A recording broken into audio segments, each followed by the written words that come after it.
Theory creaking open, baby.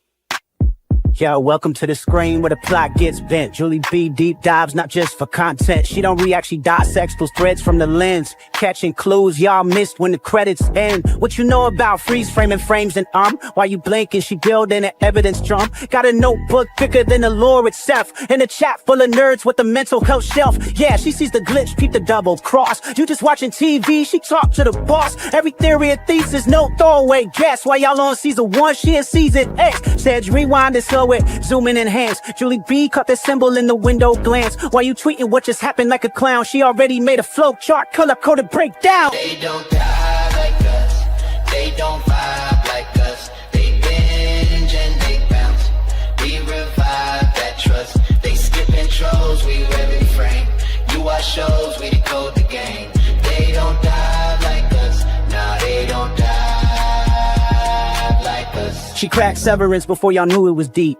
Predicted the Last of Us deaths in her sleep. When the camera pans, she ain't blinking once. Catch a ghost in the glass, call it theory punch. Watch parties lit like apocalypse nights. Call-ins while they bringing alien rights. Hey Julie, I think the trees are spies. Well, I have a spreadsheet that confirms that, guys. Zoom in, boom in, she moving through clues. Spinning Discord in the courtrooms, Lord of views. Got mods with receipts. Time stands with heat. Every rewatch turns into a Reddit elite. You stuck on the surface, we beneath with maps. Cross-referencing lore with the rector's caps. If your fave show got secrets, don't be dumb. Julie got the chalkboard out in Frum's where it's from. They don't dive like us, they don't vibe like us. They skim the edge, we inside that crust. They zone out, we zone into pain. You say plot twist, we say nope, chain. They don't dive like us, nah, they don't dive like us.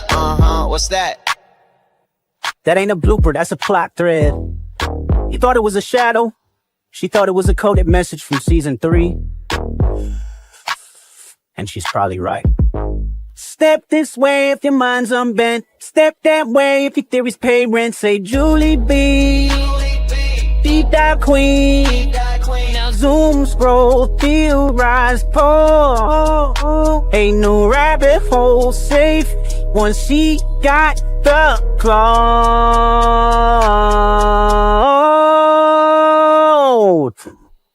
They don't die like us.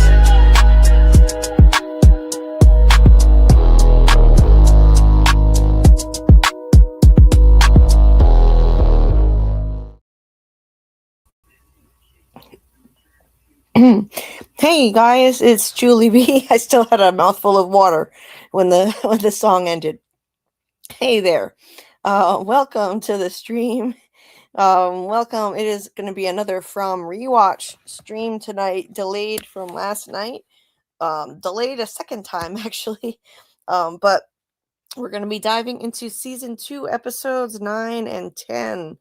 Finishing up season 2 with only just over a week to go until season 4. Yikes. That's a lot of ground to cover and not much time in which to do it, but we can do it. I have a plan. This is all part of the plan. Season 3's rewatch is going to move obviously a lot faster. We're going to be covering 3 episodes at once with a season 3 rewatch starting tomorrow night. That's right, 2 nights in a row. Just happened to work out that way this week, and then next week we'll do another 3 episodes and another 3, and we'll be left with 1 more that we'll discuss on the same night that we do the From season 4 theory stream toward the end of next week. So that's how it's going to work. We'll do lives tonight, tomorrow, and then Monday, Wednesday, Friday next week, and that'll bring us to the season 4 premiere. So we're actually on schedule. This is, it's a chaotic plan, but it is a plan. Eventually I had to come up with one, but we're doing it. And I think it's going to be a challenge, but I'm up to the challenge. I'm also going to be putting out another 1 to 2 more videos in the next week if I can. I think I can pull it off. 2 more videos. They're not going to be as ambitious as my most recent one is, so I think I can manage that too. One of them is going to be on From season 4 theories and predictions, my top predictions, which I think will be pretty simple for me to break down. I'm going to get to work on that one next. And the other one I'm probably going to do on what I think she's going to do with her story walking, and it relates to Eloise. It's an Eloise / Julie story walking theory. So I'm going to try to get both of those out within the next week. So I'm basically going to be doing nothing but just consuming, doing from stuff like nonstop until it comes out, and then pretty much just eating, sleeping, breathing from season 4 as well. But ironically, I mean, it's going to be a little bit less chaotic because we'll only have one episode to focus on every week, and that's going to be comparatively simple. Just one episode deep dive every week, which will be a scripted deep dive, and sometimes I'll do a theory video, and we'll do 2 live streams per week for season 4. One will break down the episode, the other will focus on theories and predictions for the next one and for the future, and that will sometimes be a call-in show. That first week, the week that From season 4 is coming out, I'm also probably going to be collaborating with Parkland Media. He's going to come on this, we're still ironing out the details, but he's probably going to come on the channel as a guest the week of the season 4 premiere. So lots of stuff on the calendar, and all of it is From centric. And the latest thing on the calendar was my Ethan theory video that I dropped yesterday morning, and thank you so much for the outpouring of support that this video has gotten. I have been completely blown away by everyone's kindness and support, hyping the video, liking the video, commenting on the video. I just cannot even believe it. Thank you so much to everybody who's been supporting this video.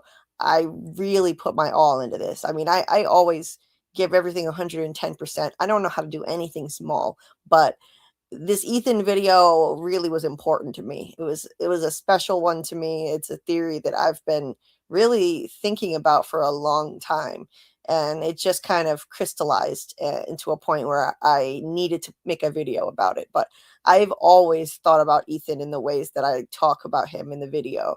I've always put immense importance on that character and everything that he says about the quest. I think he's right about everything he says regarding the quest, except for a few instances where he gets hopeless, which everybody loses hope sometimes. When his mom was presumed dead and he started to feel hopeless, and there were times when he felt a little bit down, but for the most part you can trust what he says and he is not going to be wrong. Why? Well, my video explains why I think Ethan knows so much and what his statements mean for the show, how important his statements are, how they translate into, a way to potentially survive this place. He knows so many insights on how to approach a quest, how to survive threats, how facing what scares you can take the power away from that scary thing. That is massive that he said that. And I think that could be a game-changing thing. And we've already seen it be a game-changing thing in the show. We just weren't always aware of it, and we didn't pay enough attention to it. But I break it all down in the video. It is almost half an hour long, but I promise it's worth watching the whole thing.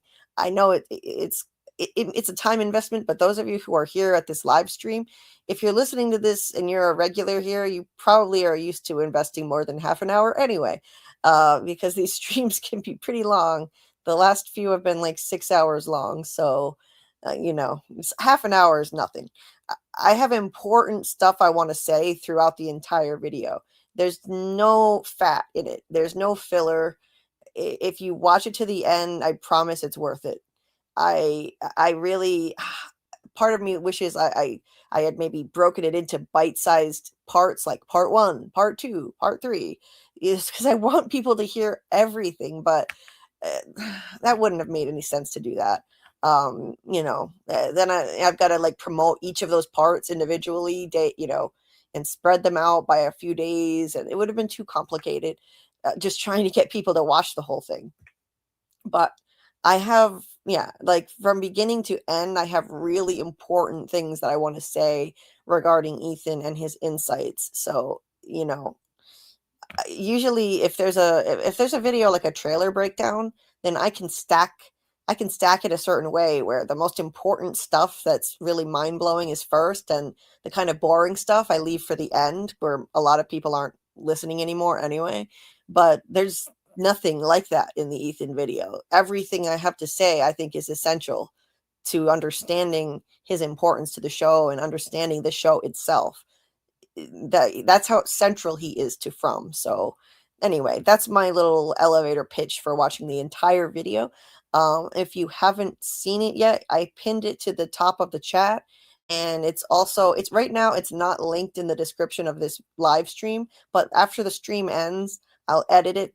I forgot to put a bunch of stuff in there. It has nothing right now. It has nothing except a quick blurb about what we're talking about tonight. But after the stream is over, for those listening on the replay, I'm going to put in all the links to my latest videos, including that one. And for now, it's in the live chat, pinned to the top of the live chat. And it is, I know, Ethan holds the key to everything. That's what I call the video, because I think he does. That's not hyperbole. And, you know, if you haven't done so already, if you could give it a view, like the video, leave a comment in the comment section, even if it's just an emoji, that boosts it in the algorithm, and YouTube will then show the video to more people. The more people do that, the more YouTube will show it to more people. But by far, the most impactful thing that you can do is hype the video. And a lot of people have already done that, and I can't thank you enough. You get 3 free hypes per week, and you can give them to the same video if you want. You can give them to different videos, but you get 3 per week. And when you give them to small creators, it amplifies your impact like you wouldn't believe, because small creators get more points. The less subs you have, the more hype points each hype is worth. So for example, I get about 2,000 hype points per hype. So if you hype it, you give me like 2,000 hype points. Whereas if you give your hype to a channel that has like 100,000 subscribers, then they only get like 60 hype points or something. I could be wrong about that number, but I know it's substantially less. And so that's something that YouTube does to help small channels like mine, to help us grow, to help us get an extra leg up and get quote unquote discovered. And so that gives us a leg up. And then the more points we get, the more YouTube pushes this video out to more people who would not otherwise see it. YouTube will see, oh, wow, okay, if this video has this many thousand hype points, I'm going to, YouTube is going to then show this, recommend this to more new people. And then I get new subscribers. So far, I've gotten 18 new subscribers off of that video. So anyway, that is the importance of the hype.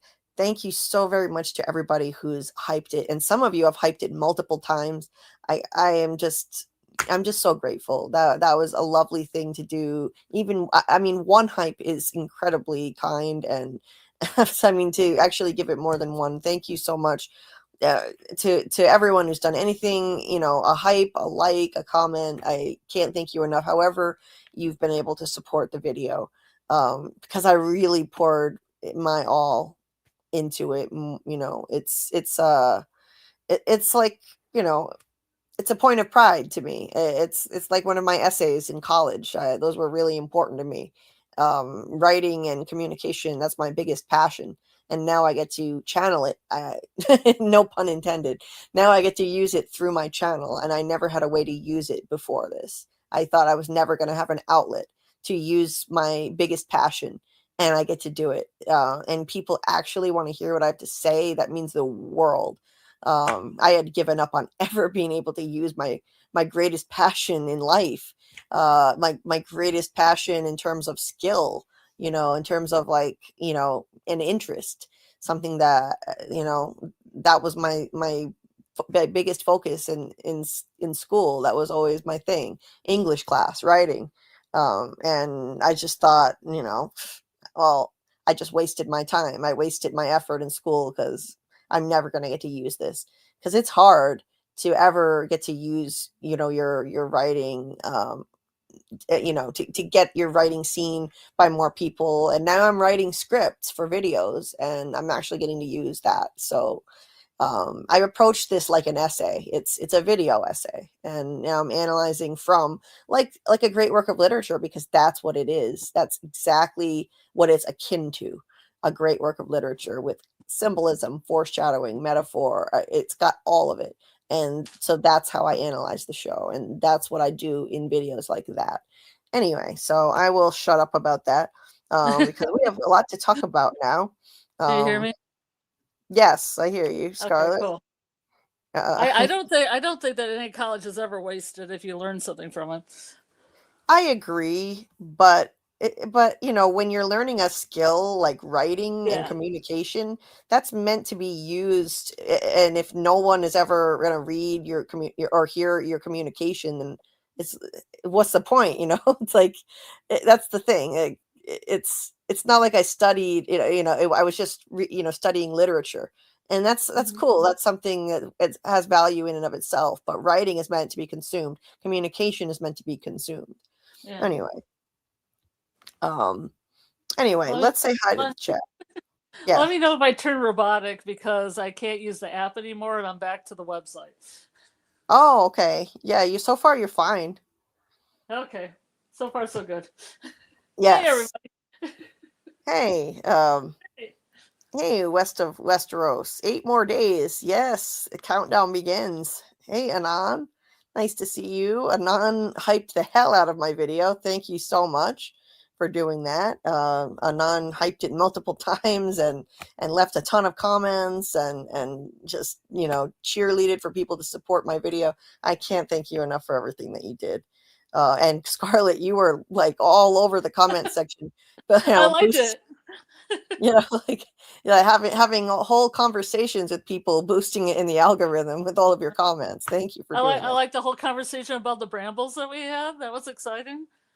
Yes. Talking about like bootstrap paradoxes, 12 monkeys, all that stuff. Yeah. It was great. It sparked some really interesting conversations. I spent the last couple days just nonstop checking YouTube and answering every comment. Mm-hmm. And I do. I answer every comment that I get in there. So I don't think I missed any. I mean, every once in a while I might eventually miss some, because I won't keep checking it forever. And YouTube will stop sending me notifications that I have new comments. So, I'll eventually miss some, but for the first few days I answer every comment. Anyway, yeah, Ryan, even the ones that ended up on another channel. Yeah. Like the Billy on the Street one, but we'll get to the Billy on the Street. Reminds me of Reggie later on. Yeah. Hey Ryan. Ryan just hyped my video like 6 times. Thank you so much for doing that. How can you? With more than one device. He has 2 different YouTube accounts, and he hyped it all 6 times. Thank you so much. Yes, thank you so much. Ryan says, I can't afford an MGM Plus subscription, so I'm going to be relying on Julie's channel for my season 4. Well, I got you covered. And if anybody else wants to join our watch parties, I'm going to be streaming every episode of season 4 as soon as the episodes drop at midnight. We'll probably wind up watching them twice. That's what we often like to do. If it's an especially good episode, sometimes we watch it twice, back to back. Then we'll do a voice chat after that. So I got you covered every week. And if you're not in the Discord and you want to join, the link to the Discord is not there right now. Let me go get it, because it's not in the description of the video yet. But if you're listening on the replay, it will be. I will add it after. So listening on the replay, you can look in the description of the video and it will be there. Let me go get the link to the Discord, and I'll put it in the chat. So we can do that. And hey, Jeff, nice to see you. Hey, Bill, ready for this long live. Get comfortable. We've got 2 episodes to dive into. I cannot contain my excitement for season 4. Yes, it is very close now. It's not just because we know and love Doug, but I really am excited to see more of the Man in Yellow story. This is what I want. Me too. Yeah, it is so exciting. Were you trying to talk? I thought I heard a robot noise. Oh no, it's happening already. Were you trying to talk? Can you hear me now? Yeah, now I hear you. Okay, Yeah. we'll see. Okay. I might be hearing things too. Hey, Football Affinity. Hey, Anon. I'm very tired and grumpy. I'm going to apologize in advance if I'm extra savage or Eeyore-like for the portion of the live that I'm awake. Oh, I'm sorry. I'm sorry to hear that, Anon. I hope things get better for you and you have a better day tomorrow. I don't know if you had a bad day, but get some rest. Please don't feel any pressure to force yourself to stay awake for this. The Eeyore stuff might be good with the Ethan stuff when Ethan gets kind of Eeyore-ish. Yeah, it could. It could be good then. Hey, third shift lurker. Hey, Michael. Ryan is braving the night in the forest because he can't find the faraway tree after the weather turned. I think Ryan was saying that he had some bad weather going on where he is, a big storm. Yeah. Oh, Carl was in the chat in his other account because I logged into his other account and oops, and I forgot to put it back. Yeah, I thought I could hear your song, but did you play your song? Because I was hoping that would because I had this upstairs, it would get me upstairs once I heard it. Yeah, it was there. I played the song. It's weird. I thought I would have heard it because it's pretty loud. I thought I would hear it. Yeah, Oh. it was there. No, well. Hey, Miss Joan. Hey, Trace. Hey, Real Rebel Eric. Nice to see you. Came over from Tony's stream. Shout out to Tony Teflon for once again plugging this stream, plugging the channel. Thank you so much for your support and everybody who came over from his chat. You guys are awesome, and he helped kind of get be the launching pad for this channel when it first started, and he's still helping to this day. So truly appreciate that. He's a good friend. Hey, Christine Jellybean. They were at the end of the live. They were having a heated debate over the best candy and the best and the worst candy. I love those tangents that they go on over there, Tony and Phil. It's great. What was the best candy? They were talking about all kinds of their favorite candies. Like Twix bars versus Kit Kats. Oh, Kit Kats suck because there's nothing to them. There's too much air, and like all of that. It was a very stimulating debate. Hey, Heather TV. Hey, Jordan.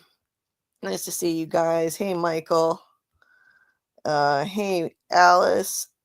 Hey, Guns N' Roses. Just came over from Tony's channel. Nice to see you. Nice to meet you. New to the channel. Thank you so much for checking out the live. We do 3 lives per week right now. It's 2 rewatch streams and 1 from season 4 theory stream. But once season 4 starts, it'll be 2 from season 4 streams every week. And we are Fromaholics over here. So if you love From, you're in good company over here. And a lot of Tony's people, a lot of Tony's followers also come over here, and they also follow these streams. So you'll see a lot of familiar names here. Hey, Gabrielle. Nice to see you. Hey, Susie. I just asked if you could start early, and then I zoomed out. Yeah, start early. Early, that's like Greek. It's like foreign language to me. No, but for season 4, I am going to be starting a lot earlier. I want to start around 10, no later than 10:30 p.m. Eastern time for season 4. Definitely. So we're going to make that happen. I don't want to hurt our turnout by starting too late at night. Although we get a good crowd late at night too, but still. I don't want some of our regulars to not be able to attend because it's too late. Yeah. Hey, Doc. Yes, just in time. Julie P. Yo to the yo. You're too funny. You seem really cool. I'm glad you found the channel. Thank you so much for checking us out. Hey, David. They don't dive like us. Indeed, they don't. They don't dive like us. Doc says, rewatch that last trailer and take screenshots. Promised it as an exclusive to someone, but giving hints. At least one of the scenes believed to be from a previous season is a recreation from a prior cycle. Wait, what? It's a recreation from a prior cycle. What does that mean, Doc? What do you mean? I'm confused. I do have screenshots from the last trailer. I have screenshots breaking down the whole thing. I did it in slow motion too.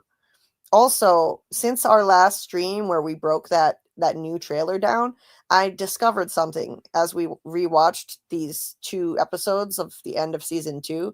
I discovered that 2 things that we thought were new in the new trailer are not new. So there's 2 more things that are old. Yeah. So you know the scene where Boyd says there's something new here, he said there's something else here, something new. Yeah. That's not from season 4. Boyd said that in season 2, episode 9 or 10. I think 10. Yeah, he said it. I believe it was episode 10. We'll break it down. You'll see it in the rewatch. I'll point it out. But I wanted to just mention that at the jump here. That is not new. And that was something that was easy for us to forget. Obviously, we were going to remember Tabitha getting pushed out the window by the boy in white and, all those other old things. But that scene was not something that was that memorable. But so, that's why we thought it was new. It's not. It's from season 2. So obviously it still applies. There's something new here. There's something else here. Something new, meaning the man in yellow entity. But Boyd was referring to the cicada entity that just ripped open Paula in season 2 when he said that. Paula was that lady that was really mean to we'll Sarah. see her in the beginning of this episode. Yes. What were the 3 other ones? There's one other thing. The other thing, so there's 2 total. Okay. So the other one is a voiceover of Tabitha saying, what was it? She says, saving the children is how we go home. That's not new. Yeah. That's taken from a soundbite from season 2, episode 10, where she says to Jade, or maybe Jim, it's Jim, what if saving the children is how we go home? So she's not saying it definitively. She's questioning, maybe it is. What if it is? So this is not somebody in season 4. This is not Tabitha saying in season 4, guess what? This is definitely how we do it. Saving the children is how we go home. It's not. It's not something new. It was deceptively taken out of a question, a what if that she said from season 2, episode 10. So I just wanted to share those 2 little tidbits, just FYI. You know what I discovered from the trailer? What? That Jamie from Sci-Fi Vision had a quote on it in the beginning. Yes. Yeah, I missed that. And she was trying to tell me at the other live, but because I have really bad tech with this old iPad and everything, couldn't really get in the chat. I didn't know what she was talking about. And I'm like, oh my God, it's really big too.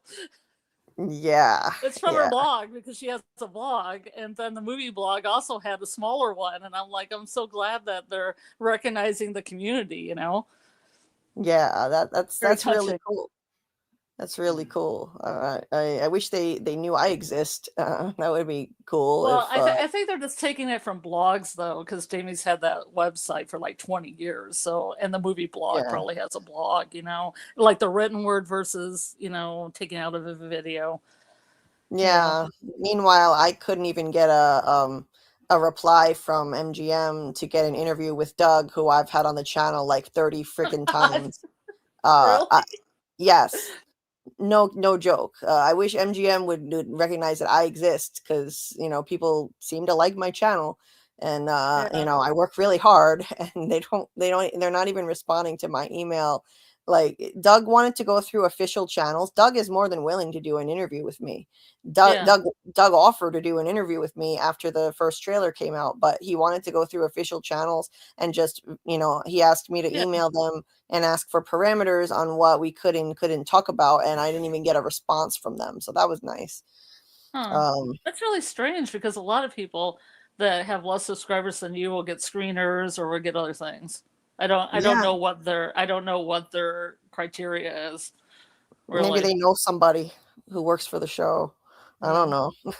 Maybe they have connections. Who knows? Yeah.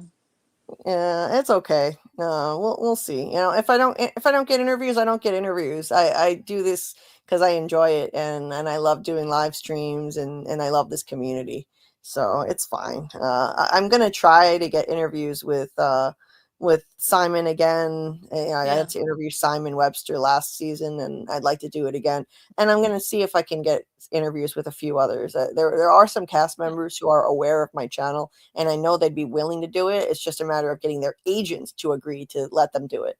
That's the tricky thing. Or we could hook up with some channels that do get interviews, like Cyber Queen Media and What is Fromcast. Yeah.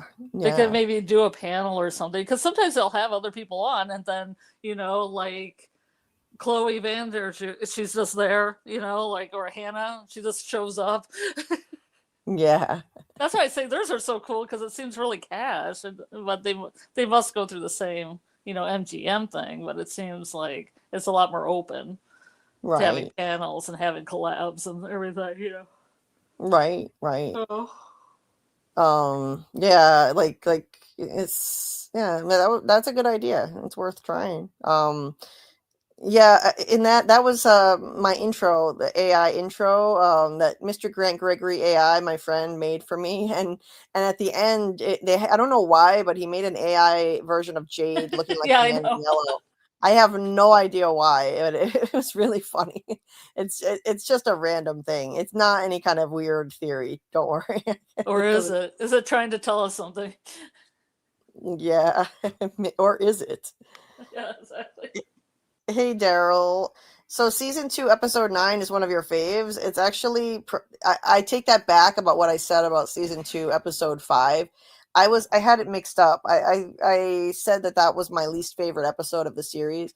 Season 2, episode 9 is my least favorite episode of the series. Oh. And I'm not hating on it, but I do have a few bones to pick with it. But I'll bring that up when we get there. Let's just say a preview of that. It's too soapy. I don't like soap in my From. I'll say it again. This isn't As the From Turns. Oh, is this the marriage one? It's the one. It's the parts with Kenny and Sarah conveniently having to spend the night alone together in the sheriff's station, and the whole melodrama that ensues, and Sarah playing Russian roulette. I hate all of that. I don't like that at all. Yeah, I don't like that. But I don't know why they ended up there. Why did people in From think that was a good idea? Yeah, it was purely for the melodrama of it all. Yeah. It was because Boyd had to go, retrieve Jim from the RV, warn him not to go to sleep. Boyd was going to stay there with Sarah, so Kenny got stuck with the gig because Boyd had to go, get warn Jim. Anyway, let's we're way behind the chat now, so let me try to skim through this quick and greet everybody. Let's see. Hit that like button as you come in. Probably. Thank you, Miss Joan. I'll just call you Michael. Thank you, Michael. And yes, please hit that like button. I forgot to say that. Woo-woo. I forgot to say that because yes, that helps YouTube find helps other people find the stream. It helps YouTube push this live stream out to more people if you hit the like. Hey, Wolf Spear, nice to see you. Let's see. Let's see. Did I miss anybody? You can do it. Got a lot to do. Make sure we pause at the scene of the stupid monster while Julie story walks. He is attempting to walk into or through a tree. Oh yeah, in the new trailer, yeah. It does look like that. It will never not be awkward to use the title From. I sincerely hope they explain the title. Yes, same, Jordan. I mean, I think I understand why they used it. It's because of the reincarnation thing. This is where they came from. Where did they, or it's all about where they originated from. It's like in other countries, it's called origin. In some countries, where they came from is the big reveal. This originated from a sacrifice of a bunch of kids. And that's where the monsters came from. They were turned from humans into monsters. And Tabitha and Jade came from, these two original people who were reincarnated. That's why they named it that, but it's still a really bad idea. It's not good to search, I'm just saying. Yes. Ryan, thank you so much. Everyone like and hype Julie P. Deep Dive's latest video on Ethan. Thank you so much. Thank you for the support. Cannot thank you guys enough for that. And yes, your hypes are helping, Michael. Now I will know for sure starting tomorrow if the video still continues to pick up steam, that it'll start tomorrow, because there's a 48-hour window after you release a video where YouTube is watching to see how much engagement there is. And after 48 hours, if there's enough engagement, that means likes, comments, shares, hypes, especially hypes. If there's enough of that, YouTube will push it out to more people after 48 hours, and you'll start to see it rise again in the views. That's what I saw with my Jade theory video a few weeks ago. That's how I knew the hypes were working, and it picked up a couple thousand more views because of the hypes. So the jury is still out, but I think it's going to help. It's looking like the hype points are getting as high as the Jade video had, so I think it's probably going to help. But by all means, but keep pushing it the most that you can, whatever you can do, guys, and it really will make a difference. Let's see how far we can get it to go ahead of season 4 and try to introduce more new people to the channel. I'm setting a kind of ambitious goal, but I'm hoping maybe I could reach we just recently went past 2K subscribers. And it took a while to get there, but I think From could potentially get the channel to 3,000 subs by the end of season 4. If we really, push it hard, if I really, keep the nose to the grindstone and work hard, I think it's possible. So I'm going to try and reach 3K subs by the end of season 4. See if we can pull that off, because I went from 0 to a little over 1,000 subs before season 3 of From was over. From the start of season 3 to the end, it was like, I went from nothing to over 1,000. So I figure maybe we could pick up 1,000 this season. I'm trying to set that as a goal, and we'll see what happens. The Ethan video, amazing video, such a great body of observations. Well, thank you so much, Jordan. You're gonna help me. Sorry, Carl is just helping me with my chair. Thank you. You want that there? Yes, the pillow. Okay. And thank you, Carl, for posting the Ethan video in the chat a while ago. Thank you for that. Join the Frumily. Yes, indeed. Hey there, blonde Jeff. Welcome. Nice to see you. I hype them all, even though you called me a monster. Who called you a monster? I didn't call you a monster. Thank you for hyping the video and other videos. Thank you so much for doing that. That's it, unless you move that. Okay. Let me move this then. Otherwise, it's going back to right there. Then pull me. Okay. There. Okay. Thank you, Anon. You did an amazing job, Julie. Thank you so much. Thank you.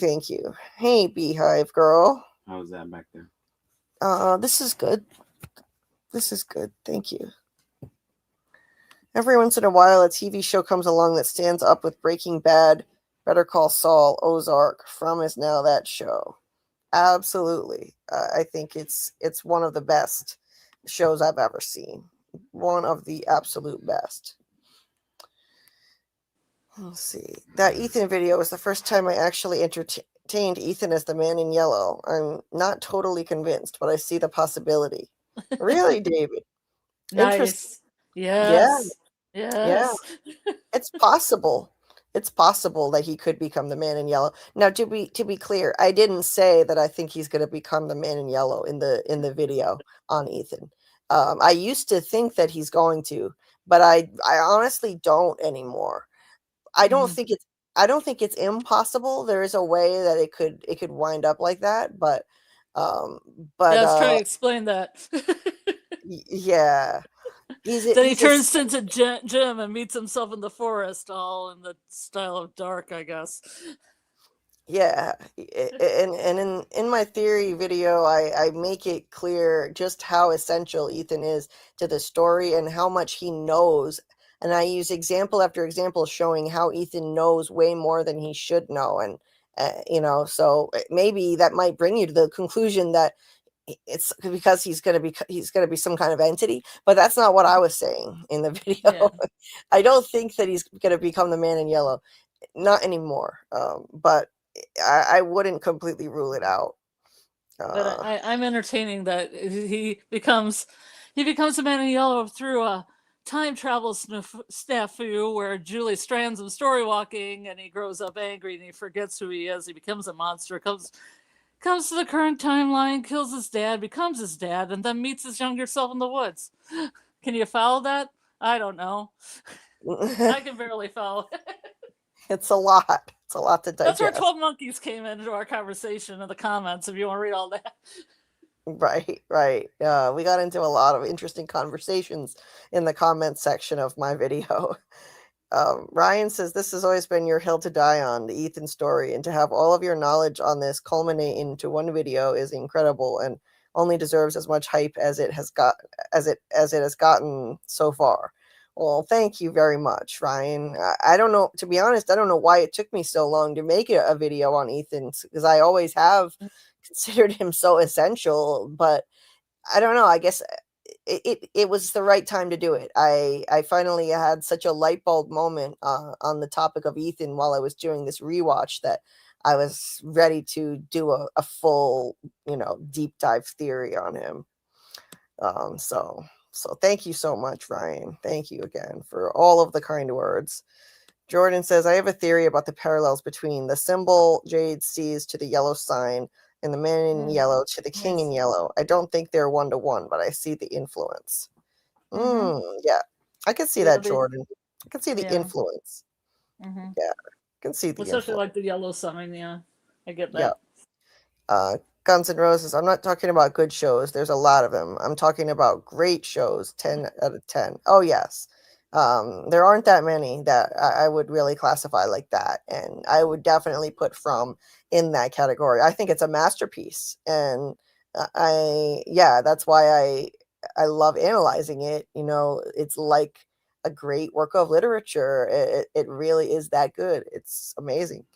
Anon says, Julie, you can make shorts from the video and release them separately. Thank you. That's a good idea, and I should do that because there's a lot. I have a lot to say in there, and I don't want people to miss it just because it's half an hour long. Hey, SL Rhodes. Hey, Rose. Nice to see you. Hope you're doing well. And Rose, I'm so glad that you're in the chat because now I can thank you for your extremely generous donation that you recently sent. I'm sorry that I didn't see it when you in real time on the live stream when you sent it. I'm gonna try and figure out how to change my settings so that my phone actually alerts me during the stream. Thank you so very much.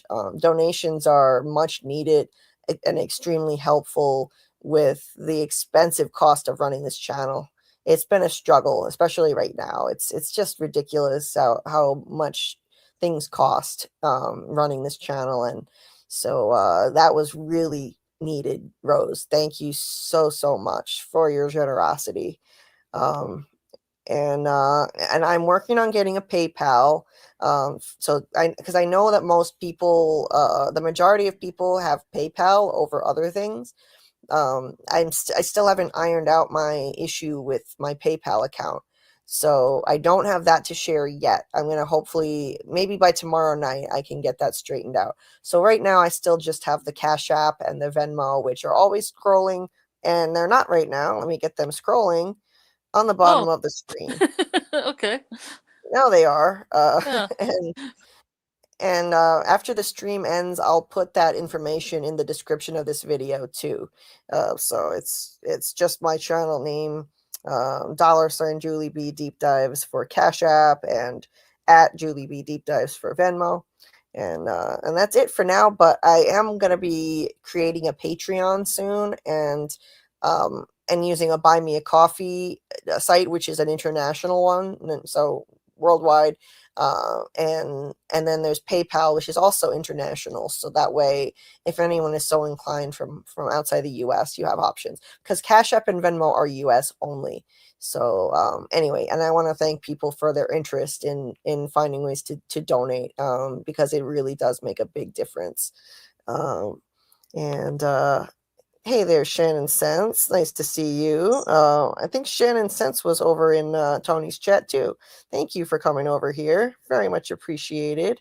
And if anybody's new here, please consider subscribing. Again, I'm trying to reach 3,000 subs, and hopefully by the end of season 4, that is.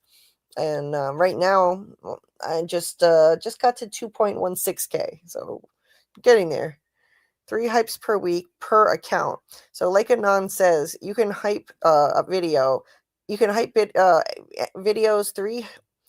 Let me say this a different way. You get 3 hypes per week per YouTube account. So if you have more than one account, you can give, so let's say you have 2 accounts, you can give 6 hypes. And Ryan is a hero. He hyped 6 times. That was above and beyond. Hey, Karl E, nice to see you. Patiently waiting for Pluribus. Yeah, I love Pluribus too. And I covered Pluribus on this channel as well. I did live streams on it. And when Pluribus comes back, I will definitely be covering it again, and doing videos next time. Because I just, standalone videos. I just did the lives for Pluribus. Hey, Tam. Yeah, those are fun. Those are some fun lives. Oh, it was a really awesome show to cover. So much to discuss. Okay, trying to catch up with you guys before we dive into the replay. Jordan said, "Girl, it is so fucking cool to see another English nerd using their love of the craft to do what they actually love." Thanks, Jordan. glad to hear you can relate. You're another English nerd like me. Susie said, "Mine was rhetoric philosophy as a TA for 4 years in pedia and rhetoric classes and history, and I'm obsessed with Fey lore and mythology." Nice. So you can understand, and that's cool. My major was writing and rhetoric, actually. So a little bit in common there, a little bit of overlap. Rhetoric is just the art of persuasion, which I'm definitely using when I'm trying to argue theories. I'm using what I learned about rhetoric and the art of persuasion, making an effective argument. And I use that when I make my theories. Rose preferred math. Give me math all day. Yeah, I liked math too. I liked math too, but I didn't like science. That was my least favorite subject. I took writing, philosophy, and art. Nice. And I agree that college is never wasted. B. That's true. Carl said I did a double major and a double minor in college. Yeah, I minored in political science. I wish I had. I discovered it too late. If I had discovered poli-sci sooner, I would have double majored in it because I loved it. Carl said I was only good at skipping school. Guns N' Roses said listening to what is this? Listening to something Guns N' Roses. Oh, Guns N' Roses. You know his name right here. Yeah, this it's might a be weird Slash. Looking... Are you Slash? Yeah, that's a weird looking avatar for a gun. No, I meant in real life. Is he Slash? You can tell us. Yeah, no, I was just commenting on the weird looking avatar. That's why I didn't know how to read it at first. The gun, it looks odd. Hey, Carol, welcome. Another new name in the chat. And welcome to the Fromaholics. Welcome to the Fromaholics deep dive stream. Okay, let's see. Scrolling through here. I believe we'll finally meet Eloise, and it won't be pretty. She'll be locked up in chains in the tunnels. Oh, that's a dark prediction. I definitely agree that we're gonna meet Eloise. She's alive, and we'll find out she's alive in season 4. It's one of my predictions. I'll have a theory video out, or a video out with all my theories and predictions for season 4 coming up. I want more naked Doug. Daryl wants more naked Doug. Oh, yeah. Michael, thank you for putting the link to the Discord in the chat. Appreciate that, because I said I was going to do it, and then I never got to doing it. I forgot. You did it? Yeah, I forgot. I'll put it in the chat again now. So if anybody wants to join our watch parties for season 4, when we stream them at midnight, then there's the link right there.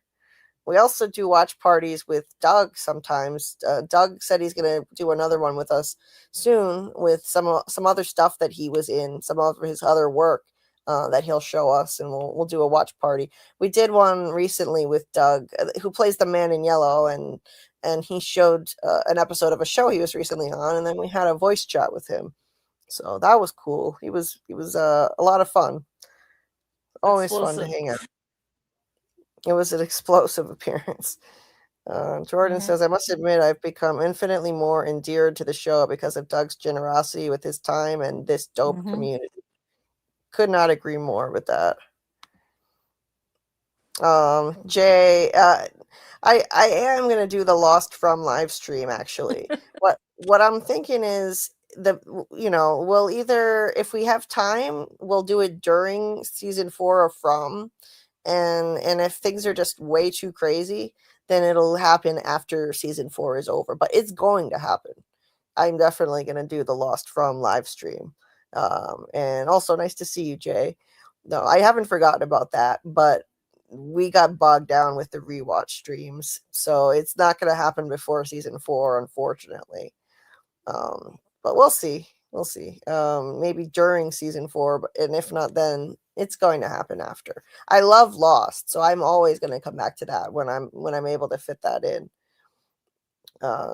Ryan says, my girlfriend Carol is here with us for a moment. Well, shout out to Carol. Hi, Carol. Hi, Carol. Hey, Carol. Hi, Carol. I hope you're enjoying your night. And hope you don't lose power in the storm.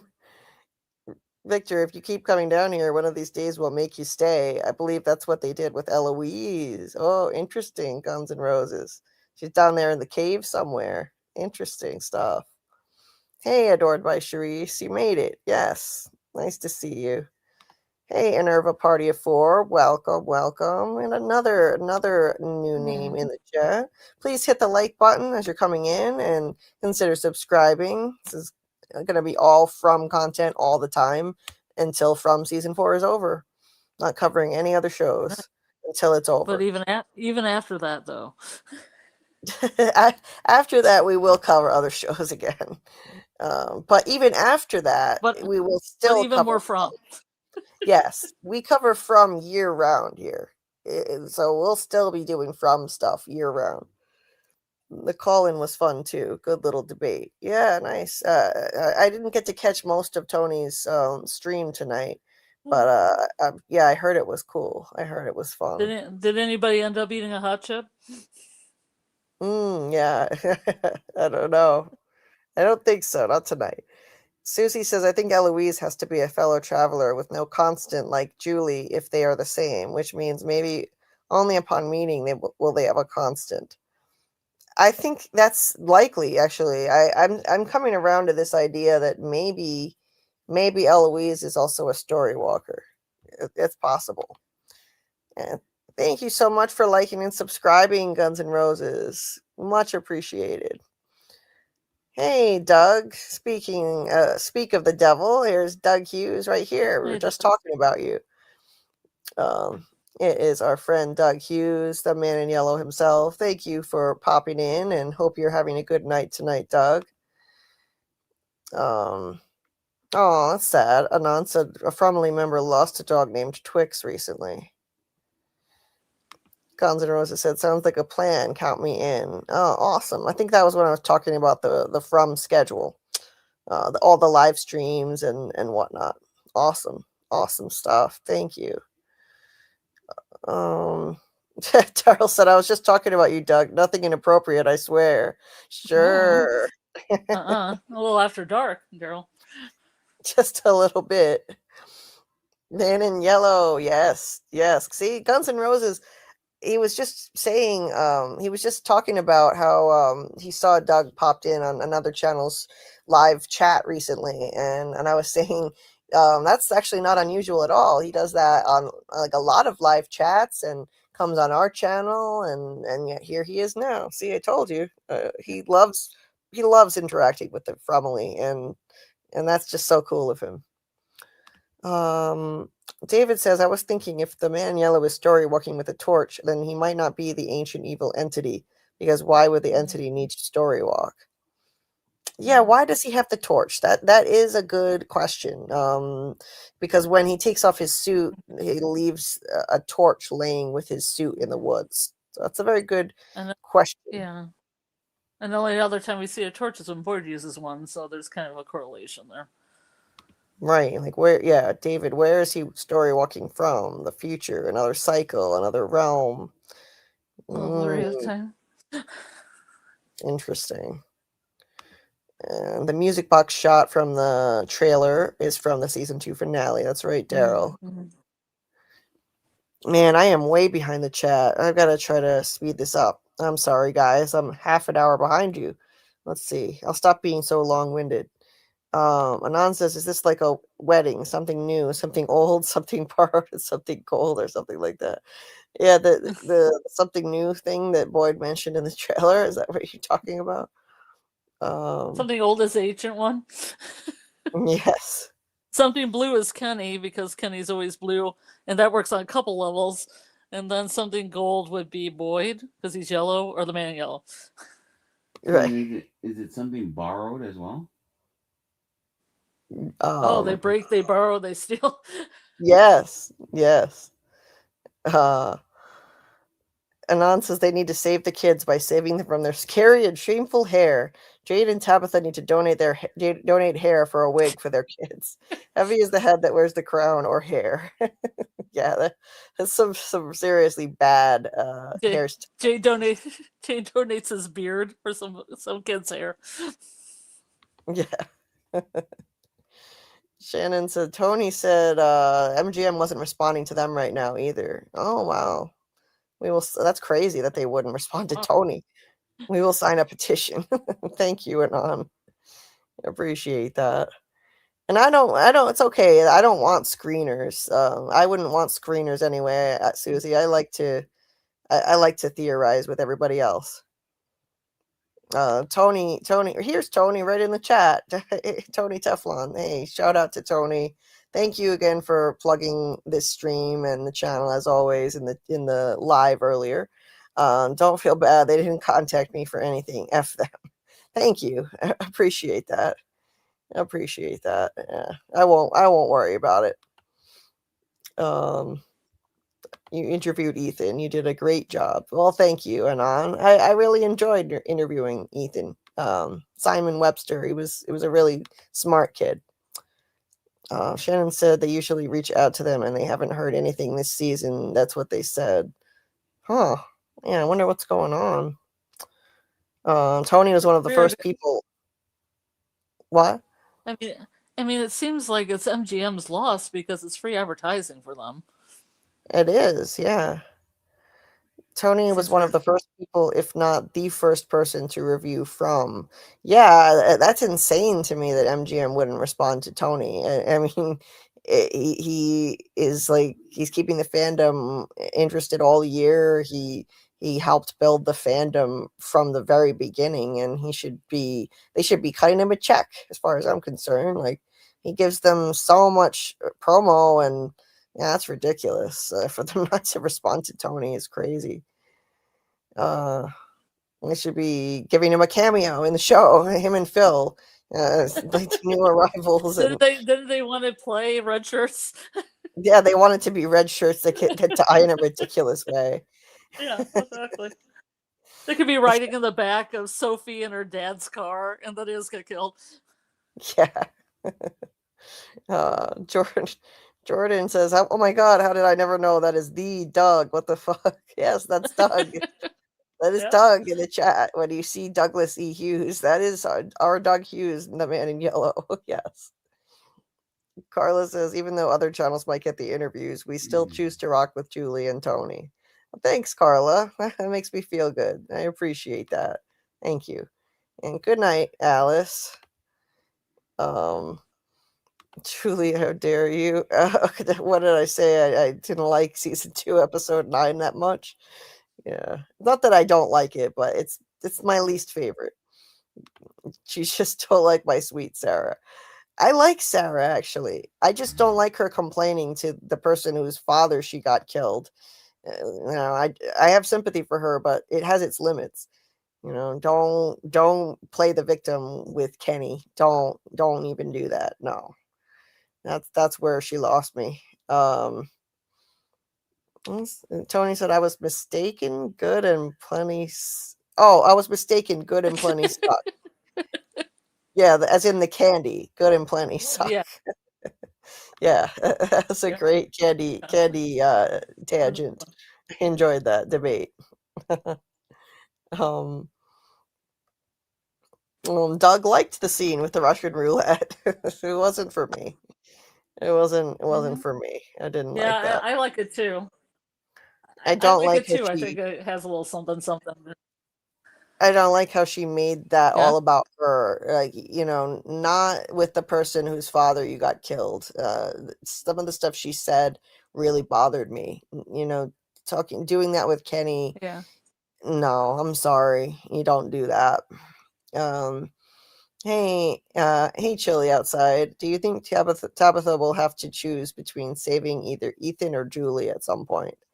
No, I don't think she'll have to do that. But I mean, that would be a diabolical thing for the show to have to put her in that kind of position and force her to make a sort of choice, like an impossible choice that like Boyd had to make with. I mean, it wasn't as crazy of a choice, but they made Boyd choose between Randall and Tabitha and Henry. Okay, I'm gonna try to skim through the chat quickly so that I can catch up with you guys. And Doug said, love to the Ethan video, by the way. Oh, thank you so much. Really appreciate that, Doug. Wow, that means a lot coming from you. Thank you. Let's see.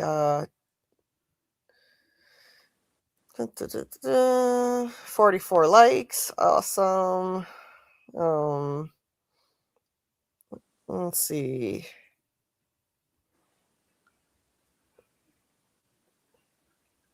Okay.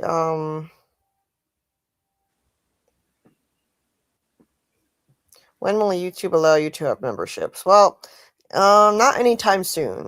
But for now, donations are a good way to support.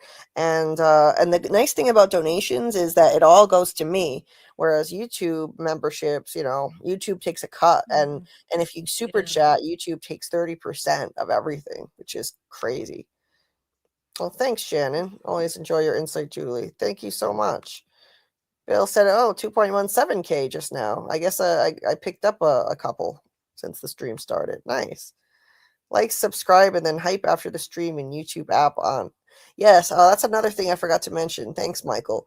You can only use the hype feature on mobile devices and phones. So phones and tablets or iPads. That's the only way you can hype. And another thing about the hyping. I would humbly ask if you have any hypes to give out this week, please save it for the Ethan video rather than the Ethan theory video that I have pinned to the top of this chat. And I'm going to link it in the description instead of this live stream. Because that will bring the most traffic to the channel, which will in turn bring people to the live streams. For some reason, YouTube pushes scripted videos way more than live streams. So you want to help the channel, the best way to do it is to hype scripted videos like the Ethan theory video I just put out. So just wanted to mention that. Let's see. Let's see. Hey there, Amy, Pixie Vine TV. Nice to see you. Guns N' Roses says, oh my God, I was looking for the hype button and almost clicked on report. Yeah, please don't report us to YouTube. Hey, AA. Nice to see you. Eloise is living a hermit's life. Yeah, she could be. And she could be out in the woods, and out at the cabins, knocking and walking around at night, skulking about. Mm-hmm. I thought of that early in season 3 when they heard those noises, that maybe it was Eloise. Like a lot of you guys thought that. Doug says, I like the theory that Eloise is living out by the settlement somewhere. It could be. Mm-hmm. Yes. Could be. Hey, Ace. Nice to see you. Yes, AA. I'm definitely going to cover the Testaments. I hope it's not going to come out till after From season 4. I don't know if that's why you mentioned it. That's going to be the sequel to The Handmaid's Tale. So, yeah, let's hope it doesn't come out till after From, because I'm really not gonna have time to cover anything else till From is over. But thank you so much. Guns N' Roses says, I promise I'll hype you up once I see it on my phone. Thank you. And if you wouldn't mind checking out the Ethan video and hyping that instead of the live stream, I would greatly appreciate that. Thank you so much. Let's see. The hype is available when the stream ends. That's true. It is. But like I said, the scripted videos, it's a much better use of your hype ability, let's just say. Anon says, I liked the theory that Eloise got out and was in a mental hospital, but it was Miranda's drawings in the basement. Yeah, I remember that theory that people had. Yes. I liked that theory too. Mm-hmm. Michael has the theory that Eloise got out, was an orphan, amnesiac, and grew up to be Abby. Yeah, that's a good one. Yes. Yes, it did seem like there was a tea party or something set up in the caves. Would be creepy if Aunt Betty Monster says they might make Victor stay with Eloise. Yes. As long as Jasper's also there. Right. I enjoyed that theory about the monsters making Eloise stay. Yeah, it's a great theory, Gabrielle. I enjoy that too. What if the scarecrow busting into the cabin is Eloise? Oh no. Maybe she's dressed up. It wouldn't take much to dress up as one of those things. Maybe they're just costumes. Then she punches Donna. Right? Oh man. You fucking bananas. Yes. Michael says 99.9% sure it's just a monster and not Eloise in the tunnels, but would be a weird twist. Yes. She breaks out of Toby's statue thing in the cave. Yes. Yes, SL. Tony is breaks apart and it's Eloise. Surprise. Yes. Tony is still fighting his sleep. Yeah, he was really tired toward the end of his stream, and then their candy debate got them revved up again, and then now he's still not getting some sleep. Anytime those guys get on that candy topic, they're off and running. It's like they're hopped up on candy when they're talking about it. It's really funny. I enjoy it. Hey, LV, nice to see you. Hi, guys. I clicked in for a bit. I'm doing sleep maintenance tonight. Well, thank you for popping in. Appreciate you. And thank you for supporting my Ethan video as well. You were yet another one who supported, who watched it and commented. Hey, Cameron. Welcome. 9 more days. I can't believe how long it's been since season 3. Also, what are you guys' opinions on them all taking all of 2025 off? Wait. Is that confirmed? Where did you hear that? Is this something that's out there in the ether and I haven't heard it? Because that's news to me. I don't like that at all. That means more of a delay in getting season 5. Yikes! I don't like that. That's my opinion on that. But they didn't take that whole year off. Yeah. Oh, wait, they didn't. Yeah, because they were filming during 2020. Yeah, they were filming in fall. Right. So yeah, what do you mean, Cameron? Let us know in the Yeah, chat what you mean yes. by that. I'm Doug says, confused. I didn't see that scene as her playing the victim. I saw it as her Mhm. asserting herself and trying to explain watching been through what she's been through as a result of being coerced into doing what she did. Yeah, Yeah. I personally felt like she went about it in a really She's saying it to the wrong person, remember? yeah, I felt that she went about it in a very self-centered and inconsiderate way when she's addressing Kenny, who talking about his dad, who she got killed, and then talking about herself, like making it all about Yeah. her and what she's lost. It was just, she has no right to ever talk to Kenny like that. If you ask me, not Kenny. She can talk to Yeah. anybody else, but not the families. Like she can, and they should have sympathy for her, just not the families of people who died because of her. That's just my opinion. I have great Well, sympathy for Sarah. I do agree with Doug though, because I feel like she was grabbing at her autonomy and just her trying to get her personhood back. Well, she literally pointed a gun at Kenny, and I'm sorry, but Oh, who doesn't I, point guns at I, each other in the show, Julie? Everybody points guns at each other. yeah. Well, yeah. As she was asserting herself, she pointed her loaded gun at Kenny. So I think that was a bit much. After everything she's done to him. Yeah. Well, she could have shot herself because she put 2 bullets in there. So Yeah. games. Yeah. What fun games in Fromville, let me tell you. Oh yeah, great game, and yet another Yeah. game reference, huh? It's not a great game. Guns N' Roses. Remember when TV shows used to drop 1 year exactly to the very date of the previous season? What happened? I missed that too. How about this? Remember when we only had to wait like 3.5 months for a new season of a show, and we get 9 months of entertainment every week? And How about that? then they do some scene like, "How was your summer?" or whatever. They're like teenagers or in college, you know. Yeah. Remember when we Like it just continued when we weren't watching. Their lives continued. I remember when shows used to give us 26 episodes, Right. half a year, once a week. Yeah. R.I.P. network television. Yeah. R.I.P. to that. We went the way of Stuff like I was gonna say stuff like sitcoms, because stuff like Ghost has seasons all the time, and it's weird. Like Dark Winds on AMC has a season each year, like clockwork. So I don't know. It's weird. Well, no, I don't remember what I was going to say. Okay, let's just move on. Let's see. So maybe I'm thinking about the Muffin Man. Wait, what is this? Maybe I'm thinking about the Muffin Man because there is a bull named Muffin Man. I don't know what that was about. No. When I highlight random comments, I never know what I'm going to get.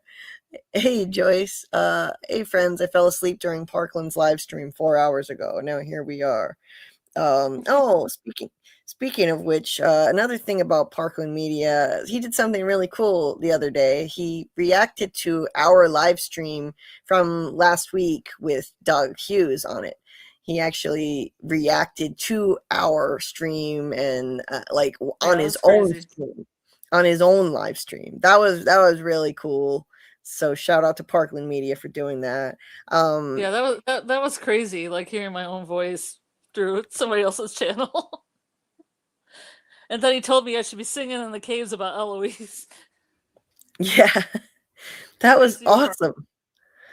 Yeah, that was awesome. That was really cool of him. I love his content. It's very entertaining, and he's full of theories, and he's so creative. He's so creative. So thank you. Started talking about the pregnant monster like for a half hour. Yeah. So thank you to Parkland Media for doing that, and looking forward to collaborating once season 4 starts. We'll have him on as a guest. Yeah, that'll be a lot of fun, I'm sure. During the season premiere, channels we're covering From are going to get so many views. Yeah, I think so, Trace. From is blowing up bigger than ever. Big time. Hey, Big Heck. Nice to see you. Doug said, there was a series that they shot in Vancouver about 20 years ago called Dead Like Me, that I think you guys would love. No, I've never seen it, but I've heard good things. Can I finish? I've heard good things about it. What, Scarlet? I just was going to say that I'd watched the show and I enjoyed it. Yeah. I've heard it's a good show. I've heard it had really excellent reviews. I like Grim Reaper. I like Grim Reapers. Mm-hmm. Oh, it's out already? What? Oh my god. No, I can't do it then. Damn. I can't. I wanted to cover the Testament. That's what I thought, Julie. I thought it was already out. Oh, yeah, I'm sorry, AA. I can't cover it. I'm way too busy with From. It's impossible. I'd have to, add extra days to the week, extra calendar days to do it. That sucks. Oh, well. I really liked covering The Handmaid's Tale with standalone video breakdowns that I did. But, yeah, it wasn't to be. It's not a show that I would have done live streams on anyway. It's kind of a grim subject matter to do live streams on. Do you think you could do short films, like maybe a 5-minute recap theory thing for it? I mean, no? You know me. I don't know how to do anything small, so I doubt I could. I doubt it. He dropped the first 3 episodes. Because I think 5 to 10 minutes gets a lot of views, and if you just want to cover that, you could just cover that, and it wouldn't be a lot of pressure. It wouldn't be a long video. Maybe. I mean, I don't even know where I'd fit in the time to watch it. They already dropped 3 episodes. Damn. Yeah. If it were just one, Jeez. maybe. Jeez. Yeah. Oh my god. Mm-hmm. Oh well. Hey, Chris Rice. Is it true that the series creators said that everything we need to know? Yes, basically that they didn't say everything we need to know about the series is in the pilot episode, but they essentially said that it's full of clues to the mystery, that they basically hid clues to the whole mystery and the meaning of the show in the first episode. I could be wrong. Correct me in the chat if I'm wrong. Maybe they literally did say exactly what Chris just said. They said the first 3 episodes in the interview I watched. Okay. And Daryl says that they said the first episode has hints of what is going on. Okay. Yeah, so we paid very close attention to the first 6 episodes of the rewatch. So I did standalone live streams just on those for this rewatch. And then we started doing 2 episodes at a time because I think that they planted major clues to the whole thing in the first 6 episodes, in my opinion. But yeah, you can check those replays out. I have them in a playlist if anybody wants to see the replays of the first few episodes rewatch lives. Okay.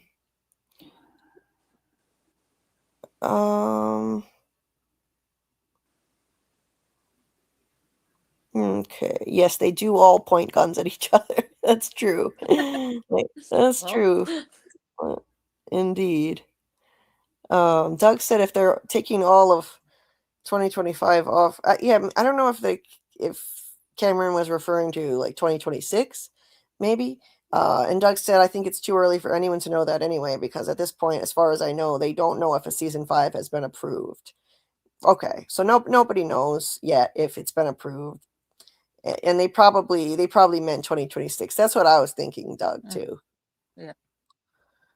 Michael said they were letting it percolate before writing the new episodes, would start shooting in summer, do post and reshoots in fall, and likely release early 2026. Okay, that's this season. Yeah, that's season 4. Okay.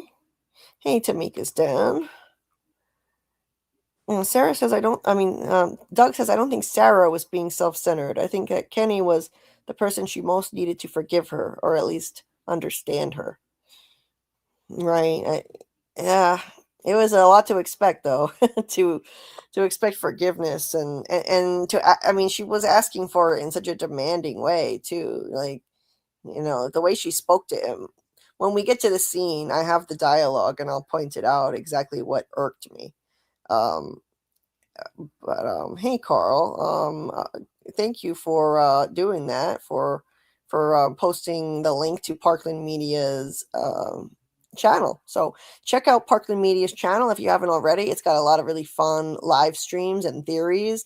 And seriously, like you're not going to regret it if you check that channel out. If you're a Fromaholic, it's a lot of fun. He's extremely creative and funny. Doug says it was clear to me that she was acutely aware of the pain she had caused Kenny, which was why it was so difficult for her to talk to him about it. But her need to be forgiven, or at least understood, compelled her to clear the air with him, or at least try. Yeah, I just think she went about it the wrong way. But I understand I understand that. I understand wanting to do that. Absolutely. I do get that. I just don't think she executed it in the proper way.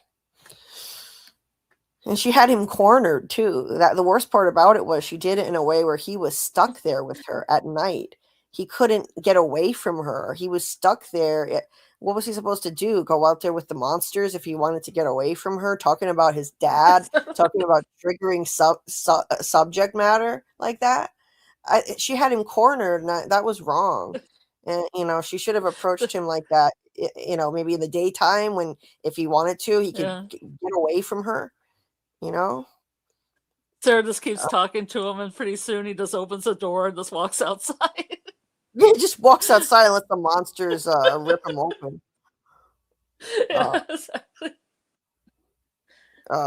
Yeah, she's like, no, I'm not gonna be your monster. I don't want to be. I can't be your monster anymore. That's what she said, Michael.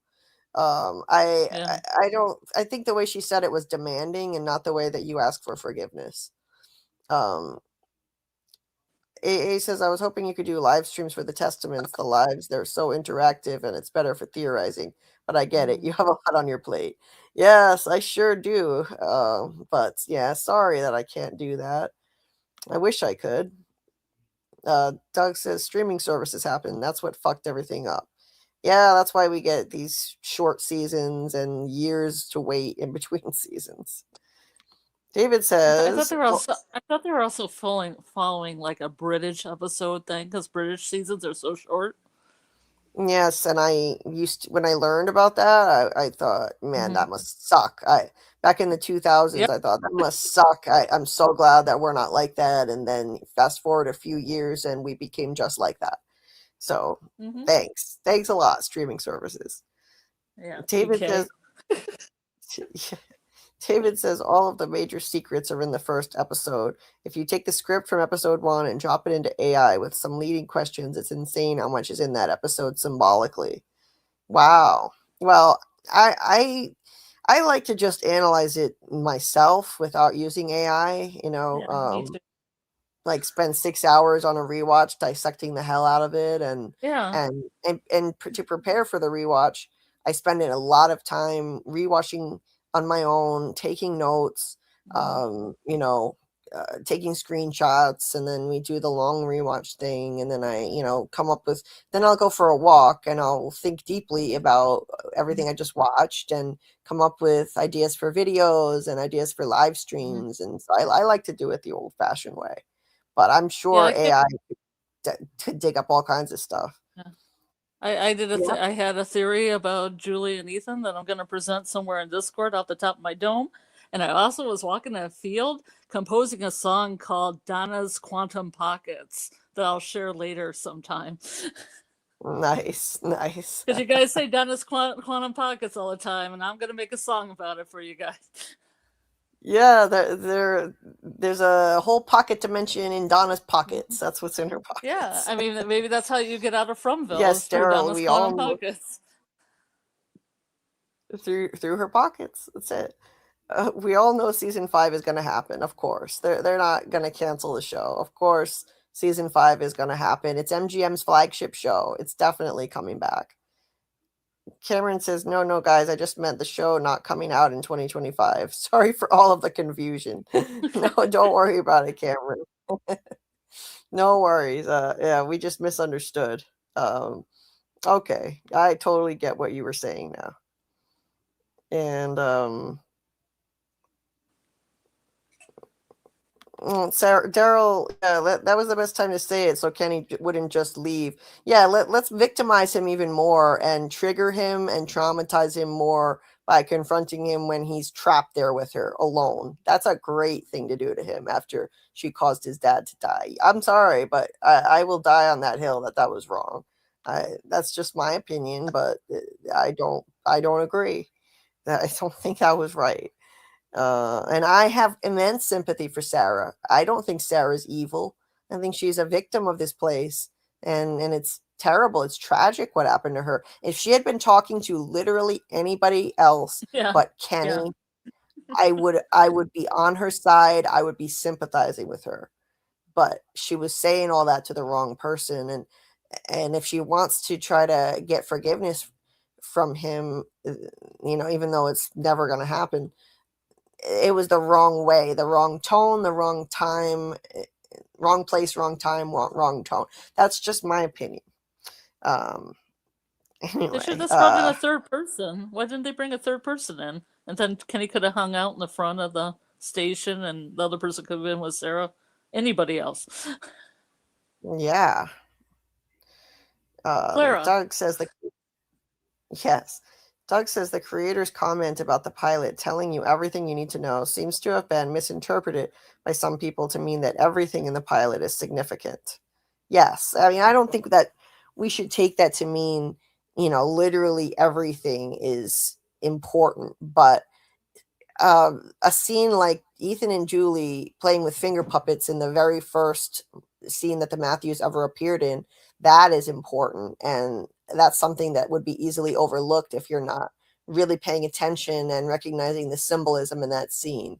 And it just blew my mind when I realized, what that meant, how it's setting up the way story walking rules are going to work, and that you can't bring someone back from the dead.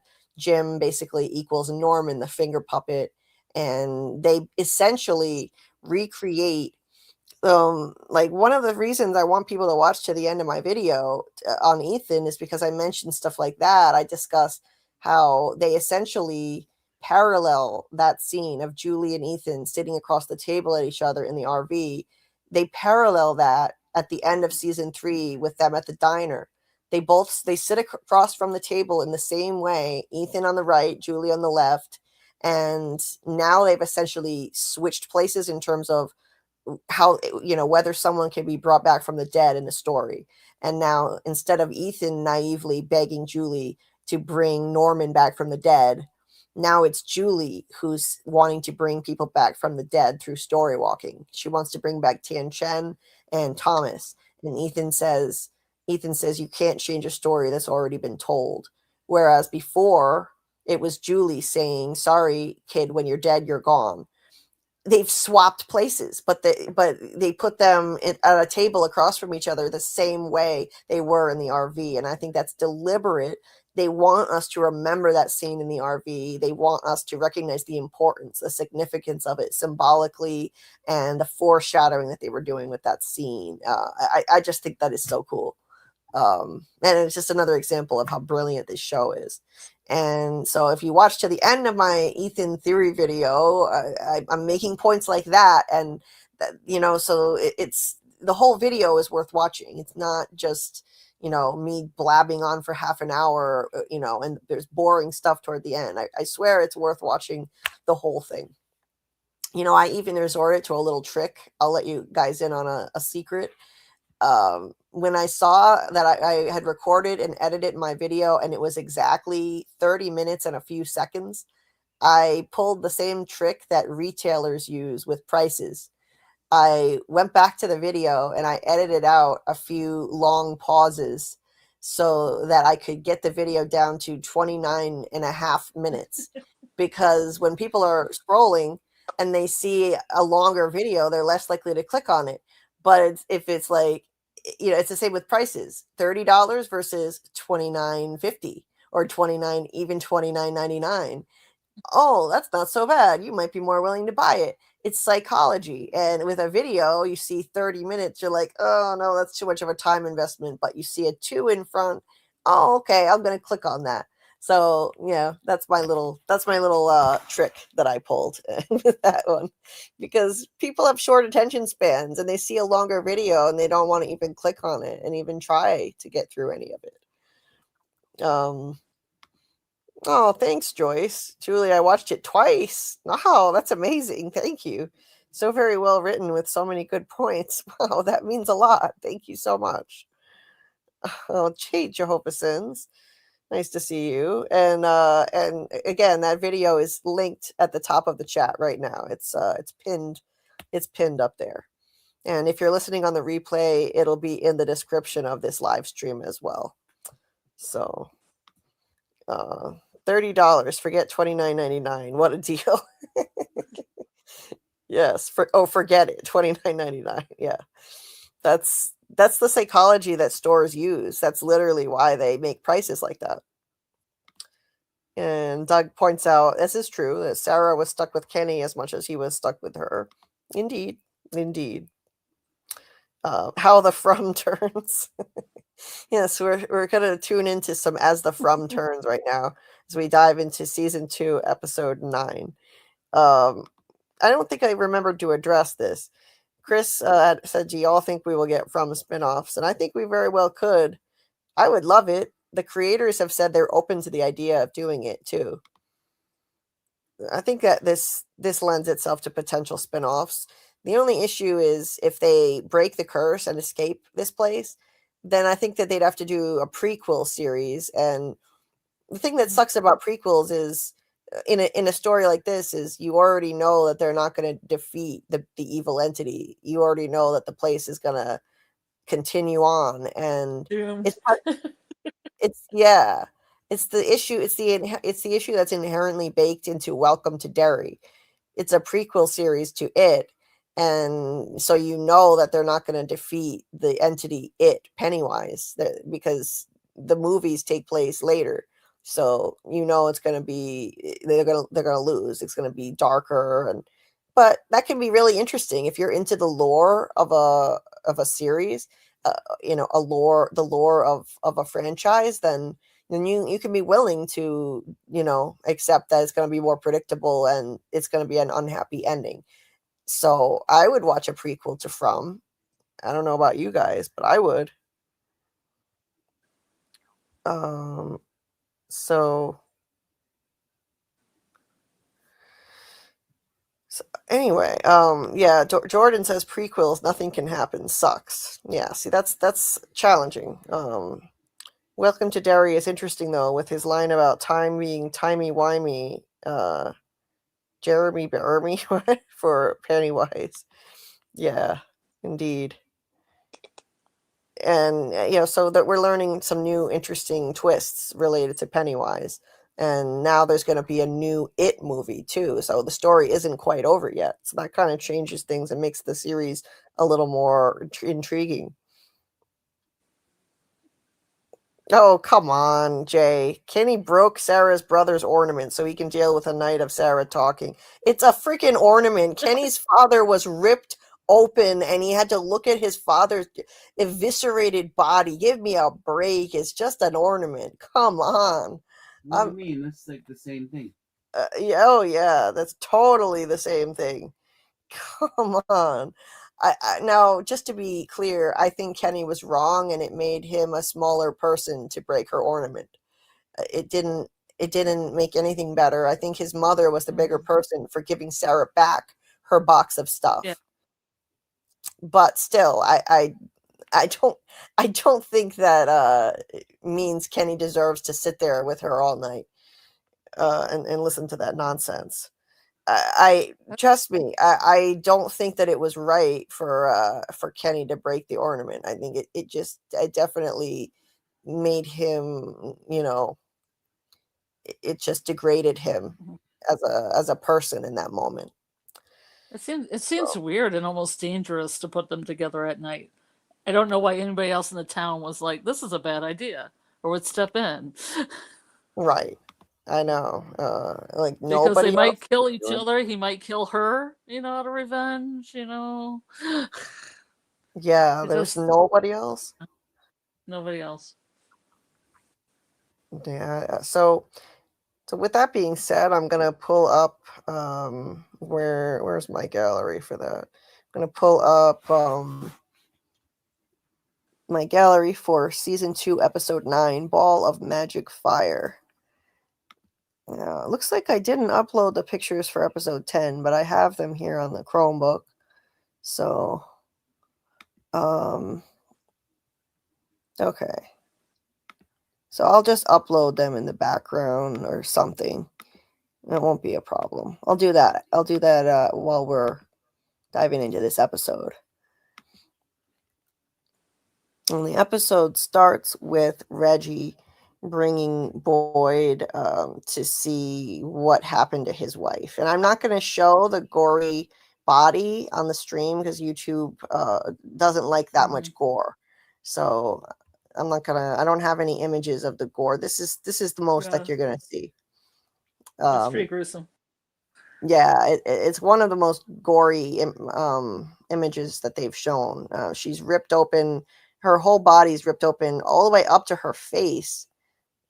It looks like the cicadas, they ripped open her whole chest cavity and her face too.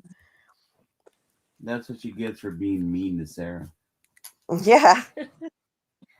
I'm not anti-Sarah. I think Paula was terrible to treat Sarah like that. So don't misunderstand. Hold on, let me silence my phone. Don't misunderstand me about Sarah.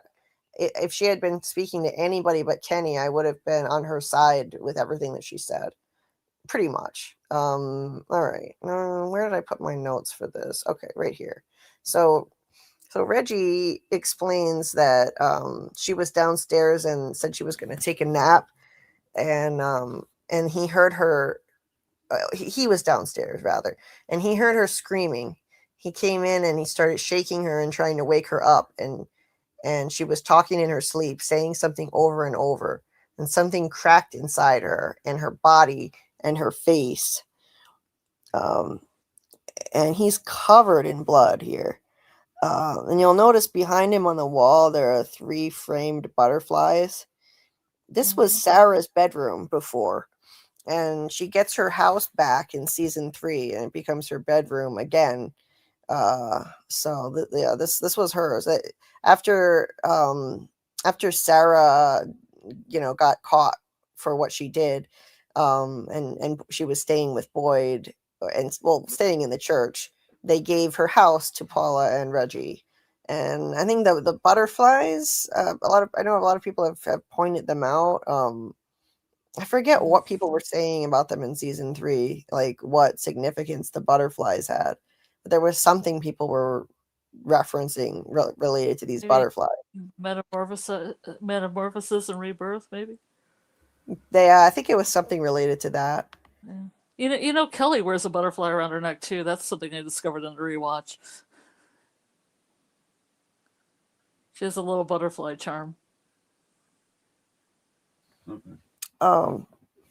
Yeah. So Doug says, "This old man's going to bed. If he don't, he'll soon be dead. With a knick-knack, paddywhack, give a dog a bone." Oh, I get it. It's this old man's going to bed. If he don't, he'll soon be dead. With a knick-knack, paddywhack, give a dog a bone. Nice, Doug. Rewriting the lyrics to This Old Man. Good night, Doug. And thank you for being here in the chat as always. Always appreciate you. And hopefully you can come on and join us again soon. And we won't be doing these late streams all the time anymore. It's going to be at a more manageable time. So have a good night and rest well. And I saw something else I was going to play. What was that? Didn't Julie wear a shirt with butterflies on it as well? Yes, she did. She had a shirt with blue, red, and yellow butterflies all over it. The 3 main colors of the show.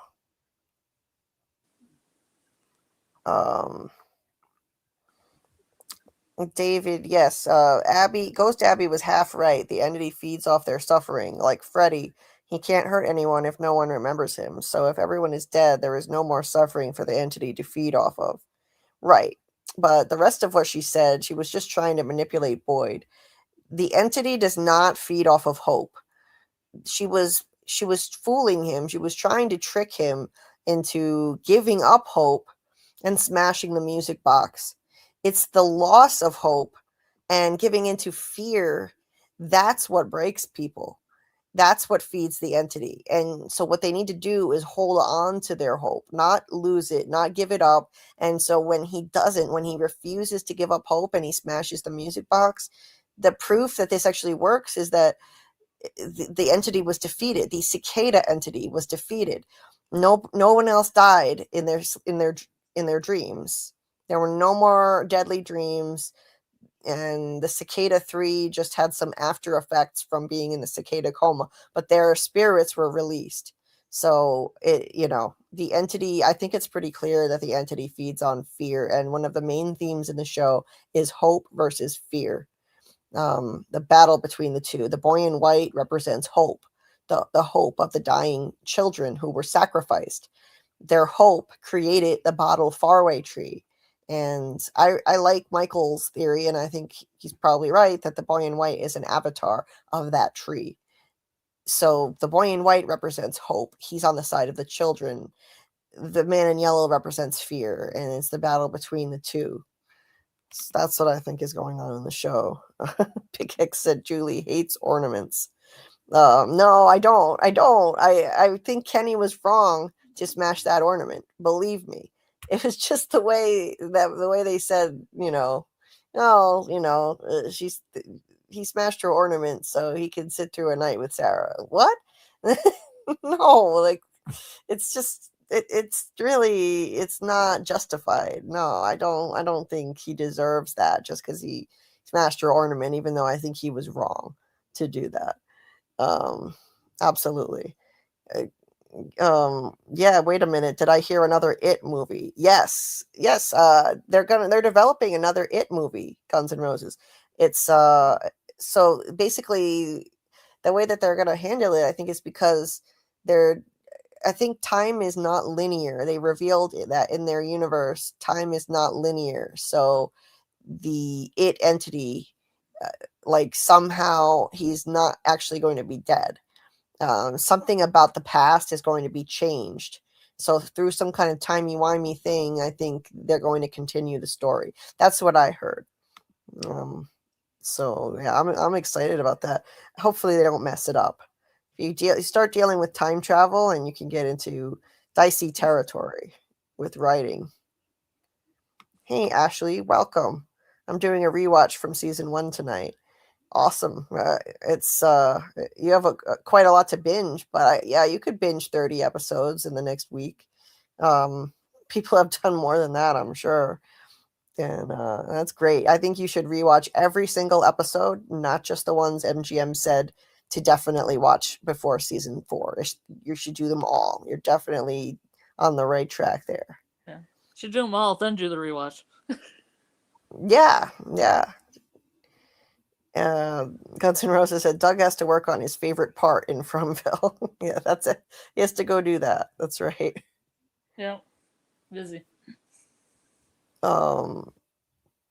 So anyway, so back to this discussion here. So he explains what happened to Paula, and she was saying in her sleep over and over again something, and Boyd is urging him to try and remember what she said. He wants to know exactly what she said, and Reggie says, they touch, they break, they steal, no one here is free. And then her face just fucking, and he stops right there, but her face then ripped open. So that's the cicada nursery rhyme. And Boyd was like, and she was asleep. Are you sure she was asleep? He's trying to understand this new entity. I gotta say, Reggie's acting is a little bit overwrought for me. That's why I say he reminds me of Billy on the Street, and I sent you Billy on the Street clips because it's like, but Billy on the Street is supposed to be comedy. Yeah, it's and I didn't get a chance to look at that yet, but yeah, his acting is so over the top, and it gets into unintentionally comical territory later. Yeah. With his yelling, "We're all gonna die! We're all gonna fucking die!" It's Yeah. ridiculous. I don't think they were going for that. Yeah. If you saw Billy in the street, it would make so much more sense because I forgot about it, and then when he was in that scene in County House, I was like, oh yeah, I remember this now. Oh, I wish I had remembered to look at my DM and do that. I've been busy cramming the rewatch episodes for tomorrow night and taking notes. Yeah. Oh, Yeah. it's a lot. It's a lot. We've got 3 episodes to cover in the rewatch. I'm just looking to make sure I've got all my pictures for uh-oh. It looks like I'm missing. No, I'm not. No, these are for a second I thought I didn't finish taking screenshots of the season 2 finale, but I did. It was something else. Never mind. Okay. I'm just looking in my Chromebook here, making sure they're actually here somewhere. They better be. I know I took screenshots for them. Oh, where are they? If I don't have them, then I may have to just go through I may have to just go through the episode, showing it that way. That's weird. I took screenshots of that entire thing and I don't see them here. I may have accidentally deleted them thinking that I already uploaded them. Well, that's a problem for later. I'll just get back to this breakdown now. I've done that before where I've gone through, that really upsets me though, because it's the finale and I want to actually show all of that. I want to show the screenshots, not just skip through the video. Shit. Oh, covering this many episodes at once. Wait a minute. I think I found them. Yeah, that looks like it's from the finale. It looks like I just didn't finish somehow. But I thought I did. Yeah, I just didn't finish. So I have a bunch of them. I just don't have all of them. So, I mean, it's not quite as bad as I thought. Okay. All right. Anyway, let's get back into this. So Boyd comes out of the house and everyone is standing around wondering what's happening because this guy had just run out of his house screaming help and covered in blood in the daytime. So he gets Tian-Shen to bring Ethan home. He asks Julie to stay, which I found kind of odd because Julie is still a minor and things are really crazy right now. And he asks Julie and Kenny to go around from house to house and let people know that it's not safe to go to sleep. I don't know why Julie had to go with Kenny to do it. I thought that was weird. Yeah, he says that this is where he says there's something else here, something new, and that was clipped and put in the trailer, the new trailer for season 4. So that's actually not a new thing. And he says it's not safe for anyone to go to sleep tonight.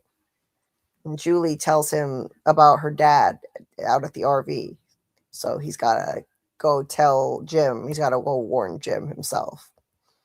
And he sends, he says, he'll after that he'll go up to Colony House. But he was originally going to go up there right away with Reggie, and instead Reggie goes up by himself, and Reggie delivers the news on his own, which does not go well, as we'll see later. One of my favorite scenes. The drama. So over at the RV, Jim confronts Randall and he says, "New plan." And Donna's like, "I'm gonna fucking kill you." Jim, I wish you Jim, would. yeah, Jim apologizes to Donna, and Randall's like, "Don't apologize. We were right. He's fucking part of this." He says to Donna, I saw you out at the clinic. They were carrying one of your monsters. What are they? Some kind of animatronic? You got a faulty model, huh? Donna says, Boyd killed one of them. He killed one of the monsters. Randall says, so now they can fucking die? Funny how the rules change when someone catches you out on your bullshit. And he says to Jim, hey, this was your idea. Jim's like, this wasn't part of the plan. And he says, she's part of the reason we're still here. Fuck her. You know what I'm thinking? Maybe you just put this in my head to see what I would do. How do I know you're not part of this? To Jim. Like, oh my God. Mm-hmm. He's been working with Jim this whole time, putting his head together with Jim all season. And now he's accusing Jim. This is where he really loses his shit. He's deep down in the conspiracy is what he's doing here. Yeah. He can't get back up. He can't get back up the surface. Nope. So Jim's like, how do you know the answer to his question? He's like, because my house collapsed on top of me. What the fuck is wrong with you? Yeah, I think that's pretty good proof that Jim isn't in on anything. He tries to cut Donna loose, and Randall shoves him to the ground. He's like, you want to dance? Taking out his pocket knife, which is just such a corny line. He could have breakdanced, though. The actor's a breakdancer. Yeah, he is. He literally Could have can broke dance. that out. Boyd shows up with firing a warning shot and tells him to drop the fucking knife. And then he gives the knife to Jim to cut Donna loose. He tells Randall they have about 5 minutes to get in the van and get to town. And then Randall throws the keys in the woods. Of course he does. Because of course he does. Of course he does. So he's like, guess we're going to have to stay the night and see what happens, huh? Donna's face when he throws the keys in Jim's face. Yeah. That was great. You know, this is why Randall was targeted for. I think this is why Randall was targeted for the cicada entity. I think this is why he was picked as one of the three, because he was basically daring the evil entity to prove it's real. Say, guess we're gonna have to stay the night and see what happens. You know, and shit got real for him. Shit got fucking real that night. It happened. Shit happened. It did. He got his soul stolen by that cicada entity, and he's never been the same since that night. He has never been the same. It occurred to me watching this, like, wow, this was the turning point for him. This was what completely fucked him up now, and he's never been the same since this night when he said, guess we'll have to stay here and see what, guess we'll have to stay the night and see what happens. And yeah, the evil entity, it's like it took that as a dare and it targeted him as one of the cicada three. And now he knows it's real. He's not questioning it anymore. It's crazy to think of that. Before this happened, I mean, he was completely incredulous about all of this. He didn't believe any of it. And now, I mean, he's full of wisdom about how there are fates worse than death here, and, you know, forever altered. Over at the Lou house, Julie watches for Jim to come home, and she says she shouldn't have stopped him. She shouldn't have let him go. She's already feeling responsible for Jim's life. Kind of like a little hint of what was to come, you know, feeling responsible to save him later. She should be able to save him. That's how she feels. Jade shows up wanting to know what the fuck's going on, about why they can't go to sleep. Ethan says, we can't just leave him there. Can't we go get him? And Julie tells Ethan no, but they say that Dad's gonna be fine. And Tabitha says that Boyd won't let anything happen to his father. As always, putting so much faith in Boyd, and everything falls on Boyd's shoulders. over at the sheriff's station, Kenny is now sequestered for the night with Sarah. So as the From turns begins now, um, Kenny brings Sarah in, and she thanks him for doing this, saying, "I know you don't want to be here." Yeah, no shit, Sherlock. Kenny says he's not doing it for her. He's still helping. So that means he's still helping Boyd, even after he said, "You can watch your own fucking six." He's doing this for Boyd, which I think is really, really big of him to do that. And Sarah starts blabbing. She starts running her mouth. She just won't shut the hell up. She says things feel different now. They feel wrong. It felt that way out in the forest. Did Boyd ever tell you what happened out there? The further we went out, the more it felt like. Boyd said it was like this place feeds on our pain. Now, this is really interesting. But she says, but what if it does more than that? Kenny asks what she means. She says, Nathan was always terrified of cicadas. When we were kids, our stepfather would take us on these week-long camping trips, and all night long the cicadas would buzz outside our cabin. Nathan would cry all night. He thought they were monsters. What if the people who die here, what if their fears become part of the forest? What if that really is Nathan's nightmare out there? Really cool theory, and I think she may be right that people's fears and nightmares can manifest into real threats in this place. Don't you think, Scarlet? Yeah, I feel like it was probably the worst camping trip ever if he was crying the whole time the cicadas were out there. Right? But I do believe, I mean, there's other things that happen too that are manifestations of people's fears, you know, Right. or manifestations of what they wanted. In case of like Christy wanting Mari there and would do anything for her to be there. It's like these manifestations in their head, you know. And I always feel like if they could just get together and manifest good things instead of their fears, maybe they could get out. Right. But this, Yeah. like the one shot of the cicadas coming into the building though is like pretty crazy. It's really that long shot. Mm-hmm.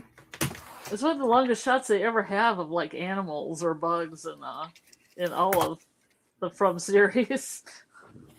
Yeah, it is. You mean? Do you mean the one where they fly up the hill to Colony House? Yeah, it's coming up after this one. Yeah, it's coming right up. It is a really cool shot, and they wound up reusing it for the season 3 trailer too. Mm-hmm.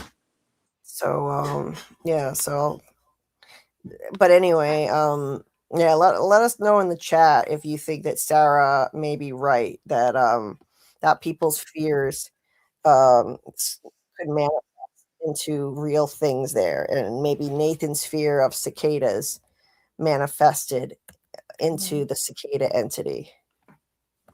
Maybe somebody had a fear of ballerinas. Yeah. Become what you fear. Oh, yeah. Fear what you become what you fear.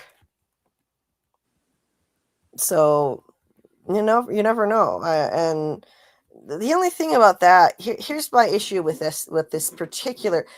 I think she's on the right track. I think she's on the right track in terms of this theory, and I do think people's fears and nightmares could become part of this place. Absolutely. I absolutely, that's part of my overall theory on how this place works. However, when it comes to the cicadas, here's why I don't think that it will fit. I don't think it fits in terms of the cicadas. I don't think that they were manifested by Nathan's fear.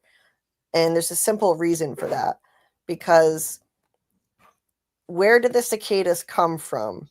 They came from killing a monster. When you kill a monster, the monster's essence has to go somewhere. It goes into the cicadas, and we know that the monsters are immortal. So I mean, I don't think this is the first time that this has ever happened, where, the cicada entity was present because someone killed a monster. I think it probably happened before. And it looked like when Smiley was getting reborn that there was a ritual happening, something that maybe happened before. The kimono lady was kneeling down, and all there were 12 monsters all around in a circle watching it happen. And you're saying that they weren't winging it, huh? Yeah, I don't think they were winging it. I think this happened before. Yeah, but it could happen with other plagues like locusts or frogs or anything else, could come out of the body and I plague it up. It doesn't I suppose necessarily have to be.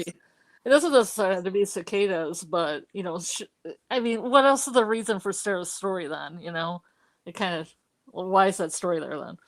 I think it's to introduce the idea that people's fears and nightmares can manifest into the place, but it doesn't mean that that particular one did.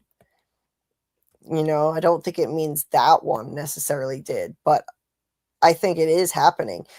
Also, it works the best with cicadas to bring a monster back with cicadas because they symbolize everlasting life. Cicadas, what is it in mythology about how cicadas symbolize eternal life? I'm not sure, but they have their the ones with the longest cycle are like 17 years, right? Yeah, they keep on. They have like a kind of cycle of life that they go through. So I don't think it works well with other insects. I don't think it would work as well if they did the same trick to bring a monster back in the past with other insects. I think it works best with cicadas. Also, I have another reason for this too. In one of these episodes, when in the finale, when Sarah and Boyd go to the ruins and the entity is speaking through her head in the voices, right? She says, "It's laughing at you for bringing it back to town." And I never noticed the word "back" was in that sentence before this rewatch. I thought the quote was, "It's laughing at you for bringing it to town." She said, "It's laughing at you for bringing it back to town," which means it's been there before. The cicada entity has been there before. So this wasn't the first time. So it existed before Nathan was there, in my opinion. Just a sec. In one way or another, yeah. I totally agree. I'm just gonna mute for 1 second. Donna's pockets, Donna's pocket. What's in Donna's pockets? It's the universe in her pockets, in her quantum pockets. How you get out of Fromville, you just get in her pocket, get in Donna's pockets, get into the timey-wiminess of Donna's pockets. Why is Donna's hands always in her pockets? 'Cause she's playing with the universe in her pockets, in her quantum pockets.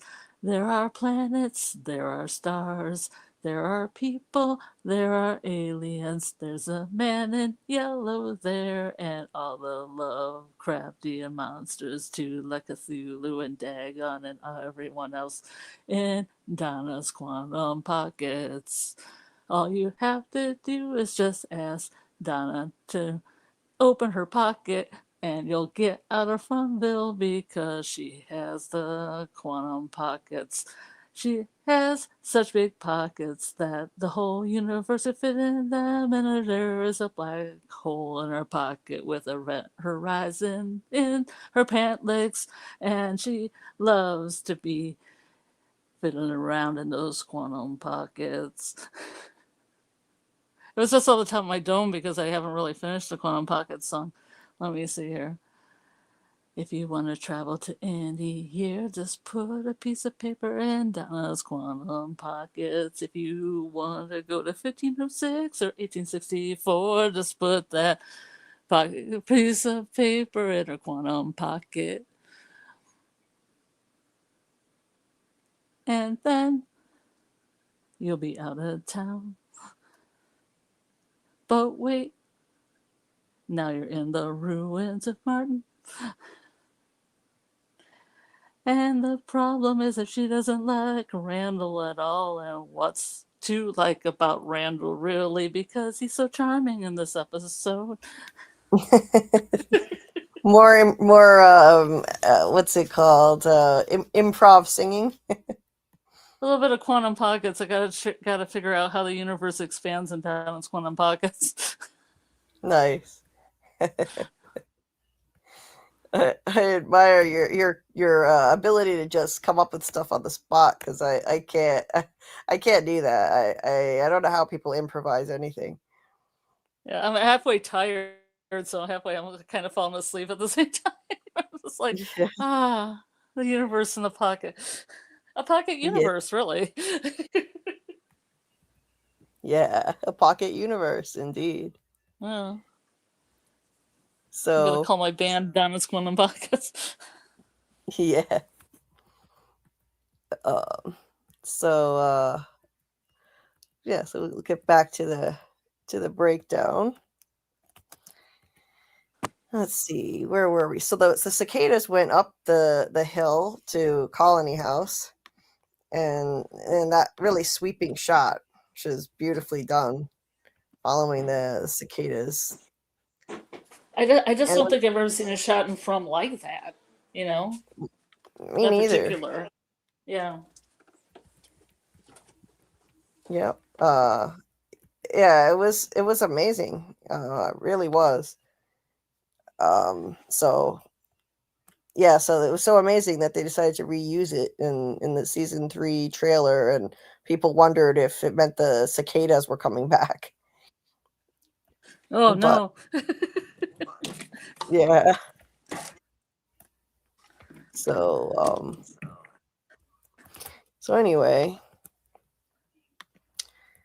over at Colony House, Reggie is the one to deliver the bad news, which was a very bad idea, to send Reggie alone, as it turned out, because he explains, his wife went to sleep and something broke her, and he's like, where's Donna? I'm supposed to talk to Donna. We're all gonna fucking die. We can't go to sleep. No one goes to sleep. Fata was like, great, that's what we focus on. Wherever Donna is, she and Boyd are gonna figure this out.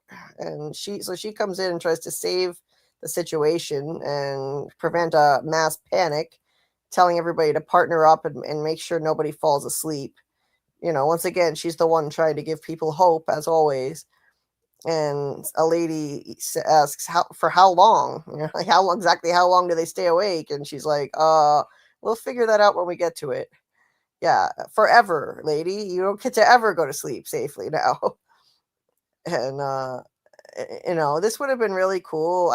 I really always have regretted that they didn't drag this out longer. They only had to stay awake for like one day and one night. And I think it would have been really interesting to see how it would play out with them sleep deprived and struggling, and and people finally just succumbing to sleep, and then the cicadas rip them open. I really think that this would have been more impactful if they had dragged it out a bit longer. But once again, this storyline fell victim to the brevity of modern seasons. They didn't have enough episodes to develop this further, so they kind of rushed it, in my opinion.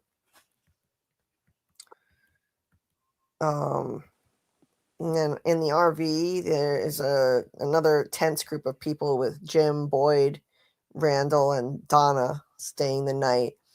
And Boyd has explained that they can't go to sleep. Randall tells Jim Boyd's just coming out with a new story, and he's just buying it. And he's like, no wonder your family's a fucking mess. So Jim tries to attack him. Boyd has to separate them. He handcuffs Randall, says whatever ideas are in his rock hard head are going to get them killed, and he's not planning on dying there tonight. And he slams Randall down on this thing. It's just really hard. Just slams him down. Boyd really does, like, looking back, like, violence is nothing new for Boyd. He's a violent person, but I think that it's this place that has brought that out of him. I doubt that he was always this violent.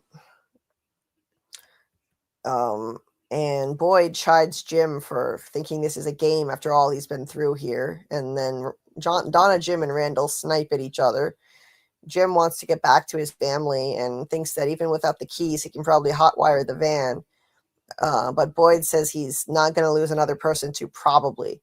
So he says they're going to stay the night there. He orders Randall to sit down, tells him off, pins him to the wall and says he lost his wife here. His friend bled to death in his arms. And he's like, you want proof? How about I tie your ass up to one of those trees out there? Let you find out for yourself.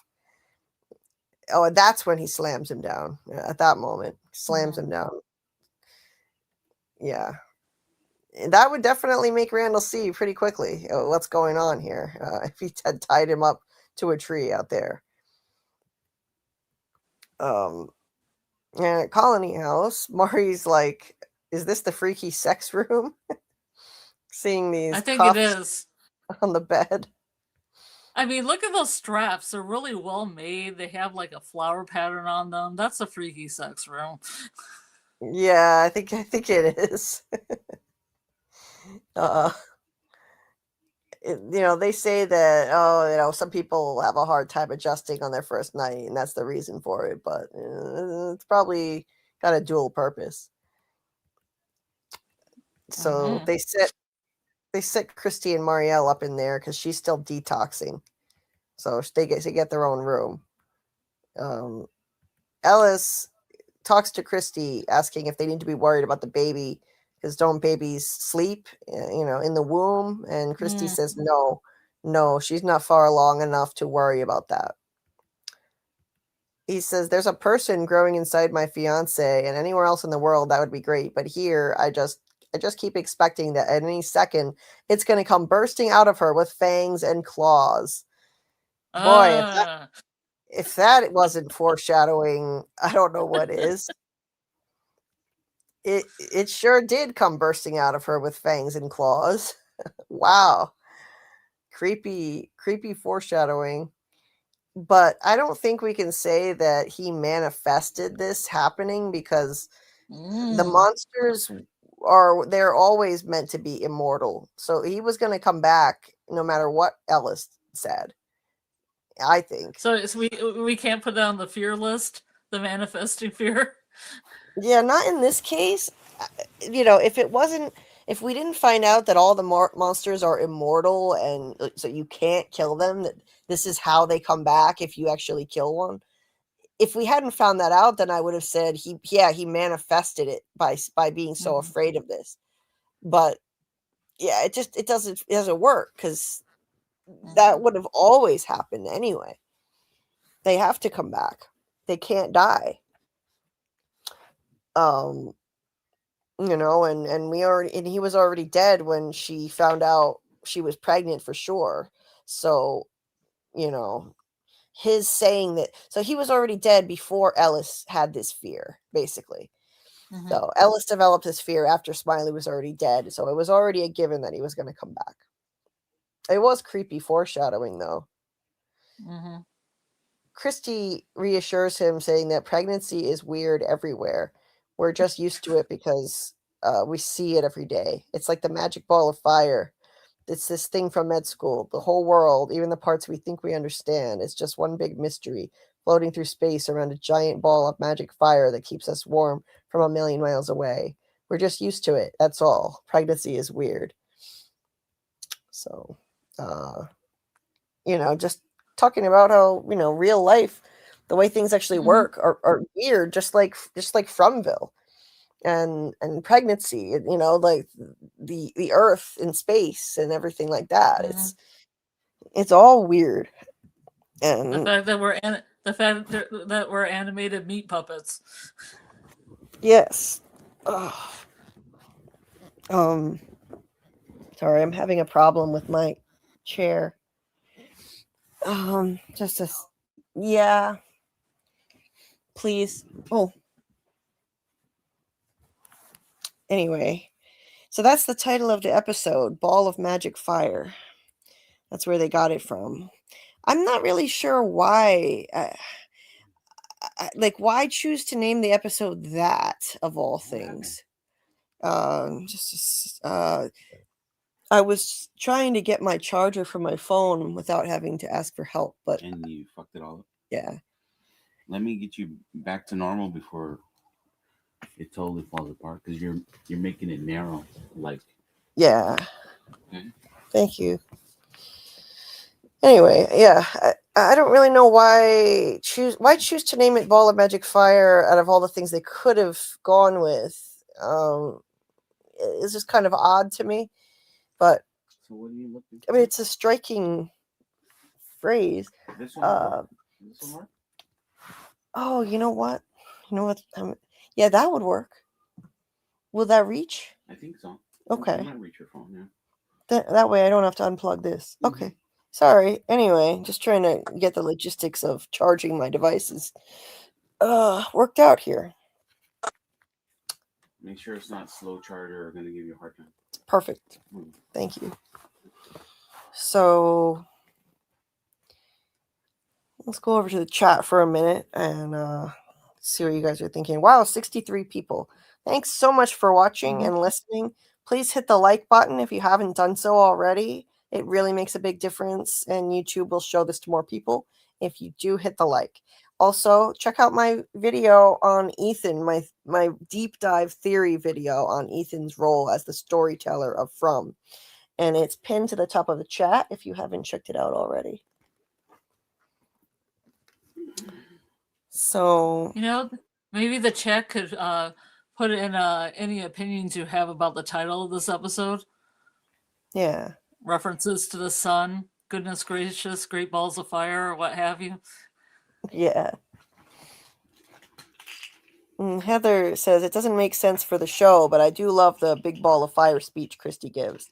I tend to go with floating rock in space personally, but same concept, and it helps me get through fucked up shit. Yes. Yeah, this is the scene. Joyce, this is the scene.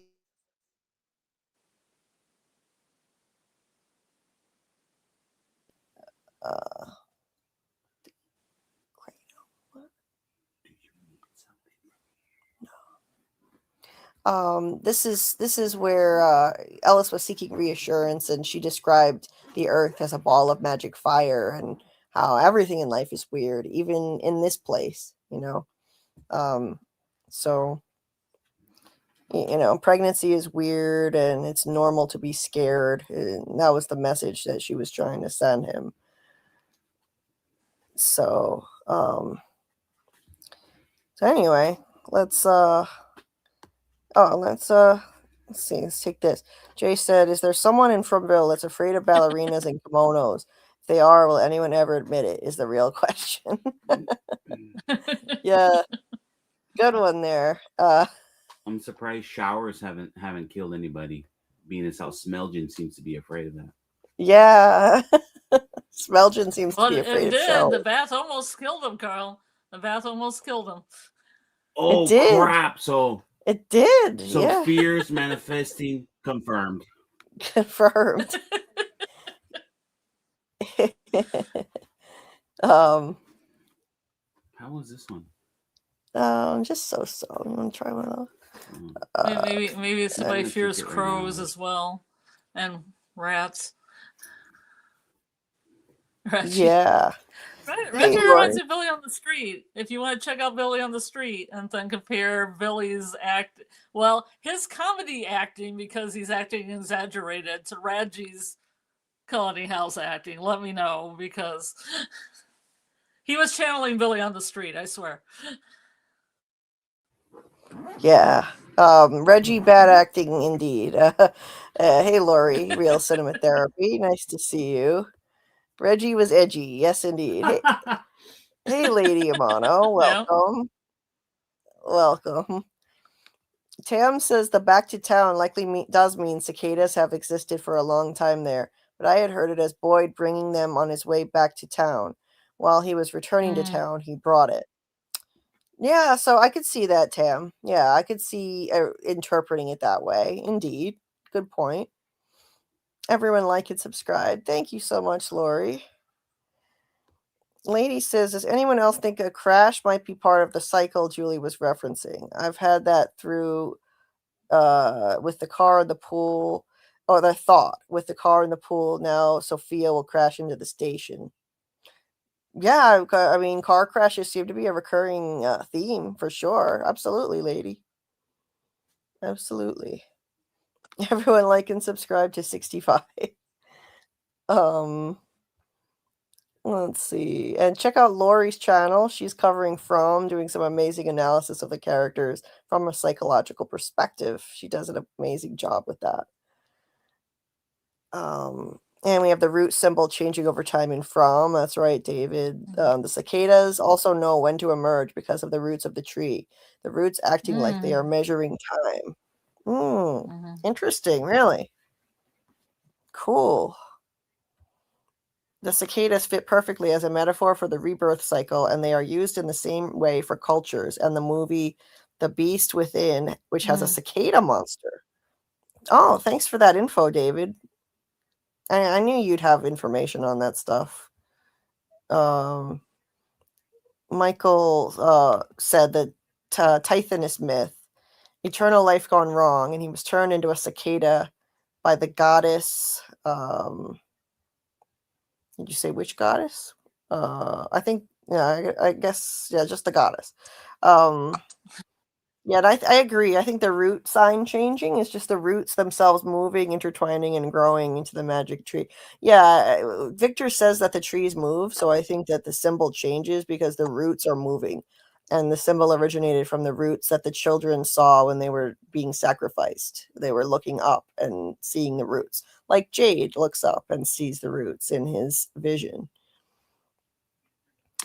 Jay said Sarah was told if she didn't kill Ethan, the boy, Nathan would die, and then everyone else would. So Nathan's fear might be the start of the end. Yeah, it could be. Could be. I mean, yeah, that I think that ultimately that's what will happen if they don't figure a way out of this. That's a good point. And the voices were pretty accurate in everything else that they've said. Not everything, though. That they did tell Sarah that 2 cars would be arriving in town and to stand on the edge of town and she'd see. And she did. 2 cars arrived. So they were right about that. They were right that Nathan would die if she didn't kill the boy.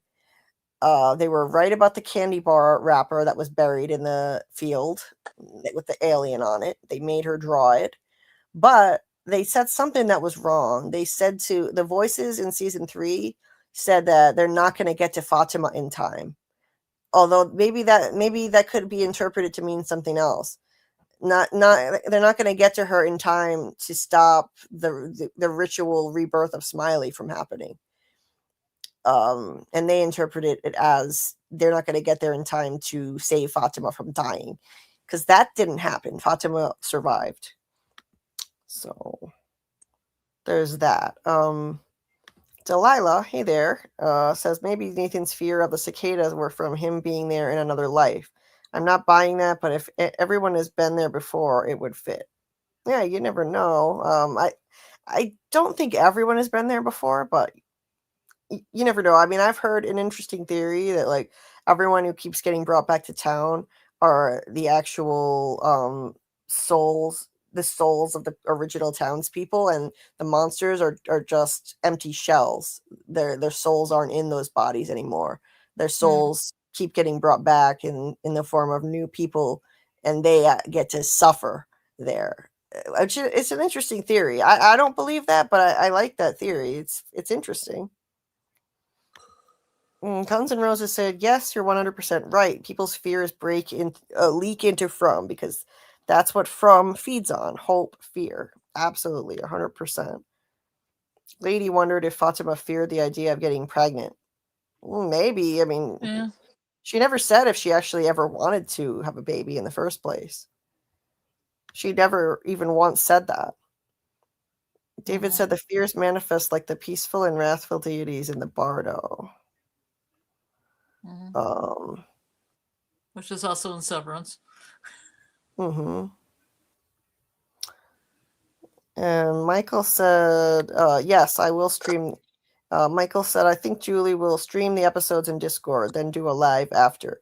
What I'm going to do is stream the episodes in Discord and then do a voice chat in the Discord. And on Monday nights, I'll do the live breaking down the episode every Monday night at 10 p.m. Eastern. We'll do a second live on either Wednesday or Thursday night for theories and predictions. So that's the plan, Michael. Sorry I didn't see that right away.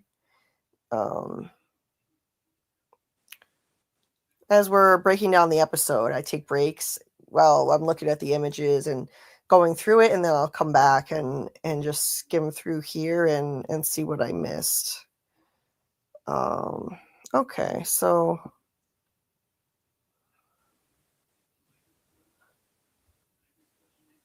upside of cicadas is it got Randall to shut down the conspiracy theories mode. That's true, Tam. That is true.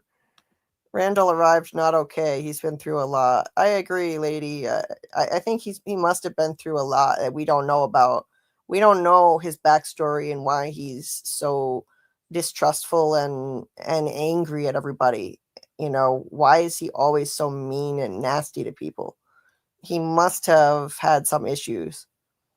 Oh, okay. Lori was wanting to know which nights we're going to do the live streams. It's going to be Mondays, and like I said, I'm thinking probably Thursdays. I'm going to say Mondays and Thursdays, because that'll give me enough time to really focus on doing an episode deep dive video before we do another live stream.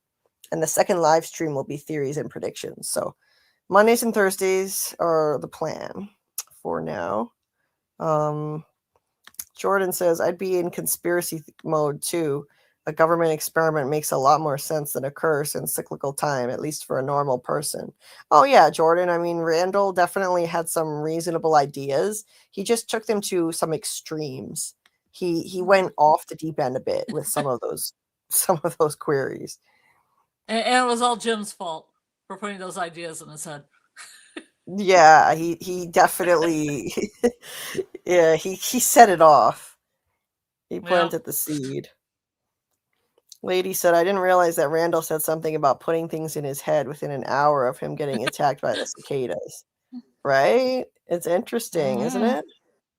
Yeah. And he's like, yeah, let's see what happens. Like let's stay out here and see what happens. And he got to see, he saw already. Yeah. He saw what would happen. What happened? Yep. So okay, I think I pretty much caught up on as much as I could anyway of what you guys are talking about. If I could, I would highlight everything that you're saying. If I could, we would be here for like 12 hours, I think, if I did that. But love to see all the discussion in the chat. Thank you guys so much for the participation. Hey, Recon, nice to see you. Let's see. See anything else at the end of the chat here before we go on? Light is knowledge. So Jordan says, light is knowledge. Knowledge comes at a cost. The sun burns your skin and would eat your eyes. Well,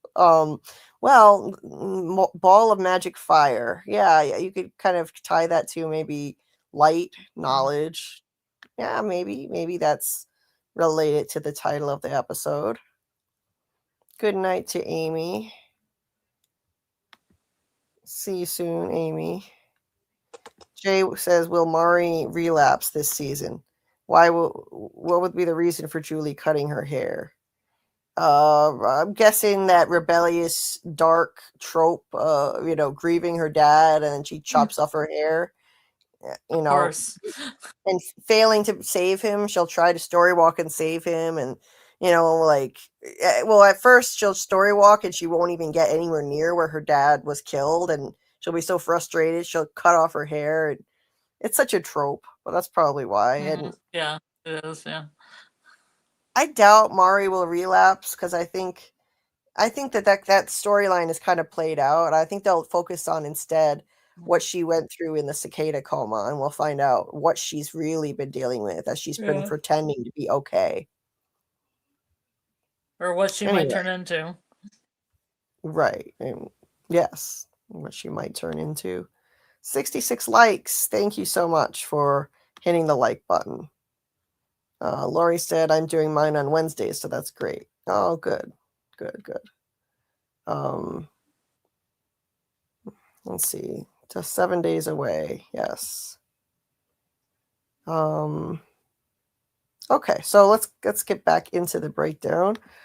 And now we have a scene with Jade and Tabitha looking at Eloise's drawings. I wish I had remembered this stuff was in this episode, because I would have included this in our live stream breaking down the artwork. I forgot about this. So let's look at it now for a minute here. This isn't something that I've really looked that closely at. There's a picture of a bunch of some people. Some of them are smiling and some of them are frowning.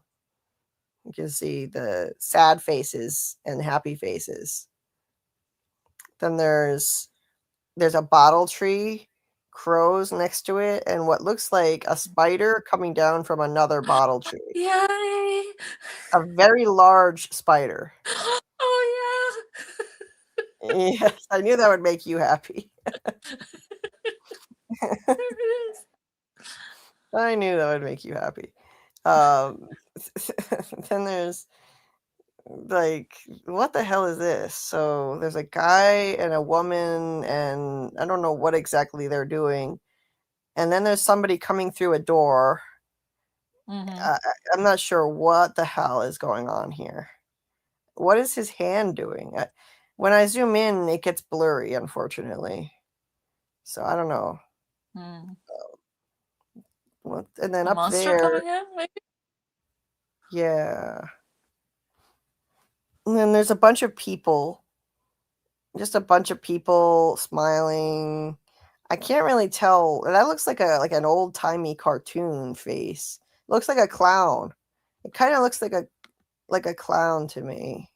No clowns. Nobody in the show fear clowns. Yeah, right. Yeah, see this thing. No. See how it has a round nose? Oh. It kind of looks like a clown, doesn't it? The round nose and the big mouth.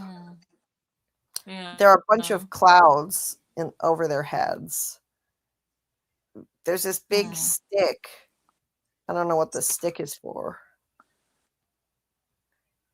And up there, Quest. That looks like maybe Colony House up on the hill. Quest. And yeah, I heard you.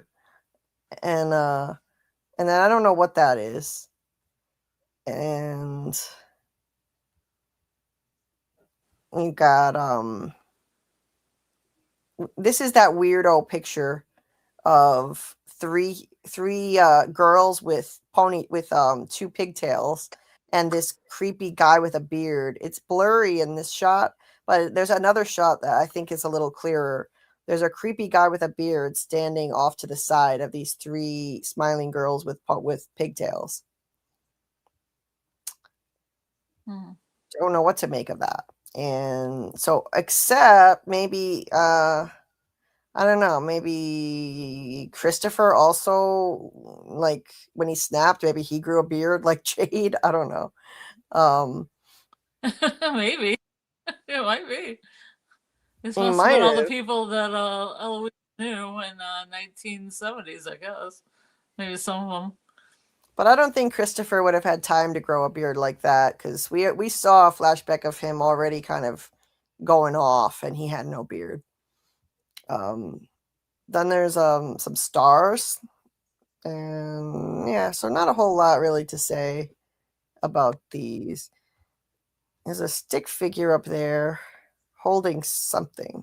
Yeah, so they're talking over the images. And Tabitha says, so Jade says, I can't believe he had a sister. How do you forget something like that? Yes, how do you forget you had a sister? That's pretty crazy. It's a lot of trauma. And then Jade shows Tabitha a picture with Civil War soldiers in it, saying, like, this is what he saw. He saw those in his vision. So Eloise saw these too, I guess. And Tabitha says the pictures came from the stories Victor's mother. So no, Eloise didn't see them. Tabitha says the pictures came from the stories Victor's mother used to tell.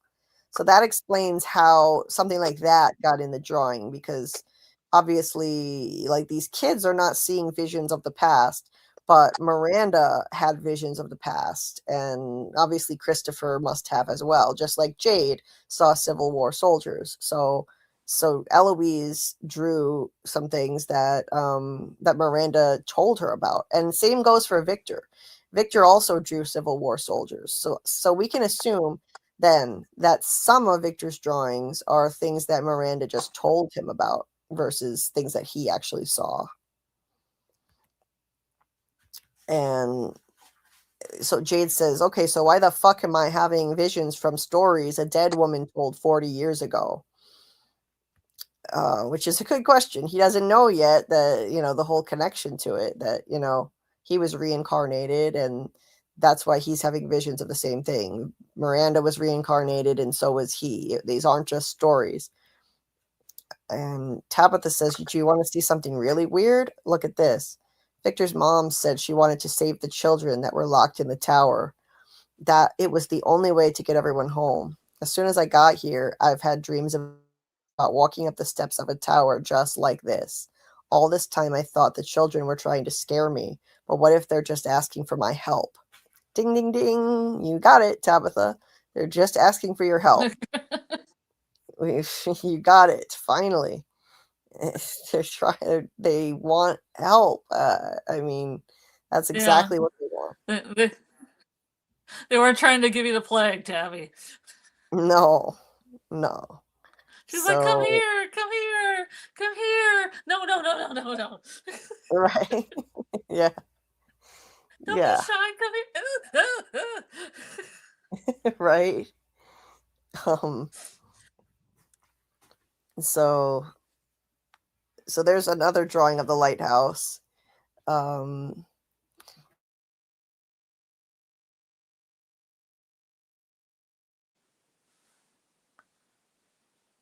you mean to be muted, Julie? Here's a lighthouse. It's gonna flood. It's gonna flood all over the plains. I didn't know if you had to mute yourself for a second. We're talking about the Rundles and everything, and I feel like the Rundles are just a receded flood. Now it's in my head, and I can't get it out. Right. Thanks. So, yeah, maybe so. Maybe there was a flood and it receded. It's possible. So, yeah, this is one drawing of the lighthouse, and there was another one that had this yellowish stuff around the base of the lighthouse. Maybe there was a fire there at one point. Jay said, is it true? Do you believe that Victor draws the past, Miranda draws the future, and Ellis draws the present? Interesting. Oh, good night, Jordan. I think Jordan said, gotta hit the hay, but I love talking with you all. Hope you have a great night too. I think Victor draws the present and the things that Miranda told him about, just like Eloise. According to Victor, Eloise drew things that Miranda told her about as well, which were from the past, as it turns out. And Miranda, I think Miranda mainly painted things from the past, her memories, but she may have painted a vision from the future when she painted the man in yellow, because she painted that before she got to Fromville. And Victor also has a drawing of a man in a yellow suit getting out of a car. So I think she drew a vision of the future, the man in yellow arriving in town, or once he's already in town, rather, and becoming sullied and his suit is dirty. And Victor was drawing the present, what he actually saw. Either that, or actually, no, now that I'm saying this, now that I'm actually talking it through, since we know from Victor that Eloise drew things that Miranda told him about, not just things that she saw, Victor could have been just drawing the man in yellow when he arrived in the past too. He didn't have to have actually seen the man in yellow arrive with his own eyes, because Eloise drew stuff Miranda told him about from the past. So Victor probably did as well. We know the Civil War soldiers, he drew those, and those are from the past. So the man in yellow could have arrived in a previous timeline before Miranda arrived. So I think mostly Miranda painted memories of the past. It's possible, though, she may have painted something from the future. Tabitha had a dream with stuff that hadn't happened yet, premonitions of the future with the lighthouse dream. And if Tabitha could do it, I think Miranda could also have visions of the future. Why is there a lighthouse when there's no water? Very good question, Heather. They have never shown us water, only mountains and trees. I don't think there is water there at the moment. I think it's just like the motel sign and pool, but no motel. There are mismatched random things there that got manifested in this place. Manifested from God knows what. Dreams, nightmares, hopes, fears, things that don't make sense, you know, like a motel sign without a motel and a lighthouse with no water. That's what I think, because they should have shown us crashing waves or something. We've seen the lighthouse a few times and they've never shown us water. Manifest destiny. Yes, including in the drawings. No water. No water around the lighthouse. Chris said someone mentioned that the dark-haired figure in the drawing, the one Julie B says looks like a beard, maybe Julie story walking. That figure is in other drawings too. Well, that would be really interesting, but to me it really does look like a beard, so I don't know. Unless Julie's going to undergo a very strange puberty. I got your beard right here. Julie going to past and be the writer of the Chromonocle. I like that, Chris. I like that. Scarlet had also mentioned that maybe Julie will wind up being the author of the Chromonocle. It was something she was theorizing about. We see a drawing of a flood, and we constantly see pictures of boats. And in season 4, Julie is wearing clothes that have boats on them. Yes, Daryl, I think that's foreshadowing. Definitely foreshadowing. Yes, Guns N' Roses. Yes, Lighthouse has no water. Exactly. Hey, Avon. There's no water, but they have tap water at home. Yes. This place makes no sense. And they also have magic electricity. Guns N' Roses says, I think motel might show up when the house fell apart. Or it could be that the motel collapsed at one time, just like the house got collapsed. And they just cleared the debris over time, maybe. So. Boats and hoes. Love that song. So then Julie and Tian Chen come in with some games and they try to make Ethan feel better, but he is not in the mood. Here's the theme of games coming up again. Games keep coming back into the show, and I think it's an ongoing hint to us that this whole thing operates like a game, specifically a game of chess, I think, with two entities using the characters like chess pieces, manipulating them. And I think it's the boy in white and the man in yellow using them as chess pieces. But games in general keep coming back into the storyline. Game terminology when people talk, like Boyd saying, you know, we can still win, or we're losing, like he says in the trailer. And, you know, he says a lot of game stuff, game related stuff. And move along home. and so Ethan is very depressed and he's losing hope. And he asks if his dad is going to die. Yes, Ethan, he is going to die. Foreshadowing. Once again, he seems almost to have some precognition that eventually Jim really is going to die. I mentioned a few instances in my theory video that Ethan has had some precognition of things that he couldn't possibly have known about. For instance, he knew that a tower was going to be part of the story, an important part, because he was making his finger puppets say, "Let's go to the tower," in season 1. And Tabitha goes to the tower in season 2 in a very important plot point. But there's a lot more to it than that. I get into it more in detail in my video. So Julie says, no, Dad's going to be fine. Like how she wants to save him later, she's always so sure, she's so sure that so it's kind of, this is kind of foreshadowing right here, because he's like, is Dad going to die? And she's like, no, Dad's going to be fine. He's insisting that, she can't bring anybody back from the dead via story walking, and she wants to do that. She thinks people can be brought back. I think that Ethan is correct and she is wrong.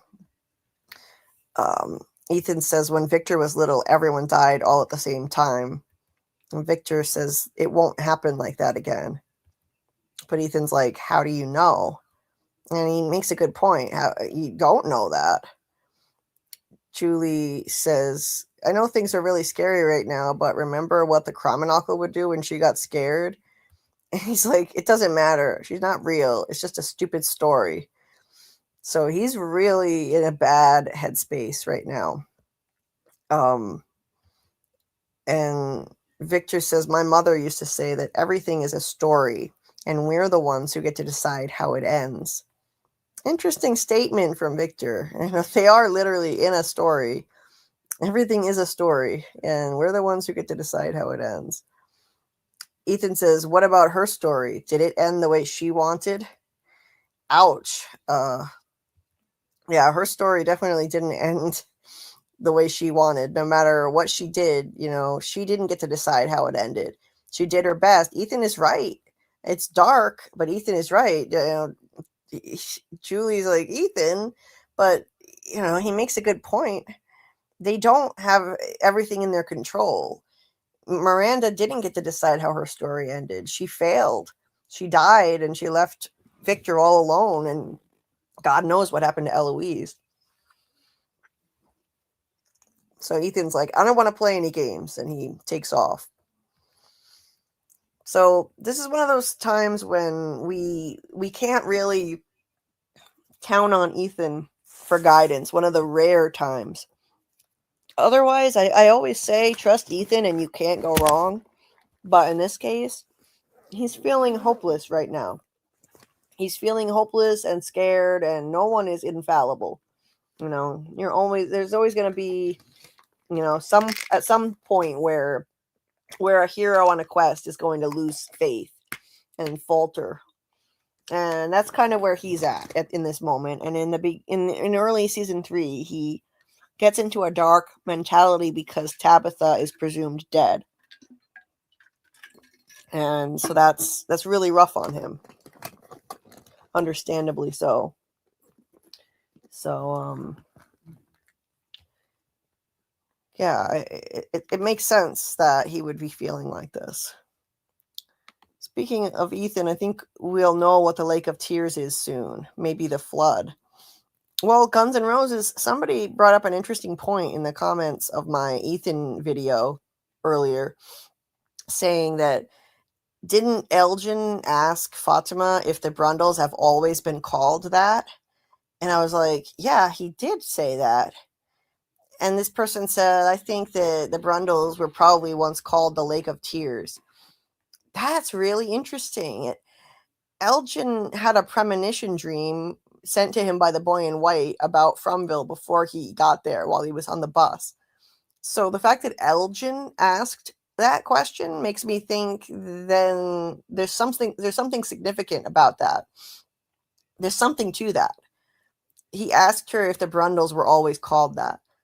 And there's no other major body of water there. So I think that may have once been called the Lake of Tears. And yes, I do think we're going to have a flood as well. I do think a flood is being foreshadowed a lot. So 69 likes. Hell yeah. Carl with the dirty emojis. Oh, that's funny. Yvonne says maybe Ethan knows the future because the boy in white told him or showed him it, but he has to keep quiet most of the time or just giving them clues gradually. Yeah, I don't know if I'd go that far, Avon, but I do think the boy in white has given Ethan a lot of insight. A lot of insight, and that's what happened when he first got there and he had the seizure. People who have deep connections to this place have seizures sometimes. Not always. It's not, Jade doesn't have seizures, but some of the people who have deep connections have seizures. And the fact that Ethan had one is significant.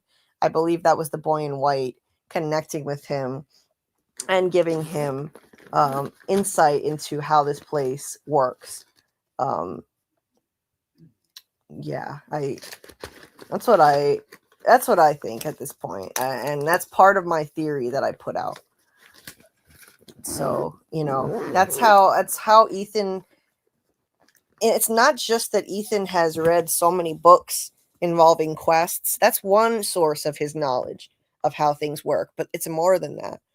He knows a lot of things he couldn't possibly know. Like, he knew Victor was doing something important. He was alive even after he'd been missing for 3 days. Everyone else would have just assumed he was dead at that point. Ethan was like, no, he's alive and he's off somewhere doing something important, playing his part. Everyone has a part to play. And he told Jade, even you. He couldn't possibly have known that. And he was right. Victor was playing an important part. Victor was helping Tabitha in the cave, helping her safely find her way out.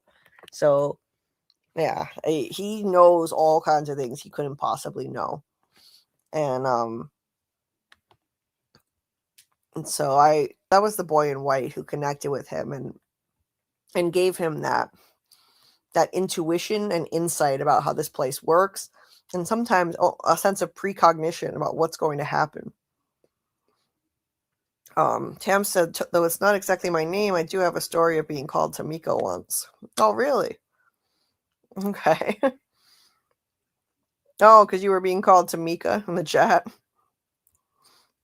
just now. I mean, I'm sure you have a story from a different time too, but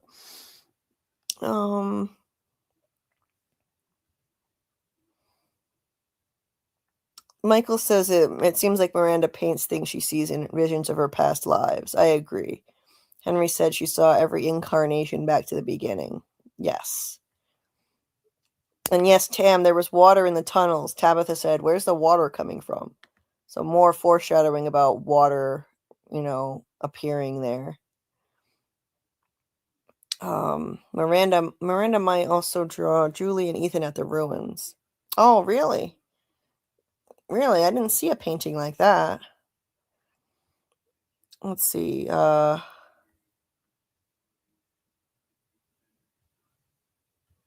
Ethan is so rude to Victor. Yeah, he is, but he's in his feelings right now.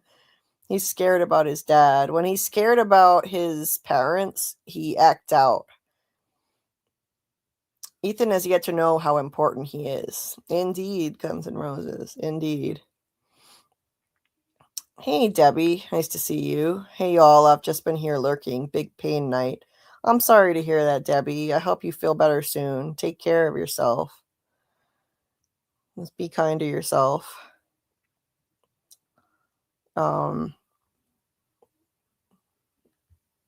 Let's see. Part of me thinks Boy in White is a story walker. That's a cool theory, Heather. That would be an interesting reveal if that's the case. Jay says, no way. If the Brundles were once called the Lake of Tears, would be like Jim being once called Norman before. Well, I don't know. I don't know if I'd go that far. I think it's possible. It's not my theory. It's just something someone in my comment section said. But I think it's possible. Anyway, so moving on.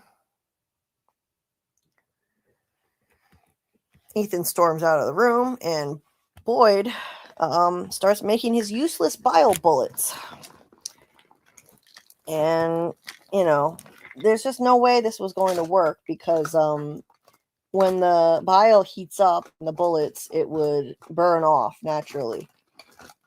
So losing its impact as a result. And hold on. Just have to take a drink of water.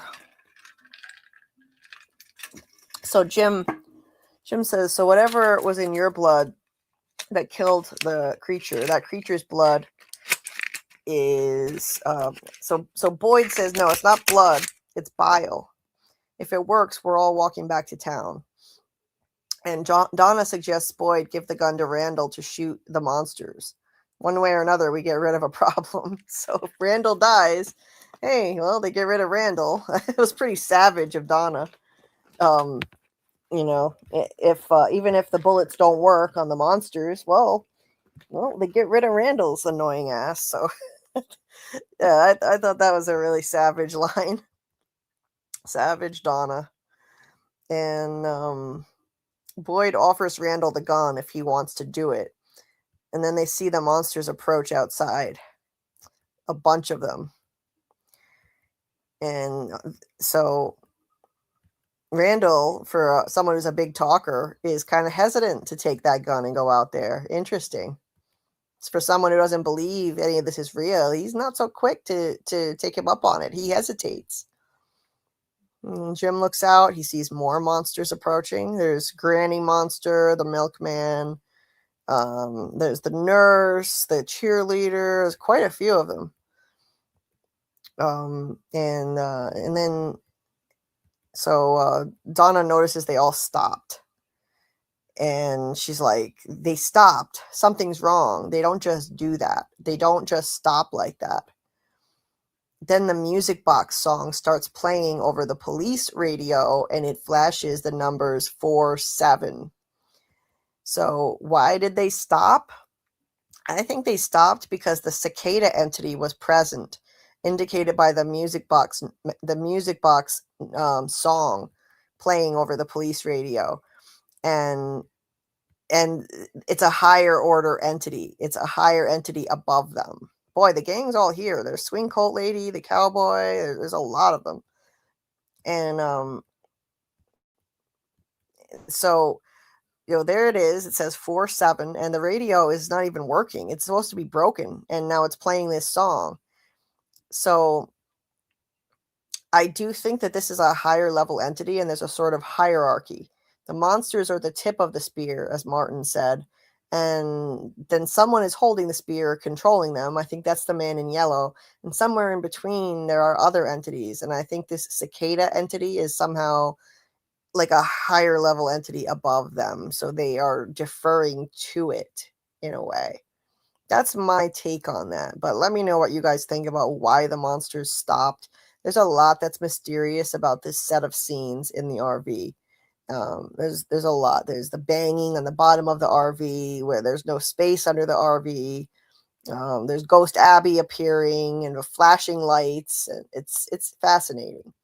So even though the bile bullets were a nothing burger, there's a lot that's really fascinating about these scenes.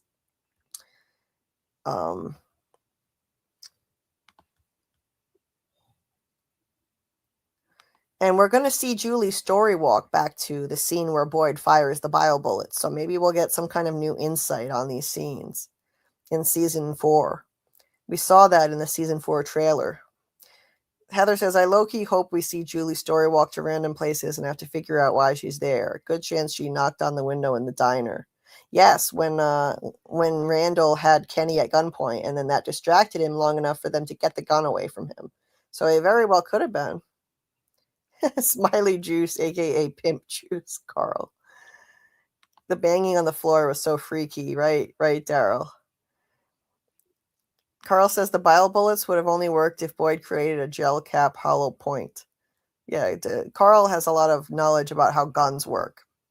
So yeah, he explained to me last night how it would work, and there is a way that the bile bullets would have actually worked. But yeah, they didn't do it right. Yes, Heather, this is where Julie story walks to in the trailer. Future Julie, that's right. That is right. And yes, yes, Guns N' Roses. The bio bullets was worth the bio liquid was worth a shot, literally. Right. Is the boy in white the 8th kid that is missing from the From season 4 poster? Well, actually, it's the 7th kid that's missing, Jay. If you look at the poster, there are only 6. There are 3 on one side of Boyd and 3 on the other. They probably just did that for symmetry because it looks better that way. That's my opinion. Didn't Jim and Jade use those radio parts from the RV during the end of season 1 for the radio tower? Yes, I think they did take some parts out of the radio. So it shouldn't have been working. That's right. And nice to see everyone being so kind and empathetic to Debbie about her pain in the chat. You guys are the best. That's why they call us the Frumily. So anyway, so let's go on. Marielle is destroying this room like a psycho, I guess, while she's detoxing. This is a symptom of detoxing off drugs. She completely loses her shit and trashes the room, and she's like, she's screaming, "We have to get out of here. You don't understand. There's something in here. There's something in the room." And so she's like paranoid. She's paranoid that the cicada entity is already there. But I don't think it's actually there yet. It comes later for her. And Christy reassures her that as long as she's awake, she's safe. But then Mari starts lashing out at her, saying, "It's all your fault. You disappeared. I couldn't eat. I couldn't sleep. You fucking did this to me." Which is terrible because Christy's already been blaming herself for Marielle, like falling off the wagon and going back on drugs because Christy disappeared, even though it's not Christy's fault she disappeared. And she's already blamed herself for Marielle getting somehow manifested there too, because Christy basically felt like she gave Sarah permission to try to unalive Ethan. And because Sarah said, if you could see your fiance again, would it be worth doing one bad thing? Christy said, hypothetically, yes. And then boom, Sarah tried to unalive Ethan, and Marielle got manifested there pretty much right away. So I think she did manifest Marielle coming there. And she already feels guilty and feels like she did cause that. So for her to fling that guilt at her was terrible. But I guess detoxing is a pretty brutal thing, and that's why she's acting like this. So she apologized. It's the worst night to do a detox too. Oh my God, you scared me. I jumped. It's the worst time to do a detox too. Is that okay? Because I know my StreamYard on the website's kind of crap. Yeah. I hear you. All right. Yeah, it's a bad night. And that was okay. I'm jumpy. It's a bad night for a detox. Yep. So she apologizes. Christy comforts her. Christy is too good to her, really. Marielle has yet to really deserve everything Christy's done for her, if you ask me. And she tells Christy to tie her down to the bed so that she doesn't flip out like that again. Probably not the first time she's done that for her. Yeah, maybe not the first time. Now, over at the sheriff's station, oh damn, I just dropped stuff. Sarah asks if a certain pin is hers on the map of the U.S. and asks which one is his. She tries to actually make conversation with him. He has no interest in talking to her. She's like, "Your mom told me once she was so grateful you were all together when you..." I'm sorry, I shouldn't have said that. Yeah, no shit, Sherlock. Referring to like how, oh yeah, his mom was so grateful that his whole family was together when they got stuck there, including his dad. Well, they're not anymore, so yes, you definitely shouldn't have brought that up. She's just really thoughtless in the stuff she's saying to him. Instead, she tries to apologize to him, saying, I never really had the chance to. I just want you to know that I'm sorry. And I know it doesn't mean anything, but if I could go back and change what happened, I would. He's like, stop. And she doesn't respect his wishes. She doesn't respect his feelings or his wishes. She continues to go on and on when he does not want to hear it. And that's just unacceptable, if you ask me. She says, I know it's painful for you seeing me every day, for you, for your mom. I told Boyd maybe I should go out in the forest. Maybe that way I could help.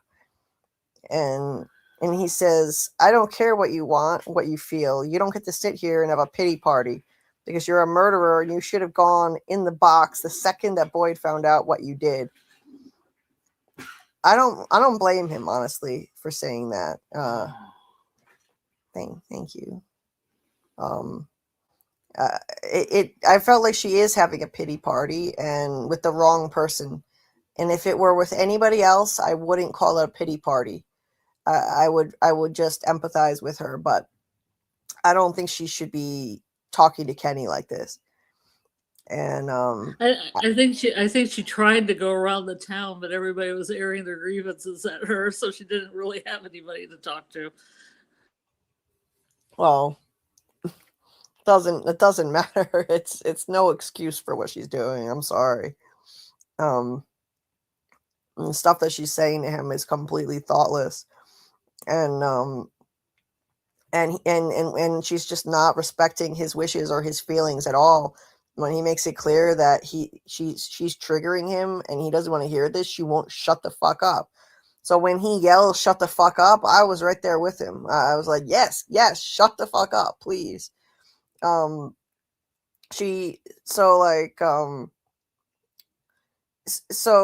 after he says that, you should have gone in the box, which, by the way, I don't agree with. I don't think she should have gone in the box. I don't think anybody should be going in the box. I think she should have been locked up to protect everybody's safety. I think she should have had to live at the sheriff's station with Boyd under lock and key, not allowed to just go around freely. Because what she's doing, what she could do is unpredictable. And anyway, Sarah says, I know what I've done. I'll never be able to take it back. I've ruined people's lives. You and your mom, you guys were like family to me, and your dad. And this is where she crosses the line again. She still won't stop. And mentioning his dad, I don't fucking think so. So that's where he yells, shut the fuck up. Don't fucking talk about my dad. And she still doesn't respect his wishes. She says, no, I said no. I didn't ask for any of this. You think you're the only one who lost something? Wow. She's like, I've lost everything. Everything I was and everything I could have been is gone. This place destroyed the only person I ever get to be, and I'm tired. I'm tired of being afraid, and I'm tired of being ashamed. I don't want to be here anymore. I don't want to be your monster anymore. I just want it to be over. If she had said this to anybody but Kenny, I could forgive it. I could empathize. She's lost a lot. She's a victim too.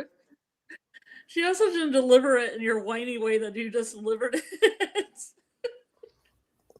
No, she delivered it in a rude tone, in a rude, petulant tone, is what she did.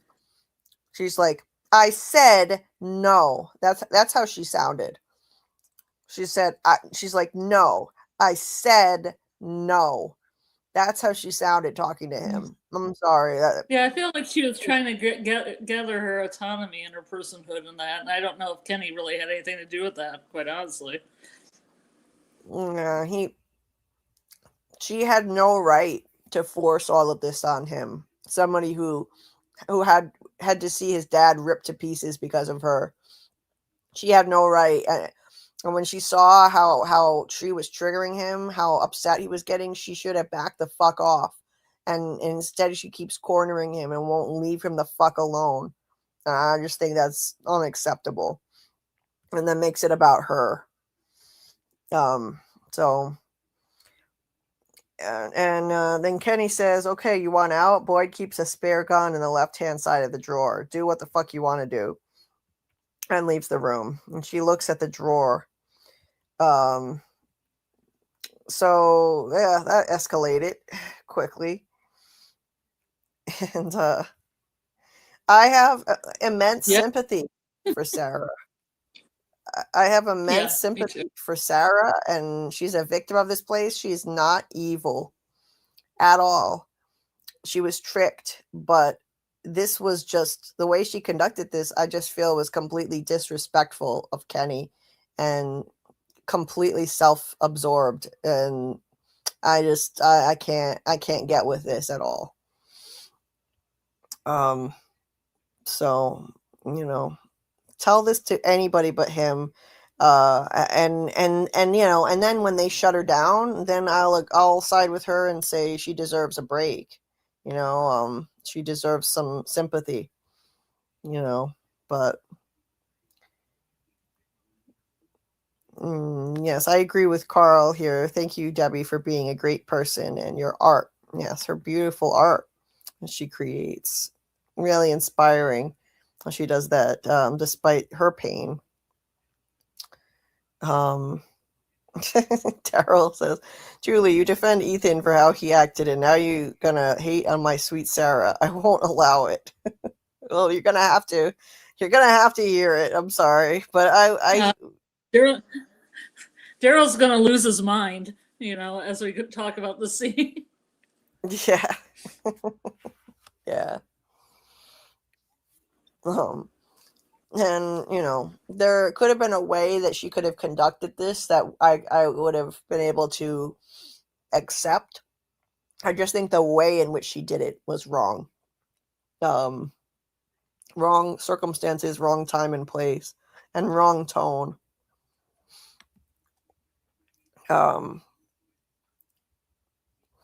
Vladimir says, yep, Julie, Sarah was very self-centered in this scene.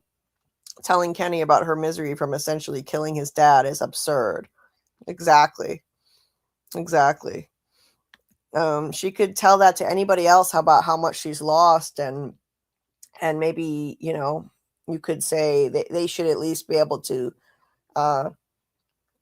see that she's a victim of this place too. Rumley Civil War. It's okay. Friendly disagreement is all good here. Guns N' Roses, signed petition to give Sarah a break. If Sarah wanted forgiveness, she should have asked, but she was pretty much demanding. Yes, thank you. Was she asking? No. Was she humbly asking? No, she was demanding. She was demanding it. Like, no. I said no. What the fuck? Sit down. Take several seats. Jesus. Okay. Anyway. Now for some comic relief. I honestly think maybe they did intend for this to be some dark comic relief to lighten the tension of the Kenny and Sarah scenes.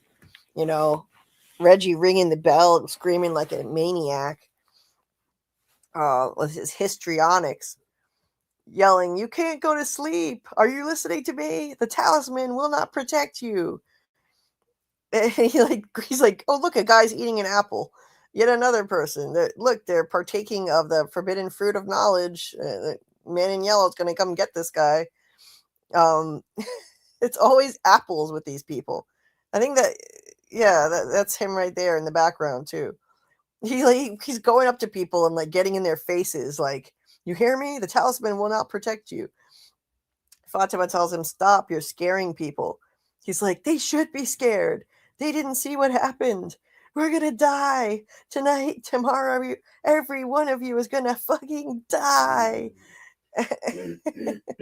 It's quite the show that he puts on. He's going to go out like Grimy from The Simpsons. Old Grimes. Oh, remember him? No, I never saw that. Grimy? Yeah, from The Simpsons.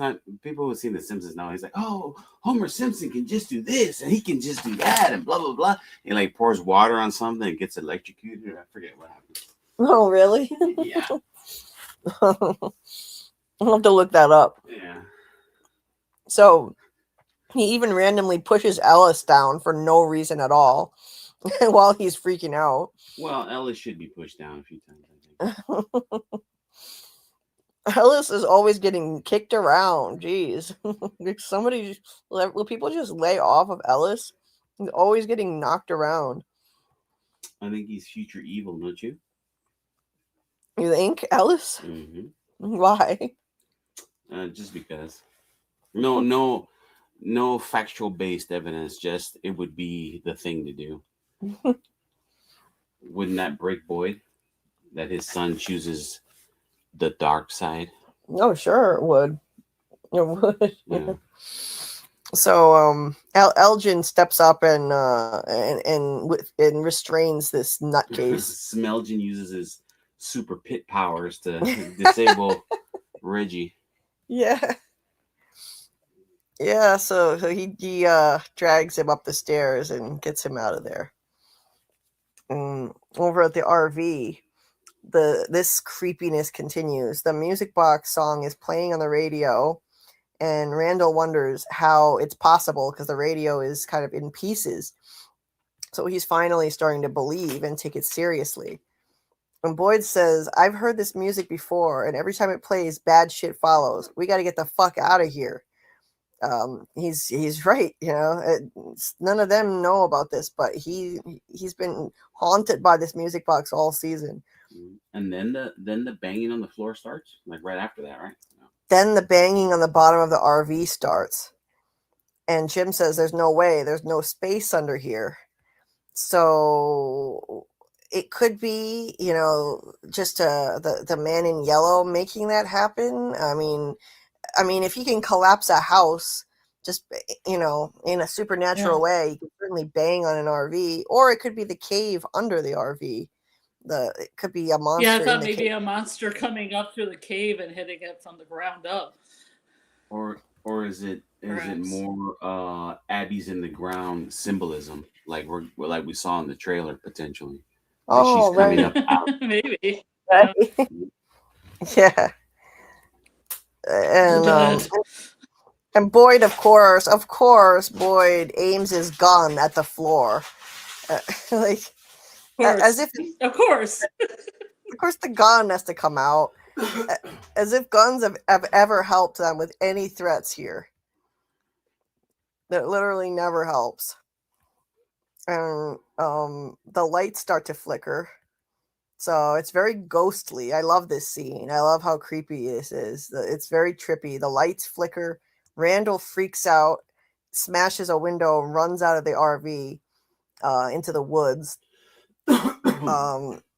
Great move, Randall. You just got yourself cicadaed. He gets picked by the cicadas because of this. And then thank you. I'm trying to, yeah, there we go. Thanks. Then so he does that, and then Boyd smashes another window and tells Jim to go hotwire the van, like he said he thought he could do. And he and Donna run for the van, and the monsters start moving again at this point. So has the cicada entity then left, or like is not the cicada entity, but like the evil entity? I think there was some higher level entity that was present that made them stop. Or who knows, maybe when Julie story walks back there, we'll find out a definitive reason why they stopped. But now they start moving again, and Boyd fires bile bullets at them. So we will see this happen again when Julie story walks in season 4. And they just keep on walking. The bullets don't do shit. So much for the bile bullets. Then he looks back into the RV because he hears Abby's voice saying his name. And there's Ghost Abby appearing as the lights flick on and off, and Abby herself glitches in and out. This is so trippy how they do that. This is the only scene in which Abby, that's one for the people that have the theory that it's a Matrix because of the glitchiness. yeah, like the simulation theories, because she disappears for a second and then she reappears. That's when she just left, but like there's I wasn't able to capture it because it was a split second moment in the screenshots, but yeah, she disappears and then reappears a split second later. And so that's weird. That's the only time in her 3 appearances when that happened. As the lights are flickering, she flickers too. She disappears and comes back. So that tells me, obviously, whatever entity is controlling the lights is also controlling her specter, this specter of Abby. It's like some kind of parlor trick along with the flickering lights. And so and obviously I think it's the evil man in yellow entity that's doing this. And she says, Boyd, come back to me. In other words, she's trying to get Boyd not to run for the van and to stay there and let the monsters kill him. There's no, the windows have been smashed. There's no keeping him safe in this RV now. The talisman won't work now because Randall smashed one of the windows and then they smashed another one. So she's saying, Boyd, come back to me, trying to trick him into thinking she's really the spirit of his wife, wanting him to join her in the afterlife. That's fucked up. That's really fucked up. And he doesn't listen. She disappears and then he runs for it. He fires a few more useless bio bullets at the monsters. Then he bolts for the van. So what a scene. What a great scene. That's by far my favorite scene in the episode. So even in an episode that's, not my favorite, that it still has some spectacular moments in it. So that's even when this show, for me, is not firing on all cylinders and not completely at its best, it's still head and shoulders above any other show out there, if you ask me. And I bet the monsters stopped because of Julie's story walking too, for some reason. Yeah, I think about it. Maybe they did. Maybe they did. It makes sense. It makes sense. It does make sense. They're kind of taken aback. Yeah. Guns N' Roses says, exactly. Guns have never done anything, but they keep using it for whatever reason. Yes, they do. And even when they know it's not going to work no matter what. Like I think Boyd even takes his gun down into the creature's cave with him when he sees Smiley get reborn, as if that's going to help him at all down there. Let's see. I mean, as the town has animals and peaches and electricity on demand, with no explanation, so why not apples? Oh, absolutely, Heather. But I think that the apples symbolize forbidden knowledge, like a biblical reference. And that's why Fatima, who symbolizes Eve in Ellis's artwork, that's why Fatima is always eating apples and offers an apple to Julie. And when they try to build the radio tower at Colony House and they're seeking knowledge as a group, Jade brings a giant basket of apples to Colony House to pass out, like symbolizing the forbidden knowledge that they're partaking in. And so as a result, they all kind of fall from grace. It's paradise lost. As a result of their collective efforts, building the radio tower to try to find answers, Boyd going out in the woods with Sarah to try to find a way out, their endless summer, which is kind of like being in the Garden of Eden, ends. And it starts to get cold for the first time. Victor said it never happened before. So it's no longer endless summer, and things start to get really bad for them. The crops get poisoned. They start running out of food. So it's paradise lost. No more, endless supply of free food and endless, nice weather and, all they have to do is just follow the rules and everything will be okay. Like before, all they had to do was follow the rules. Don't seek out any knowledge. Don't try to escape. Don't go looking for answers. Hang up your talisman at night, stay in after dark, and you'll be okay. But they didn't follow the rules. They sought knowledge at the end of season 1, and and now they're paying the price. Knowledge comes at a cost. That is a huge theme of the show, and it relates to those biblical references in the show and those biblical themes, which I just love how they do that. I think that's really super interesting. So that's why I keep pointing out the apples. I know sometimes an apple is just an apple. The guy was just eating an apple in Colony House at that moment, but there are strategic moments in the show, and I do think it is used as symbolism for, and also when Jim was connecting to the radio trying to make it work, he had a whole apple stuffed in his mouth at that moment. So, and Jade had like a bushel of apples. There's just so many apples. yes. So many bowls of apples throughout the show. So much apples. And they're always in the front. If somebody's saying Pocket Universe, so there's a bowl of apples. Yes. You should pay strict attention. Right. So Avon says maybe they stopped because they simply noticed Julie. Right. It could very well be that. It could be as simple as that. The most ancient evil, the darkness of winter, the basis of many myths. I have a question for you, Julie. Yeah. Did Tony Teflon say that he saw Julie in the shot in that scene? Because I tried to watch it on my TV really big, and I didn't see anybody that looked like a shadow of a woman or an outline or anything like that. But I thought maybe he said it in one of his lives, but I can't remember. Yes. Tony recently mentioned that again in the chat here when he popped into our chat. He said that he saw a woman, and he said it back in the day when he was covering this episode, that he saw a woman standing there in the woods behind a tree, and people laughed at him, but now Julie really will be there. But I haven't seen that either. Granted, I haven't watched it on a big TV, but I haven't seen it either. So I'd love to know exactly where he saw this. Yeah. A timestamp would be really good because I like to see it. Try to see if I can't see an outline or anything. Me too. Yeah. Yeah, Echo was just a temporary little tech thing, but it should be gone now. Football Affinity says, do you guys think there's a chance of Julie becoming a monster?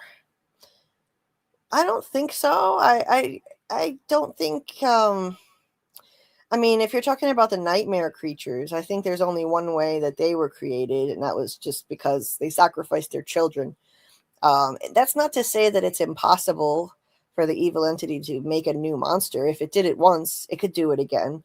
But I would think that that's kind of too low of a level for a character like Julie. She's story walking. She's not like a soldier, I could see Reggie turning into a monster, not Julie, Yeah. Or somebody like that. Doesn't seem to fit Julie's story arc. Seems more red shirt status. Yeah. Doesn't seem to fit her story arc, I think.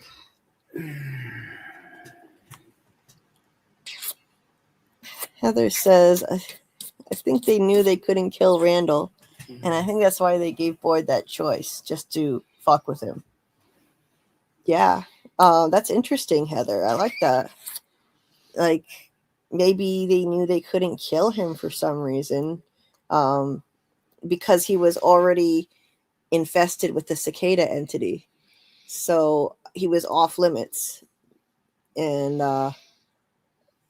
so they did that to Boyd just to fuck with him. That makes sense, Heather. And I also think that potentially Randall's courage helped keep him alive that night. Because Ethan once said that facing your fear takes away the power of whatever it is you're afraid of. That's how you take away its power. And in the very same episode, Randall faced the monsters from inside the bus and said, I'm not afraid of you. and they all in tandem turned on their heels and walked away. I think that was a clue that if you face your fear of something there in this place and you show courage, then you could potentially survive that threat. And since Randall's not afraid of the monsters, that might be why they also would have chosen not to kill him. And, you know, like, he held out a talisman and pointed it at them. And you know, obviously the talismans don't work that way. But he wasn't scared. He faced them at night to help, you know, the people on the ambulance. He was courageous and he survived. And I think facing threats with courage may be essential to surviving and a key that a lot of people are missing. So that's one of the main points of my Ethan theory video, actually. So I get into that in more detail in there. Now, it's not the end all be all, obviously, you know, but it's not going to like break the curse and get them out of there. But I do think it could be essential to helping people survive while they're trapped there. Do you need help surviving? Sometimes. I think I'm good right now. Watch out or I'll infest you. Anyway, it's not fun for them if he's not afraid. Exactly, Heather. It's not fun if he's not afraid. And ain't no fun if the homies can't have none. And yeah, and it's a game for them. So if you don't give them any fear for the entity to feed on, they're not interested. Boyd has so much courage and he's not afraid. He faces things courageously. Even if he is afraid, he faces his fears. He faces entities and threats with courage, and he keeps walking away with his life. The monsters keep letting him live. Boyd has been in close contact with the monsters so many times, and he's lived. And I get into that also in the theory video. So, Boy in White got in Tony's head. Yes. Maybe so, Avon. He thinks Boy in White is evil, but I don't agree on that. So anyway, let's move on from there. So Boyd makes it to the van, and then Randall runs into the woods. Not a smart move at all. I don't know what he was thinking. He should have run for the van, I guess. But, you know, he ran out ahead of everyone else. The cicadas chase him down and curl all over him and fly into his mouth. And that's the end of that. He's now been chosen by the cicada entity. It's a really gnarly scene.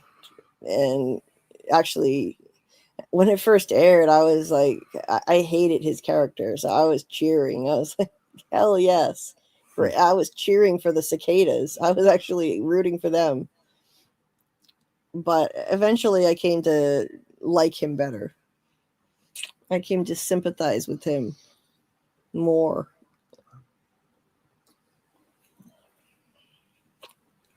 I came to sympathize with him a lot more. So look at him. Look how ridiculous. And the Emmy goes to right. Mm-hmm. The cicadas. Right. Oh no, Michael, I missed that. I'll definitely listen to the replay of Tony's live. That was cool that's cool that you called in. I wish I had been able to listen in on more of it, but I'll check out the replay. Good for you calling in. So let's see. David said, mirror principle. The outer world is a mirror of the inner world. When someone looks inside and meets their shadow, what is mirrored back to them keeps their ego occupied with itself in a fantasy. That's fascinating stuff, David. The boy in white is the psychopomp. The psychopomp's role is to lead progressively, to lead the ego into a greater understanding of itself. Yeah, I like that. That seems to fit. That definitely seems to fit. And Randall does have a big mouth. Yes. In more ways than one, huh? Yes, he does. And, so this is the first of many cicada encounters with Randall, and where now he has imaginary cicadas tormenting him all the time. It's getting a little bit, to be honest, it started to get a little tedious. The cicadas chasing him down and him rolling around, swatting at them, and it's like enough already with the cicadas. Are you using this or no? Nope. A lot of their budget went to cicadas, Julie. I guess so. Maybe they got a discount on them, and that's why they use them in every scene. Yeah, they got a discount. Damn, we're a week away. I remember I was typing in 72 days. Yeah, football, it's crazy, isn't it? It's gone so fast for me. David says, Boy in White is a guide, metaphorically as a guide for the ego, helping the conscious self-navigate, integrate, or transition through traumatic, repressed, or unconscious material, the shadow or the id. Well, that certainly fits. So I remember thinking at this moment when this first era that Randall was definitely dead. There's no way he was going to survive this. I was happy about it, to be honest. But So you thought they were all going to explode like Paula? Yeah, I did, So I thought he was going to get ripped open. I couldn't believe it when he actually turned out to be alive. So moving on, we have Kenny and Sarah and the infamous Russian roulette scene where she's got the gun and she is sitting there looking at the bullets, and he tells her to put it away, but she says, why? It's what everyone wants, isn't it? You were the one who said I belonged in the box. He said, it's different. Put the fucking gun away. And she said, if I was in the box, it would be out of your hands. It wouldn't be you killing me. It would be this place. I don't want to cause you any more pain. So we'll pretend that we're in the box and we'll let this place decide. So she's still causing him more pain if she does die this way. Who is she trying to fool here? So she's like, how many should we use? And she's even like being extra melodramatic with this. Like, how many should we use? One. She puts one in. Two. She puts another bullet in. Just two. And he tries to intervene, take it from her, and she points the gun at him. Points the loaded gun at him. That's great. And she says, no, you don't get to decide, and puts it to her head and fires the gun.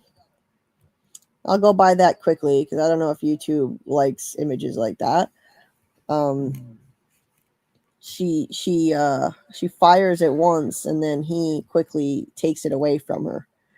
Luckily, when she fires, it doesn't go off. And I don't appreciate that, but I've already made my case for why I don't like the way she handled this. So do you think the entity wanted her alive, or was just randomness that she kind of shot the gun off a couple times and didn't end up getting one of those bullets? I think,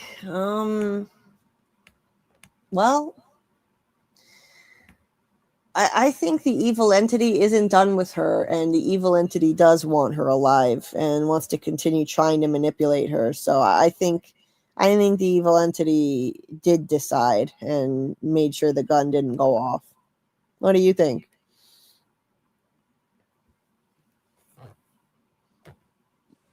I agree with that statement, because I think that she's the one that all the voices communicate through her.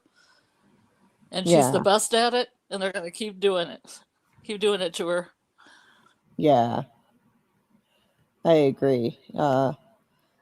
And Tam, I'm glad Randall lived also. I started to like him better in season 3.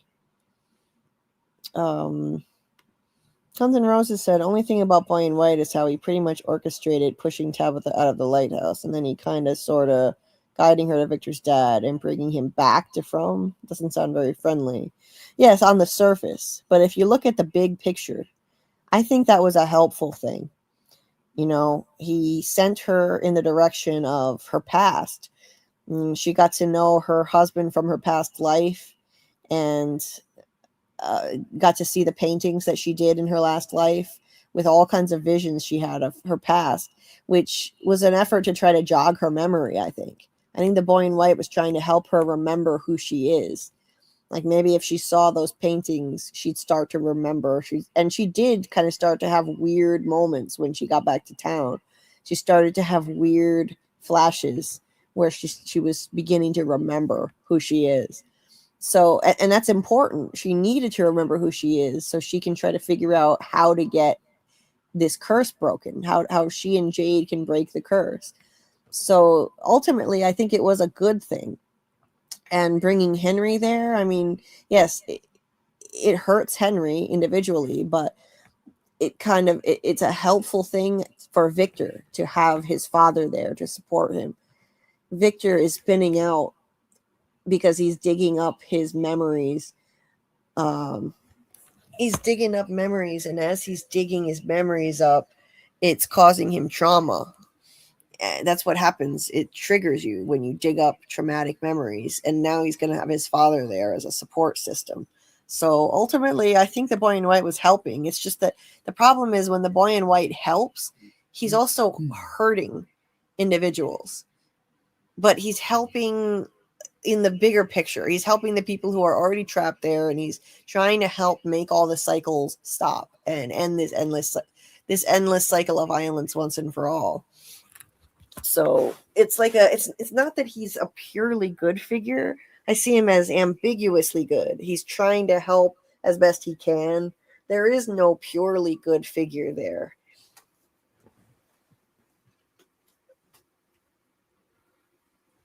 This thing is like the echo is It's like, too much. it's Okay. distracting. Here. Can you? I'll get them. Maybe we can muffle it somehow.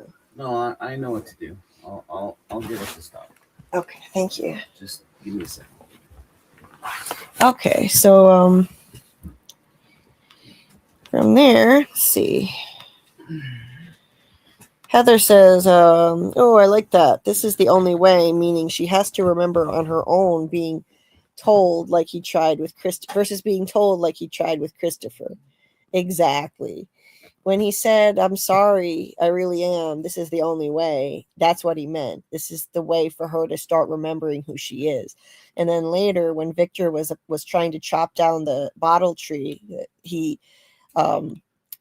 Boy in White stopped him, said, don't chop down that tree. And then he said, when Victor was asking for answers, he said, I think it's best that you learn for yourselves. It's the only way you'll understand.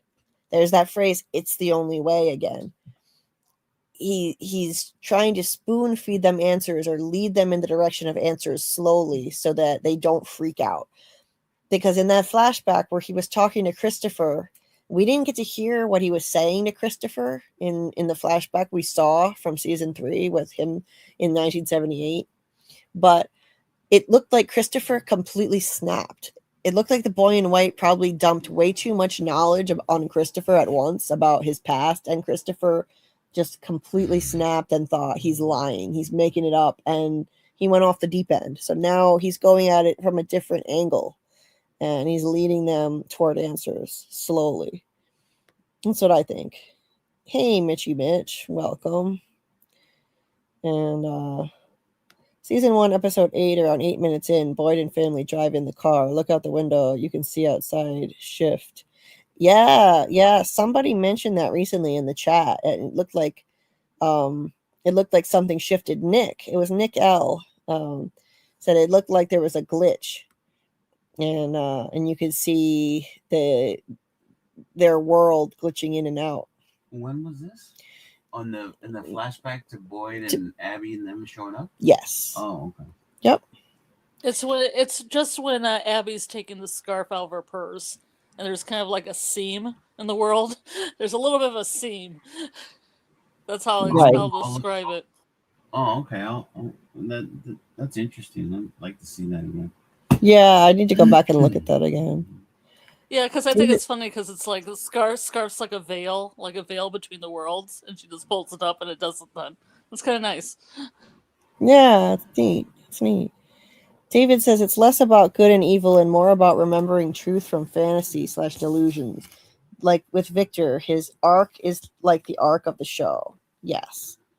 Hey, Larry. Welcome. Yo, Julie. Tony T thinks Boy in White can't be good because it would be too cliche. Well, honestly, I think the opposite. I think the creepy little kid being evil is too cliche and overdone. They were trying to make us think he was a scary little kid from the first moment he appeared. There was this creepy stinger in the musical score when he appeared, and he's standing out there watching Ethan outside his window, and he makes the shush motion with his finger. It's a trope. It's a creepy little kid trope from horror movies. And I think we were being led to believe he was evil, but he's not. By season 3, I think he's given enough proof. Like, we've seen enough proof in the show, enough evidence that he's trying to help overall. I think so. Well, Tony and I just don't think alike on that. So anyway, Guns N' Roses says, it's 4 a.m. in Cleveland, Ohio. You guys have a good night. I'm glad I found this channel. Thank you so much. Thank you. I really appreciate that. Thanks for joining us. Mm-hmm. 2 lives in a row, too. You watched Tony's live and then was over here for almost 4 hours. So really appreciate that. Thank you and welcome to the channel. Mm-hmm. Sweet child of mine. Welcome to Paradise City. Welcome to our community. And have a good night. And Daryl says, I agree, Julie. Little kids in horror are known to be bad, right? Exactly. It's a trope. Avon says, people in Fromville have no choice. They have to choose the lesser of 2 evils. Yes, exactly. And Michael sees the Boy in White the same exact way as me. Yeah. And Boy in White is a red herring played for creepy. And also completely in agreement on how previous cycles have gone badly, like Christopher going nuts or rejecting Revelation, saying this town lies. He said everything in this town lies. Okay, so then over to this scene. Elgin and Tilly are crocheting, and Fatima walks up. Tilly says, "You're doing a great job, you know, the way you've handled everything tonight. You're going to be a great mom." She doesn't look at all pregnant yet. And somehow Tilly knows. And this is what I think made Tilly a red herring. Like, Tilly is a mole, the mole theories. I believe the show was trying to play into that with this stuff. Because Tilly, I think, just turned out to be a helpful, nosy old lady, and her getting killed kind of underscores that she was not a mole. But this was weird that she realized that she knew Fatima was pregnant, and with this evil, she was pregnant with a really evil thing in reality, and Tilly sensed it. That's weird. Elgin immediately looks up, like, like it makes him stop in his tracks. He says, "You're pregnant?" Fatima asks, "How did you know?" And Tilly says, "Sweetie, I've got 4 kids and 7 grandchildren. I know an expectant mother when I see one." Those numbers again, 4 and 7, 4 kids, 7 grandkids. AKA she's evil. Like, we thought that was going to mean something, right? Yeah, we thought so. And then, yeah, so that's another thing. That was another red herring, I think, for the mole theory. But is there some reason why she's got 4 kids and 7 grandkids? It is odd. And 7 is the number of Ankui kids there are, too, which is interesting. And Elgin gets a weird look on his face and says, "I just remembered my dream." So now we know why. Think about it. Okay, what was the rest of his dream about? he remembered his dream because this is why he remembered it. It was triggered by her revelation that she's pregnant.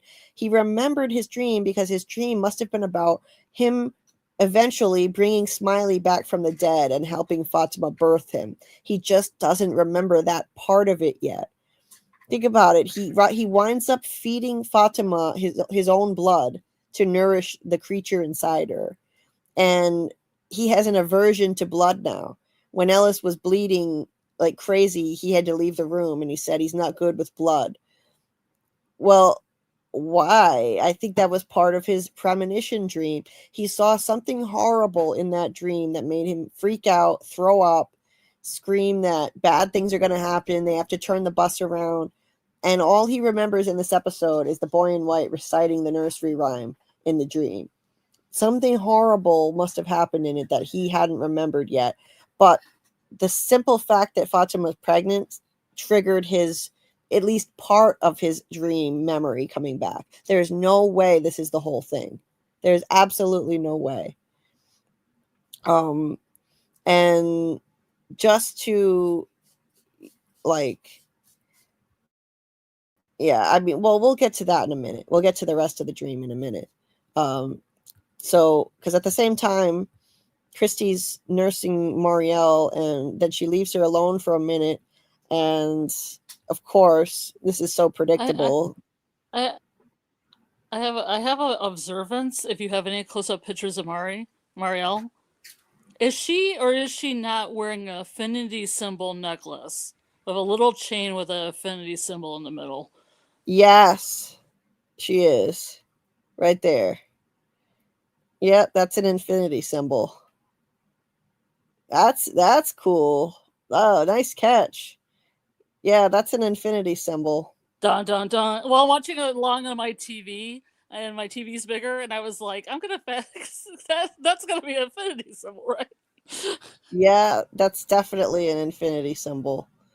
So yeah, it's and she was brought there, to fuck with Christy and Kenny, and it was definitely, she was definitely chosen by the evil entity to be there. So that's cool that she happens to be wearing an infinity symbol. There's no way that's an accident. That's neat.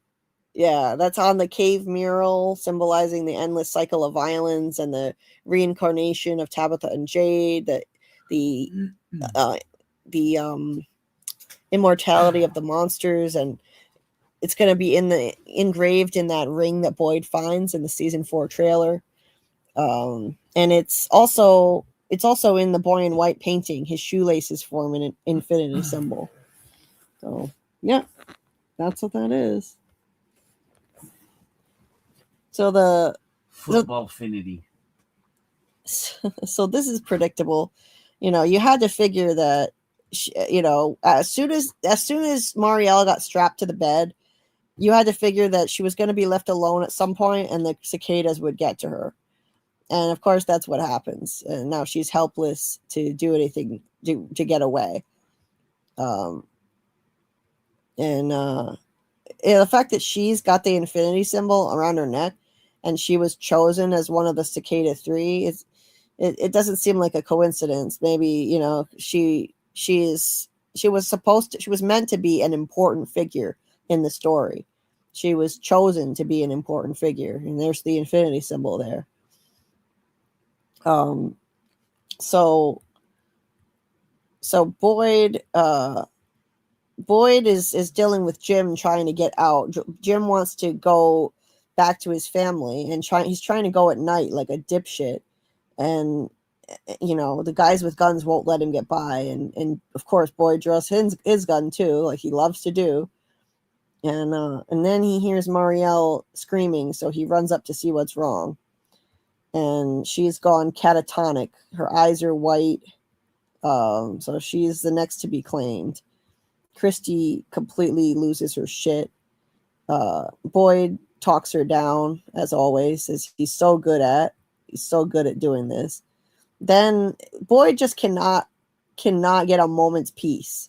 People are constantly coming to him with with problem after problem after problem. It never ends. Now Ellis shows up and interrupts to get Boyd to hear Elgin's dream. So Donna takes care of that situation in the room, and Boyd leaves. And Elgin says, this whole time I felt like I was like there was something, like there was a reason I had that dream on the bus. Like there was something I was supposed to remember. And I don't know why, but when Fatima said she was pregnant, and then there was that awkward moment where Boyd looked at Ellis and Fatima like, what the fuck? Because they hadn't had a chance to tell him yet. So he spilled the beans a little too soon, but Boyd's like, that's okay, continue. Elgin says, there was this boy all dressed in white, and he kept repeating the same phrase over and over. Here they come for 3, unless you stop the melody. That's the most important part of the rhyme for him to know now, because now the cicadas are coming for 3 right now, and Boyd has to stop the melody of the music box. He has to smash it. That's what he later figures out. He has to smash it in order to get the 3 people's souls back. So that's another point for the boy in white being helpful, because the boy in white appeared to Elgin in a premonition dream stating that here they come for 3 unless you stop the melody. That's a hint. That's a hint to how to save them. So I say that's helpful. I think that's a helpful act. I think the boy in white sent Elgin that dream to try and warn him about what was going to happen and help them, pass along that message of what needed to be done. There's a hint in there to on how to stop this, how to save those people.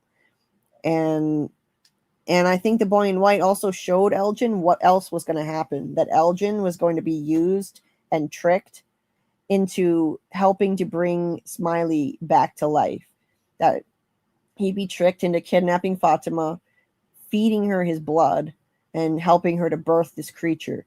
And I think the boy in white did that because he wanted to try and stop this from happening, to stop Elgin from cooperating. But unfortunately, Elgin forgot his dream. He had a seizure, and his body, it's like his body couldn't handle the connection with this place. It got overwhelmed. That happens sometimes when people connect with this place. It happened to Sarah when she heard the voices once. It happened to Ethan when he first got to town. And so he forgot his dream. But I do think the boy in white tried to warn him. And there's no way this is the full extent of Elgin's dream. This is all he remembers at this moment. But would a boy in white reciting that rhyme make him scream and freak out as if he recognizes this place and say, we've got to turn around, bad things are going to happen? No. So obviously there was more to it. And I think in season 4, I predict he'll say, I remember the rest of my dream now. I saw all of this happening and I forgot, and I think the boy in white may have been trying to warn me. Maybe he won't say that part, but he'll say, I remember the rest of my dream and I saw this play out. I saw Smiley get reborn and whatnot.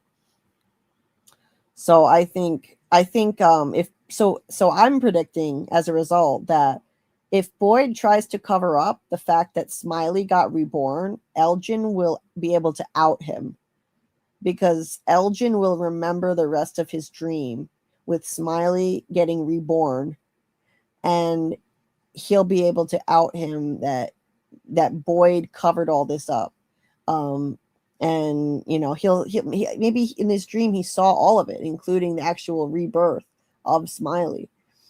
And he was in on all of this with Fatima birthing this pod, so he has all this inside information now, and Boyd is not going to be able to keep a lid on it.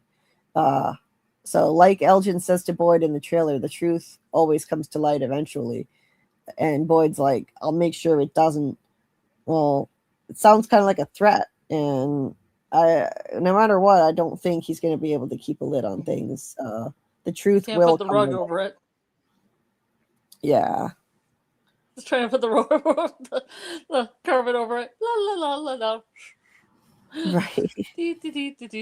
That's what he loves to do. Also, this is a weird thing. Here's an unanswered question that eventually needs to be dealt with. Bacta Yeah, says, I think when we had that live, we have to add this question to it, definitely. "Oh yeah, this is on my list." She says, Yeah. she says, "Wait, I know that one. It's an old nursery rhyme. My grandmother used to sing it for me." And then she sings it, and it's a very awkward melody that's not very catchy. But she says, "They touch, they break, they That's a steal. movie. No one here is free. Here they come for three, unless you stop the melody." So she's got the whole thing now. Kenny in it. So now they have the whole thing for the first time. In Kenny's cicada dream, he heard a voice on the phone say, "They touch, they break, they steal. No one here is free." And then Elgin in his, remembered his dream. "Here they come for three, unless you stop the melody." Now she puts it all together into one. How did she know? This is not a real nursery rhyme.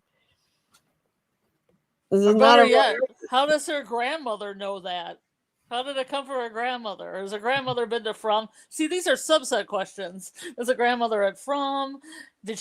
Was she there? Did she get out? How did she get out? So on. Yeah, it's really weird. They need to revisit this. It would make Bacta a much more interesting character. They need to explore this, and I would be interested in her again. They've made her so bland. Yeah, they need to answer that. Now, it's possible that her family could have somehow gotten a communication from an entity out of this place without ever having visited it. Because I think that these entities can reach out and send dreams, voices, visions outside of the place. Like the boy in white appeared to Tabitha on the street in Camden when she got out. And Father Cautry heard a voice speak to him, thinking it was the voice of God, telling him not to jump off that bridge, get back in his car and drive. And then he wound up in Frumville. So I do think that entities can reach out to the outside world and send visions, voices, dreams, whatnot. So that could be how Bacta's grandmother somehow learned it. She could have been someone who got a communication from this place for some reason or other.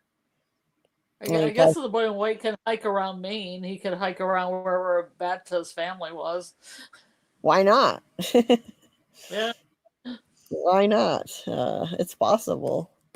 So we've literally seen that happen, unless you think that that was a level 2 of a simulation in Camden and she wasn't really out, but I don't believe that. So, anyway, so before I go to the, well, let's just go to the last scene, because it's only a very brief scene here. At the Lou house, Jade. Fun. Yeah, Jade tells Tabitha, "You realize what you're saying sounds complete bat fuck crazy." She says, "You were the one that said everything's connected. This is the connection. What if Victor's mom is right? What if saving those children is how we all go home?" This is where they got the soundbite for the season 4 second trailer, where you hear Tabitha's voice say, "Saving those children is how we all go home." It was taken right from this. I guarantee you, if you listen to them back to back, it's the same. So I think it's not actually new like we thought it was. It was just her saying a what if in this moment. So we don't know for sure that supposedly saving the children is how they all go home. I think it is, though. I think it is true, but the question is how. How do you save these children who are already dead? I don't think Julie can stop the sacrifice from happening. So if that's the case, then it becomes a lot more complicated. Maybe freeing their souls that are trapped. And then Julie starts screaming. So, they get interrupted by that, and she's the third one to get attacked. Now, look at Victor. He is triggered by Julie laying there screaming like this. with the cicadas, the invisible cicadas attacking her. Nobody can see them but Julie. And I'm assuming that Julie actually sees cicadas. We don't get to actually see it in this scene. We see visible cicadas with Marielle and Randall that no one else can see. And in this scene, we just see her swatting at the air, but I'm assuming she sees them too. That was the last of the cicada budget. They didn't have enough cicada budget for that. Yeah, no more CGI cicada budget. That's all used up, I guess. But look at Victor. This is what he does when he's triggered. He covers his ears. When he was in the cave and he saw the dummy down there, Jasper, he got triggered and covered his ears. And we found out later that dummy belonged to Christopher, and Christopher got scary. He didn't make people laugh anymore after he started seeing the symbol, and Victor's mother told him and his sister to hide from Christopher all night. So Victor gets triggered by things like this. He also got triggered when he heard the dog barking, and he remembered the massacre. So this is what he does when he gets triggered by things that are from his past. So I think this is evidence that the cicada entity has been there before, and potentially it was there in Victor's timeline. I think that adds to what I said about the voice in Sarah's head telling Kenny later, it laughed at you for bringing it back to town. I think it could literally mean it's been there to town before and now it's back, potentially. And so maybe it was there back then. Maybe it was there in that timeline before. Maybe they failed to defeat it and that's what killed everyone in 1978. But I thought of something that kind of screws up that theory, and I can't remember what it is at this moment. I was just talking to Karl about it earlier. I was like, wait a minute, though. It couldn't have been the cicada entity that killed everybody because... Wasn't it something about a monster being killed or something like that? Didn't you say something about that? Yeah, okay, I remember now. Yeah. I said it couldn't have been the cicada entity that killed everybody in 78 because it would have had to leave a pregnant woman alive to birth a monster because because if the cicada entity was unleashed, it would have had to have been because somebody killed a monster. The monster body is the host for that entity, and then it gets released. These monsters are immortal, so there would have had to have been a pregnant woman left, not just Victor. There would have had to have left a pregnant woman to birth another monster if it had killed everybody. So in this timeline, if Boyd hadn't smashed the music box, I think it would have killed everybody except Fatima, probably, and she would have been left alive to birth the next monster. So that couldn't have been what happened to cause that total massacre in 78. Still, I find it interesting that Victor is covering his ears like this. Maybe it wasn't what killed everybody. Maybe they defeated the cicada entity. Maybe the whole thing happened in 78 and they defeated it, but something else killed them all. That's what I'm thinking at this point. I'm thinking taking care of the Cicada 3 unleashes the bigger bads. Like the man in yellow is kind of upper management, but maybe he's not the big boss, and it just keeps going until the massacre happens. Yeah. I'm pretty sure he did cover his ears when he saw Jasper Darrell. I'd have to go back and look to be 100%, but I think he did cover his ears. He was like in a fetal position. Maybe in the basement when he saw him in that vision, or when are you referring to? In the cave. Victor. Oh, yeah. I think I'm almost sure that he kind of reached, at the very least, he reached his head, right? Yeah, it's possible that in that particular instance he didn't cover his ears, but he went into a full fetal position and was triggered in a different way. But regardless, this is something he does when he's triggered. He frequently covers his ears when he's triggered by something. He doesn't just do it when there's something loud. He also does it when he's triggered. Sometimes he covers his ears. And as I'm watching through the rewatch, I'll try and like find other examples of when he's done it. But it's definitely like no one else in the room is covering their ears because of her screaming. It's not that bad where he has to be doing that. He's triggered. He's got that triggered Victor face on right now. Anyway, in the background, I've taken a few screenshots to make up for the ones that I'm missing.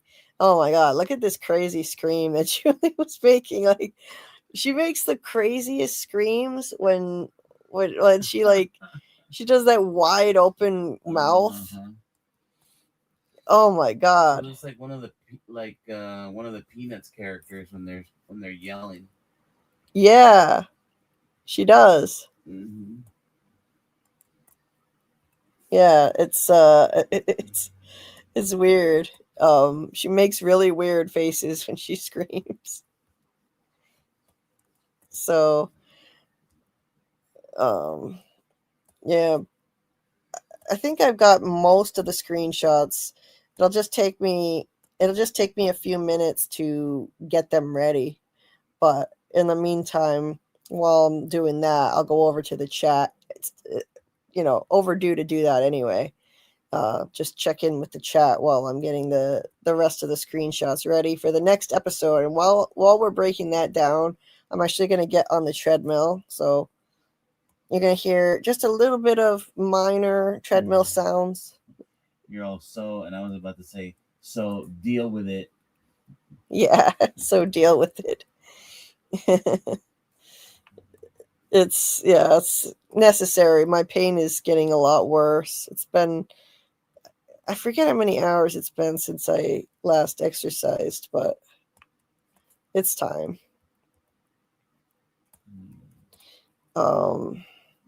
Let's see. Screenshots. I'm gonna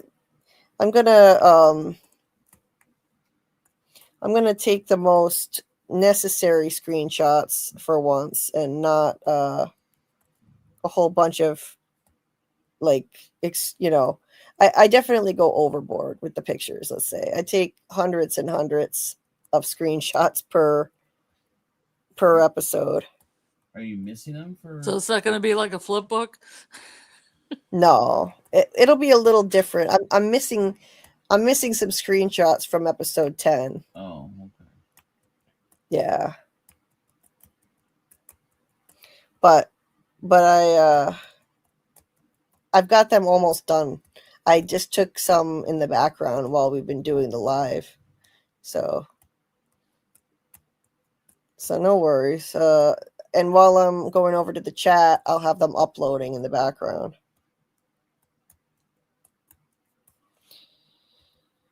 Yeah, okay. So that's that.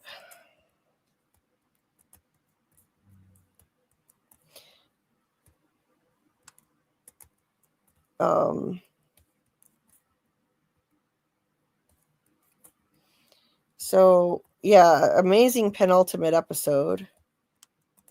And I was a little harsh on it going into it, but as we broke it down, I forgot how many fantastic scenes are in it. So I can forgive the scenes that frustrated me regarding Sarah, because the rest of the episode was more than made up for it for me. Like all the scenes in the RV were fantastic. I just noticed Ethan is coloring at the end of the season 2 finale, and you rarely actually see Ethan coloring. But it doesn't really show us what he was drawing. Just random thought.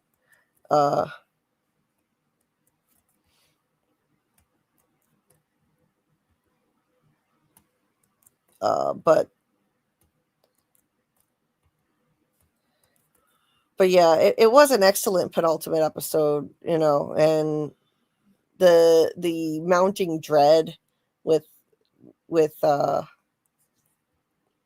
dreams and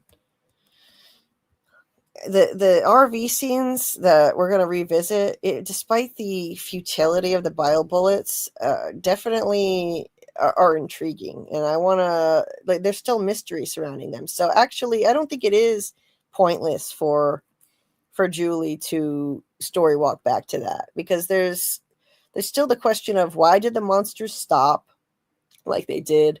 What was banging on the RV? And there was the Abby entity glitching in and out, the flashing lights, Randall getting the cicada entity implanted in him. There was a lot. There was a lot to that. So, yeah, I mean, I hope that Julie gains some kind of insight into all of that, or any of that. But I don't know. It could just be kind of a test run on like a trial run, because she can't control where she's story walking. She doesn't know how to get to where Jim is. So this is like, it's all experimental. She's just going to go to random places. So I wonder how she eventually does get to where she wants to go, because like, she eventually does find where Jim was murdered and tries to stop it. And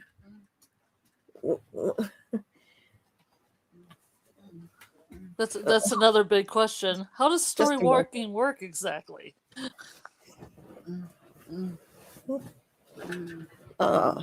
Yeah, I don't know. I wonder, like it's not like a time machine where you can plug in a certain year and be like, okay, I want to go to X point in time. I think you probably have to manifest it. You probably have to really think about a moment, and you'll be ticking there. It's like right now, I'm ticking somewhere. You meet yourself. No, you didn't. No, I didn't.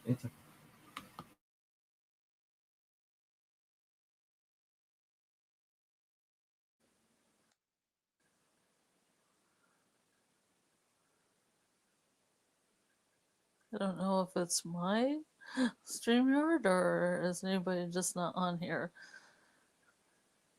Is everybody not here? Scarlet doesn't know that she muted for a moment.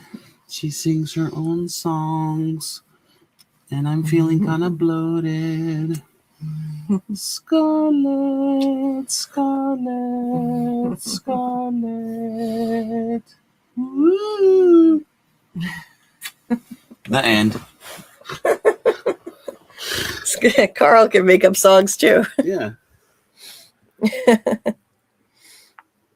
You were muted for that moment. No. That'd be funny. Oh yeah.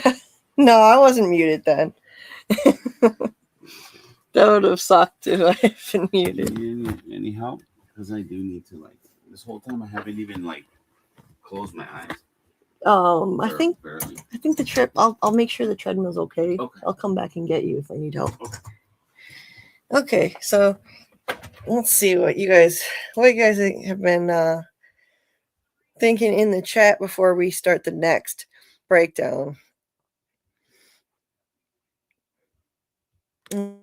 Jay says, I let me get this crazy image off the screen. Jay says, I think there were dead bodies in the root cellar. In 1978, there could have been a pregnant woman, but no one was ever able to find her. Yes, exactly that. So there's evidence there that maybe they dealt with the cicada entity in 78. So, so there was a what looked like a a dead man based on the clothes in the root cellar. But, you know, maybe things just played out a little differently then, and somebody got sealed in there when all that was going down. Football says, I feel like, yes, there are cycles, but every cycle isn't the same. This could have been the first time the cicada monster has appeared in the town. Just like there isn't a sacrifice every cycle. We don't know that yet, but so far it doesn't seem to be. Right. But remember when Smiley was brought back, it looked like a ritual was happening. It looked like something that may have happened before. All the monsters stood around in a circle, and Smiley came back, you know, and the kimono lady knelt down. And remember how it was painted on the cave wall? It looked just like Smiley getting reborn, that image of the red blob on the cave wall. So I think it's something that has already happened. I do think that means the cicada entity has been there before, because it goes along with a monster dying and being reborn. I think those two things are inextricable. Hey, Ledness, welcome.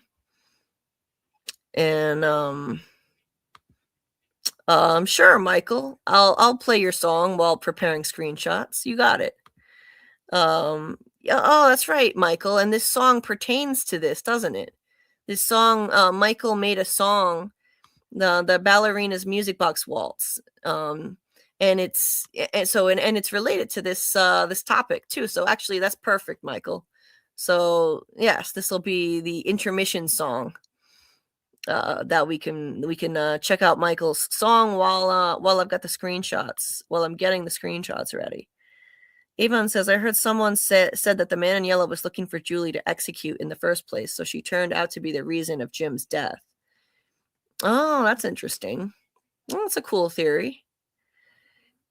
Yeah, Debbie dropped she dropped off, but I'm sure she'll be back.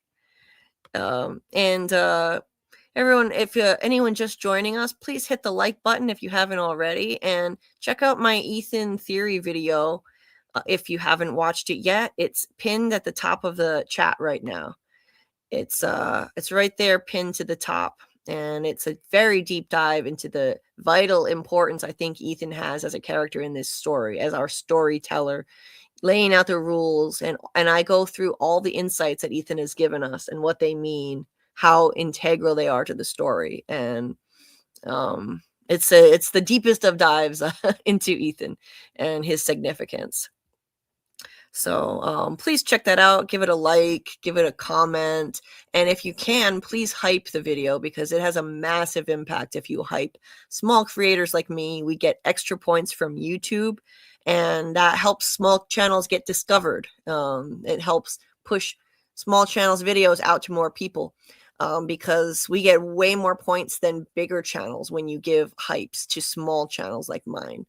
So the hypes will make a big difference. And even with just a single hype, you can make a surprising amount of difference. It's an amazing influence that you can have. Like, it's like the like button on steroids. Think of it that way. So, okay. I'm going to pull up Michael's song. So while I get my screenshots ready, I'll play Michael's song, which is on the topic of the ballerina. And then we're going to dive into the season 2 finale.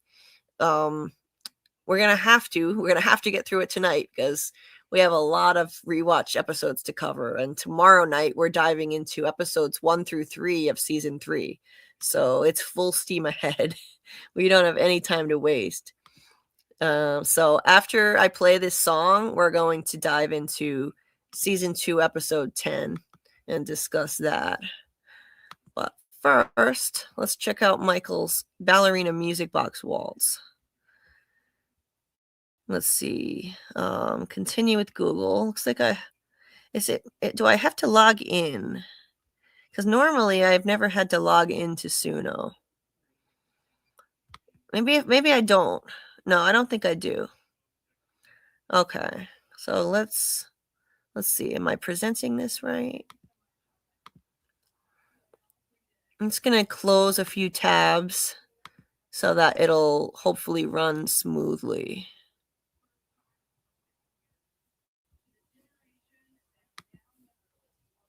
Okay, just give me a moment.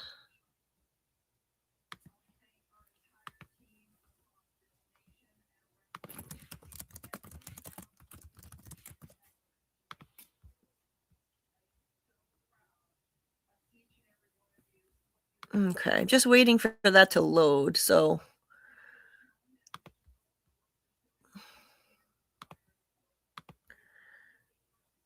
Vladimir says, I'm with you on this. Is it really a cycle question? I would say it's only a cycle insofar as we have Jade and Tabitha repeatedly coming back into existence and returning to From, and going through the process of remembering and then failing to solve the curse they're in until season 5, that is. Right. I mean, that's the cycle that we have 100% confirmed. But I think that there may be more to it than that. I think that there may be more. There are signs that there are multiple things that have recurred. If you look back at Victor's drawings and you look at like the one eye symbolism, people losing an eye in this place, people getting dismembered. I think Jim might get dismembered by the man in yellow, his body. And it may be kind of similar to how Jade saw Civil War soldiers' bodies dismembered. Fun fact, the season 2 finale is the first time we see Boyd and Jade interact since season 1, episode 3. Really, Daryl? Wow, that's crazy. Then we see Boyd and Jade interact in season 3, episode 1, then 2, 5, and 6. Not much. Then lots of Boyd and Jade interaction in season 4. Yeah, based on the episode descriptions, it looks like we're finally going to get a lot of Boyd and Jade working together in season 4, which I'm looking forward to. Because they put their heads together just for a very brief tease of a scene in the season 3 premiere where it looked like from the promo images, it had looked like they were going to really be finally, talking to each other and sharing information, but it turned out to be so brief. And then the next thing you knew, the livestock were getting released from their pens and all hell broke loose. And so that was that. No more sharing of information between Boyd and Jade. They never picked back up where they left off. But finally, it looks like they're going to be putting their heads together. And like I said back then, this is what needs to happen.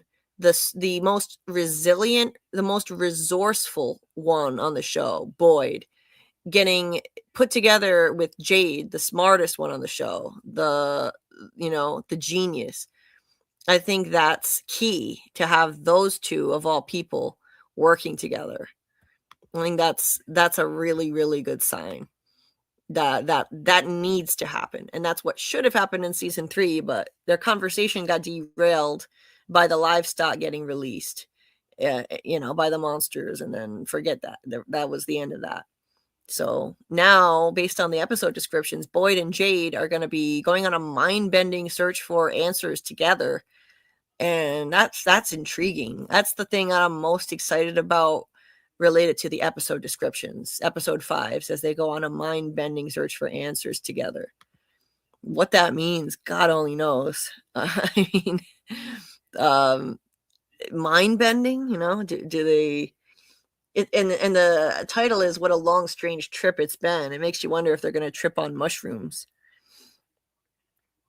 So I'm going to try playing this song now, Michael's song. Let me know if it sounds choppy, because I'm uploading pictures in the background. So if it sounds choppy, I'll play it after, but let's give it a try.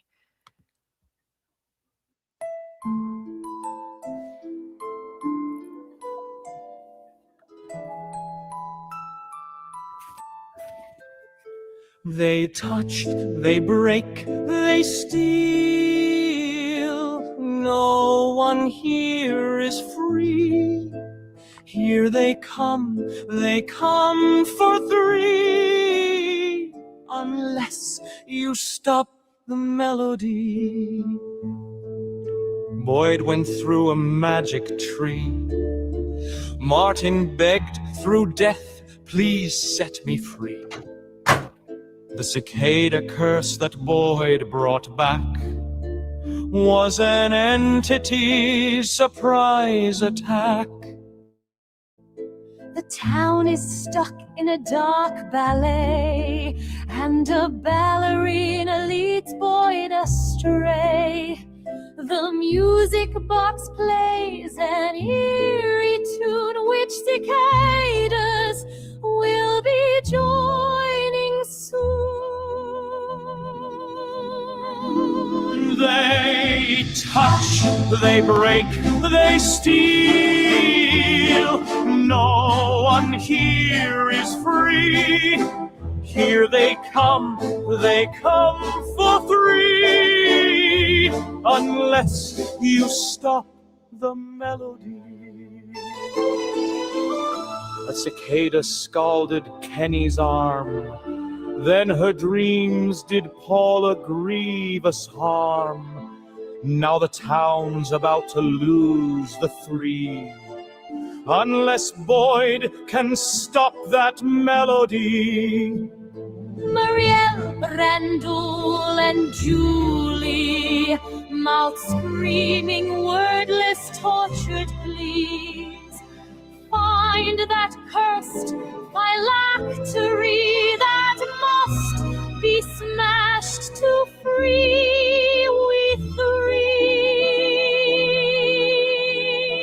They touch, they break, they steal. No one here is free. Here they come for three. Unless you stop the melody. Boyd grabbed his torch to light the way, but his wife had dire things to say. Too much hope to suffering paves the way.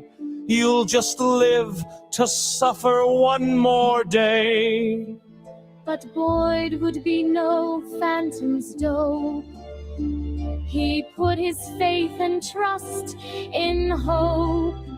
He smashed that box and stopped that tune, cut short the three's impending doom.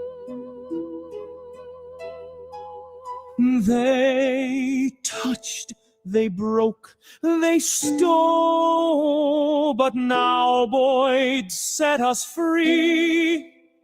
He smashed the goddamn music box, that cursed phylactery. Its haunting tune is now cut short, so ends the melody.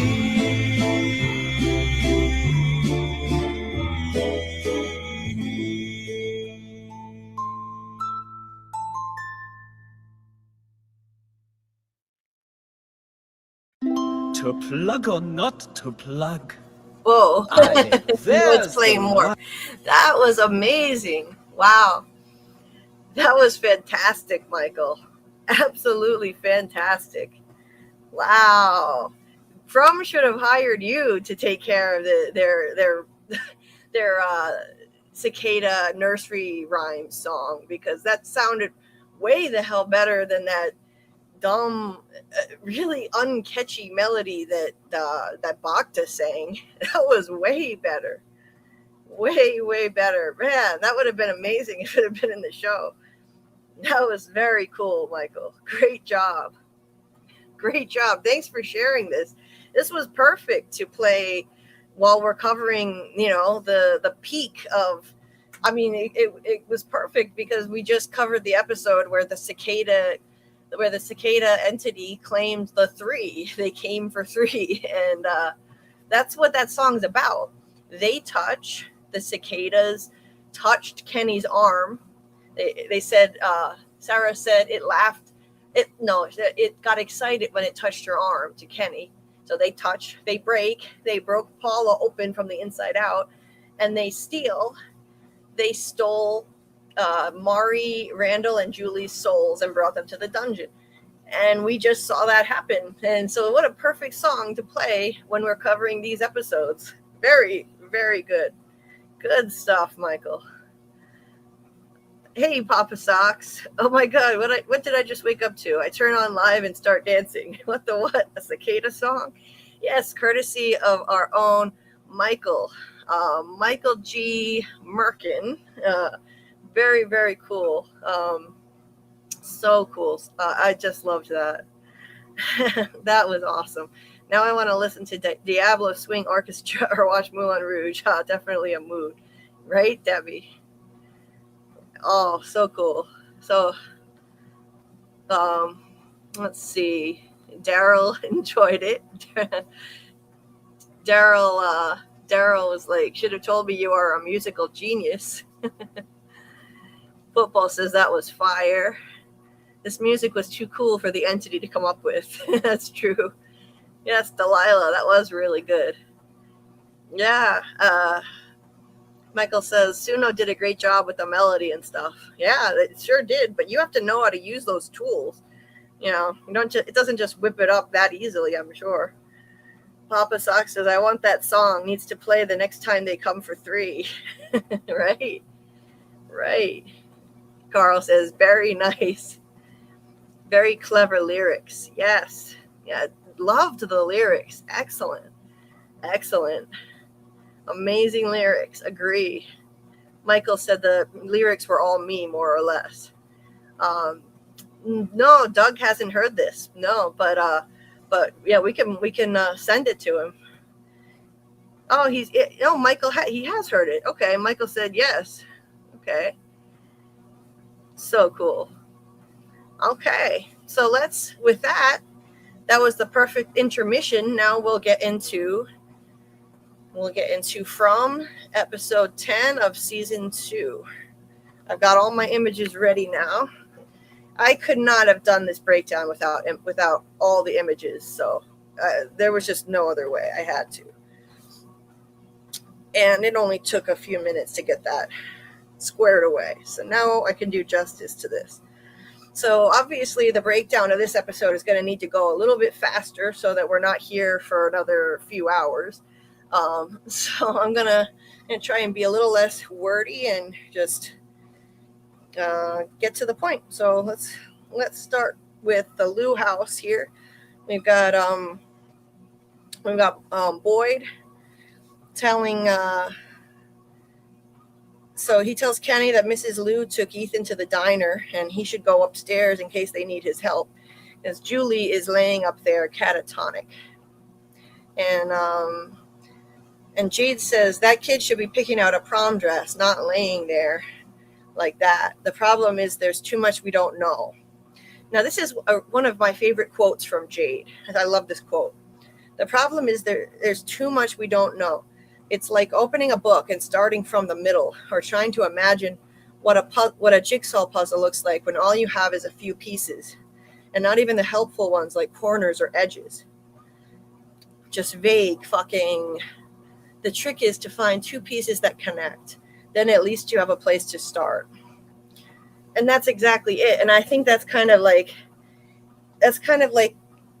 a message to us as we in the fandom are trying to figure out the mystery of the show. I think this is basically kind of breaking the fourth wall in a way and telling us that try to find 2 pieces that connect, and then you have a place to start. Like look for connections, because this is a puzzle to try and solve the mystery of From. And it just sums up really well how this works, how much of a puzzle this is to figure out. And they throw so much at us. This is so true of this show. They show so much crazy random shit at us. There are so many unanswered questions and weird occurrences and things they don't seem to connect, like just examples of this: the spider webs in the woods, the dragging of the tent, the kimono lady being there. Like, why does she look like a Japanese lady in a kimono ushering Smiley back in? What are all these other random things? The ghost entities. 2 of them seem like they could be pretty decent and nice. One of them is overtly evil. You got the thing banging on the bottom of the RV, the lights flickering with Abby flickering in and out, the radio playing, the broken police radio playing the ballerina music box song and flashing 4/7. There's a lot of crazy random shit in this show, and it's hard to find pieces that connect sometimes. A lot of those things, they don't seem to connect. But you got to start somewhere. And the trick is to find connections wherever we can. So, like, you don't have to be able to figure out the whole show, the whole mystery. You just start making theories. You start finding pieces that connect, and you make theories on whatever you can based on that. Like, in season 3, I made the theory that, I wasn't the only one, but lots of people came to the theory that Tabitha and Jade were reincarnated.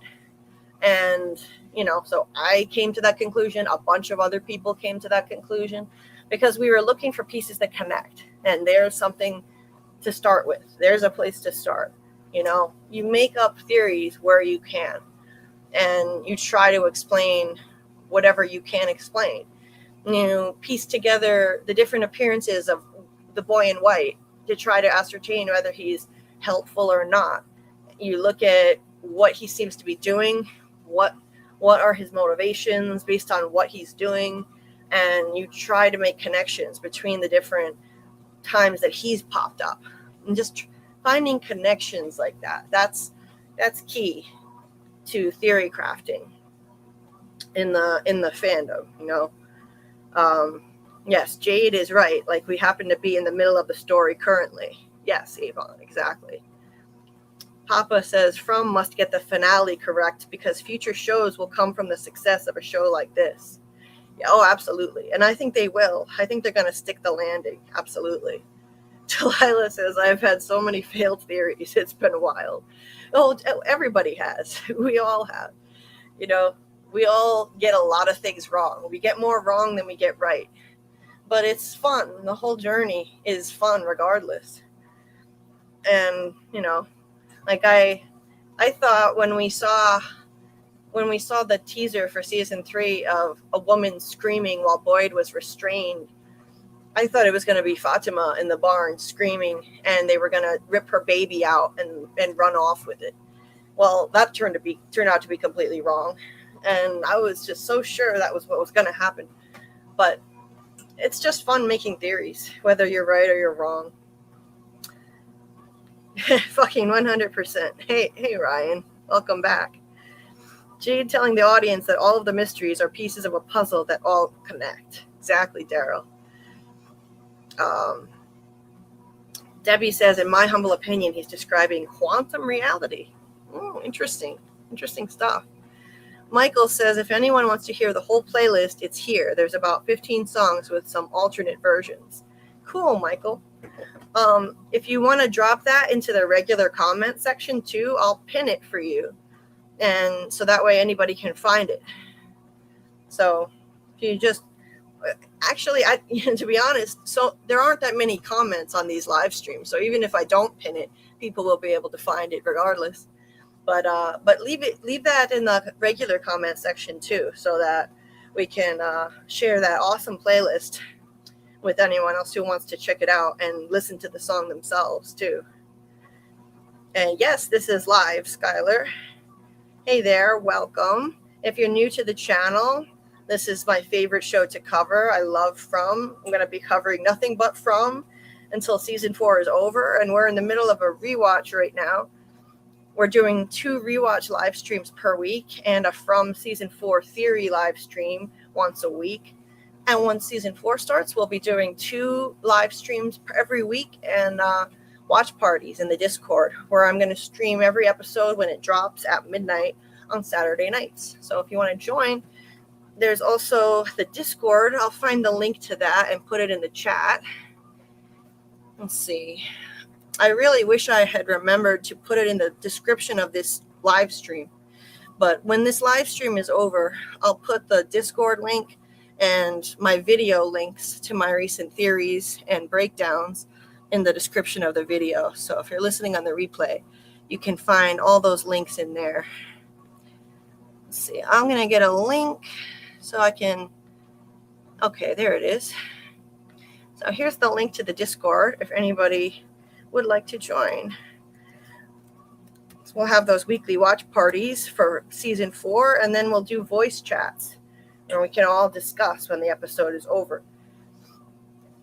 So, okay, so Michael, Doug hasn't heard the song yet. Okay, yeah, I'll definitely make him aware of it. So, let's see. Yes, please hit the like button if you haven't already. Thank you, Brian. Not sure if shield/wrench changes that or not, or if it only applies to chat. Not sure if YouTube lets me post. Oh, that's right, Michael. I forgot. That's so dumb of me. I completely forgot. Yeah, you can't. Nobody can post links in comments. Even I can't in my own comment section. So what I'll do, Michael, is I will link it in the description of the live stream when the live stream is over.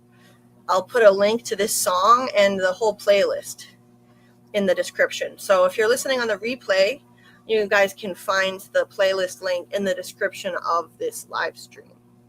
Yeah, thanks for pointing that out, Michael. I completely forgot. Anyway, and if anyone is so inclined, please donate to help me bring you guys more content. It's very expensive running this channel, and I'm not monetized, so I'm not making any money off of this stuff.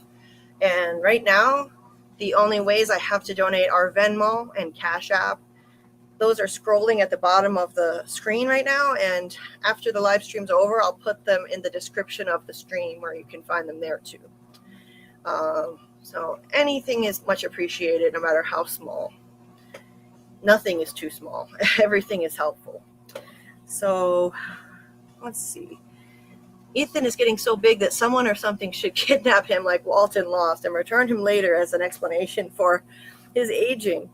Yeah, Jay. I had this theory at one time that Ethan was going to eventually go through a faraway tree and come out through timey-wimey reasons older, and they could explain his growth that way. I really hope that he doesn't go the way of Lost and just disappear off the show for a long time, because he's so important to the show. As I point out in my theory video that I just released yesterday, Ethan is essential to this show. He's our storyteller. He has so much insight. He knows how this place works. And I think he's going to be key to everyone getting out in the end. I think they need a child to help them. Like I said in the video, I think since this whole place started due to the victimization of children, I think the way out could be the empowerment of a child. A little child shall lead them, like the Bible verse. I think they need a child's help. And I think that's why the evil entity told Sarah, or some entity wrote "kill the boy" on Sarah's arm, because Ethan is important for them getting out. And it wanted Ethan out of the way. And it still wants him out of the way, because in season 3, there was the Thomas voice on the phone trying to get Ethan killed, telling him, "Mom's coming back on an ambulance. You have to be brave. She's going to need you," so that Ethan would run outside at night. There is some entity here that wants him dead, because I think he's essential to the show. So anyway, for more on that, check out my Ethan video, if I haven't said it like 1,000 times already, and I apologize for repeating myself, but I put a lot of work into that video, and it's important to me. So Avon says, "I have just joined you on Discord. Thanks for the link." Oh, thank you for joining. Awesome. Welcome to the Discord. And you're welcome to share your theories and keep the conversation going in there. And anytime if there's a theory anybody has that's too long to post in the live chat, I invite you to post it in the Discord and tag me, and I'll read it. And as long as it's not like crazy offensive or something, I will read it on the live stream. But I'm sure nobody would post some crazy offensive thing, because this community is amazing. But yeah, if you would like me to read any long theories or something that just doesn't fit in a live chat, that's something that I invite people to do. And I've I've discussed other people's lengthier theories on the live stream before. Stuff that is like a paragraph instead of just a little blurb. Anyway, also we're going to be doing those watch parties. So if you want to join those, that's going to be in the Discord. And sometimes we do the watch parties with Doug Hughes joining us. So that's always a lot of fun. And then we have little voice chats with him afterwards. He really enjoys talking to the fandom. Delilah says, I think we just have to pretend Ethan isn't growing. I think that basically we just have to suspend our disbelief. Indeed. I think so. So moving on. This is a packed finale, so there's a lot to get to here. It's about an hour-long finale. So Donna, Elgin, and Dale go looking for Randall in the woods. And they're thinking that they're going to just find his body out there because he's been out there all night, and they have no reason to believe anybody could survive that. The monsters would have killed him under normal circumstances, but instead the cicada entity got him. Shocking. I mean, nobody expected him to still be alive. And I think that's really big of Donna, that she did this. Even after Randall just knocked her out and kidnapped her, she didn't leave him just to rot in the woods. She actually made them come out there and look for his body, as she thought they were going to find his body. She could have just left him in the woods to rot. Donna is a truly good person at heart. I really believe that. Dale, not so much. He was an asshole. He tells Donna they can't sleep anymore. What's the point? They should just grab supplies and go out and see what they can find in the woods. And Donna says that Boyd tried that already.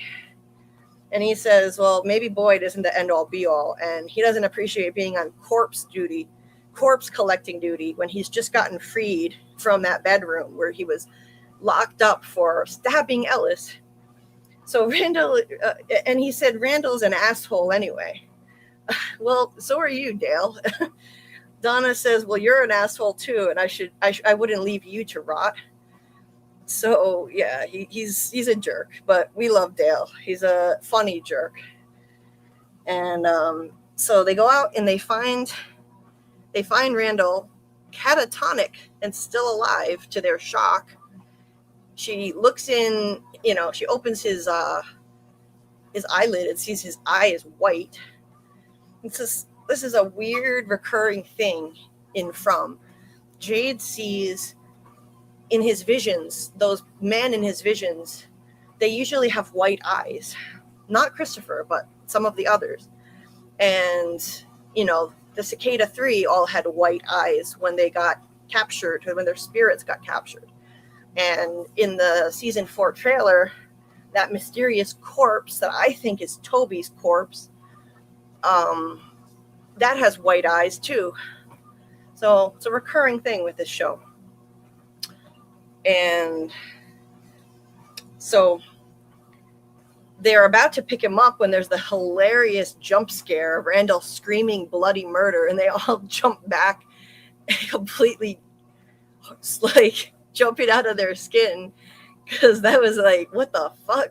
First he's alive when he shouldn't have been alive, and now he just screams bloody murder as they're about to pick him up.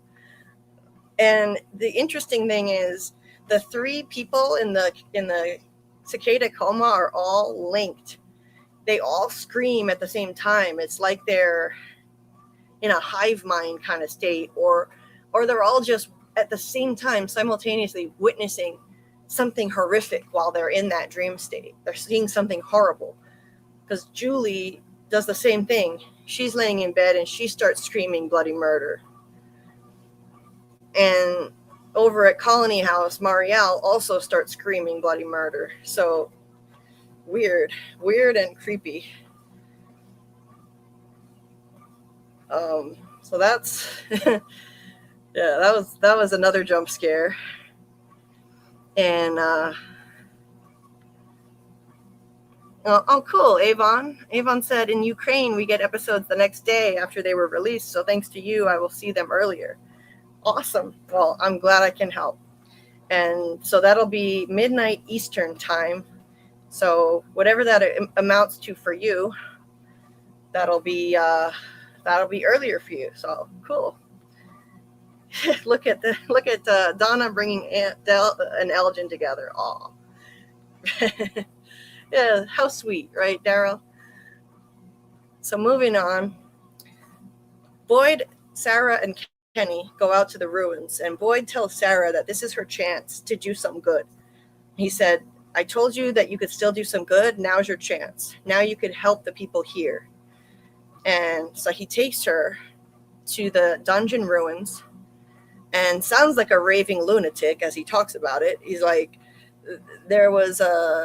he says, this whole thing, there was someone chained to a wall right here, and there was a hole like 40 or 50 feet maybe, and they're looking at him like he's nuts, as if you could be incredulous about any crazy shit that happens in this place. But then Sarah says, I can hear it. It's right here. And she starts like shuffling the rocks around and looking through the dirt, because she hears it. She hears the music box, and in the dungeon dream state, it was laying on the floor in the corner. So it must be in that spot, but it's not in their dimension. It's in the past. I think that's taking place in the past. That's a dream state of the past. That's why it's now in ruins. Boyd says there's no music box, and she says there is. I can hear it. I'm telling you, I can. So for this, I'm going to get off the treadmill for a minute because I want to really focus on this part. She says, I'm telling you, I can hear it. There's something, it's here. It's hurting them. And then she starts screaming because the voices are screaming in her head, I'm sure, and it's painful.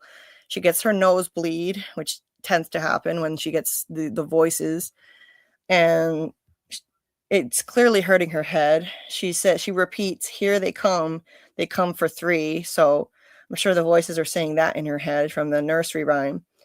She says, it needs them to stay.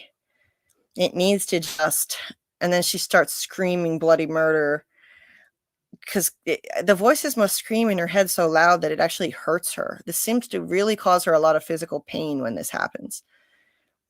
And it's interesting because when she was told to kill Toby in the clinic, she wasn't screaming. It had to be done in a stealthy way, so that would have been a problem if she were screaming, drawing attention to herself. Well, when the voices were talking to her then, it didn't make her scream. So it's like they knew to talk quietly then, I guess, because they wanted her to pull this off. And in this case, now they're screaming in her head, and in most cases, they're screaming in her head.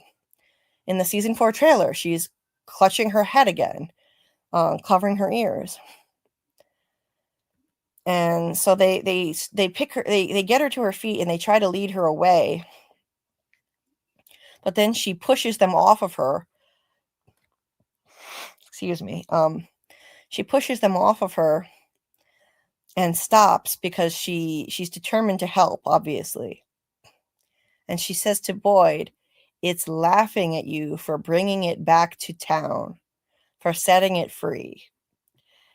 Now, I said this earlier, that for bringing it back to town could mean that the cicada entity has been there before, that it's been there in past timelines, and I think that it has. I think this isn't the first time someone killed a monster and unleashed the cicada entity, and then the monster was reborn. I think it's happened before. And I believe that the cave mural showing the red blob looking like the smiley rebirth with a membrane on him, I think that's a clue that it's happened before. But it could mean, when she says bringing it back to town, it could mean just he's going back to town from where he came and he's bringing it with him. It could just mean that, but I don't think the cicada entity has just emerged for the first time. I think it's happened before. That doesn't mean everything in this cycle has happened before. Don't get me wrong. I don't believe literally everything has happened before. But I think certain events have recurred. Certain things. So she goes on to say it wants to. So it's laughing at you for bringing it back to town, for setting it free, meaning it was imprisoned, meaning it couldn't get to town before. It couldn't get there. You don't think everything's happened before? Not literally everything. You don't think that back in the colonial days they had a drone and they flew it around and stuff? No. No. Sure? Yeah. Sure about that? I'm pretty That's sure. your final answer? I'm pretty sure of that. So she says it's laughing at you for bringing it back to town, for setting it free. So it was, that means that it needed Boyd to bring it to town. So it's interesting because the monsters are immortal. They can't die. That's part of the curse. And yet they need to manipulate a person to facilitate, more than one person, to help facilitate bringing the monsters back from the dead when they supposedly die. That makes it kind of challenging. If the monsters are immortal, it shouldn't be that difficult to bring them back. Why would it get locked out of town? Why would it get barred from town? Yeah, that's just Who it. has the power to do that? Or yeah, what's the monsters have these rituals for all their things. What ritual or what action caused that cicada entity to not be in town, to be brought back? Ha ha ha. Yeah, that's a very good question. We should add that to our list of unanswered questions. Why is the cicada entity trapped? Why is it so far away? I'm going to actually make a note of that. Why?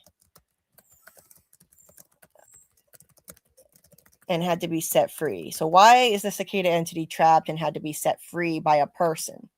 They had to trick Boyd. They had to send Boyd to the dungeon, trick him, get him infected with the worms, and trick him into passing them on to a monster in order to unleash the cicada entity. Why is it so difficult? Who trapped the cicada entity? Why is it so difficult to bring it back if the monster's immortality is just part of the curse? No matter what, the monsters are supposed to be immortal and are going to be reborn. So why is it so difficult?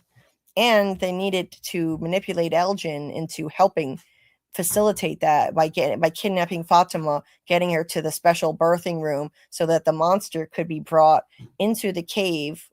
When he was born in the daytime, he could be brought down into the cave to come out of the pod, because the monsters can't come out in the daytime. So that had to be orchestrated too. That's why they needed Elgin to kidnap Fatima and bring her to that secret room in the root cellar, which had the trap door down to the cave. So yeah, it's awfully complicated. And then let me get to the rest of her quote, and then I'll go to the chat and get your take. So she says, it wants to hurt us. It wants to make us suffer. Well, that's obviously self-explanatory. Every evil entity wants to hurt them and make them suffer. It feeds on their suffering and their fear. And then she says, it got so excited when it touched your arm, referring to Kenny. So in his dream, the cicada jumped out of the pot and burned him. And when he woke up, he had a real burn on his arm. So that entity got excited when it touched his arm. There's the touch part of the cicada nursery rhyme. They touch, they break, they steal. Meaning the cicadas. They touched Kenny. They broke Paula open from the inside out in her sleep and killed her. And they stole the souls of these three people, brought them to the dream state dungeon. Dungeon dream state. And then she says, Julie, and the others, they're dying. And when they die, it'll be too late. You need to make it stop. And Boyd says, make what stop? She says, the music. You have to make the music stop. He asks her, how do I stop something I can't see? And she collapses then in terrible pain from the voices apparently screaming in her head. And Boyd is like really, it's like actually holding onto her, like trying to comfort her. And, he's really become her protector. So really fascinating dialogue here. And so Julie and the others, they're dying. And when they die, it'll be too late.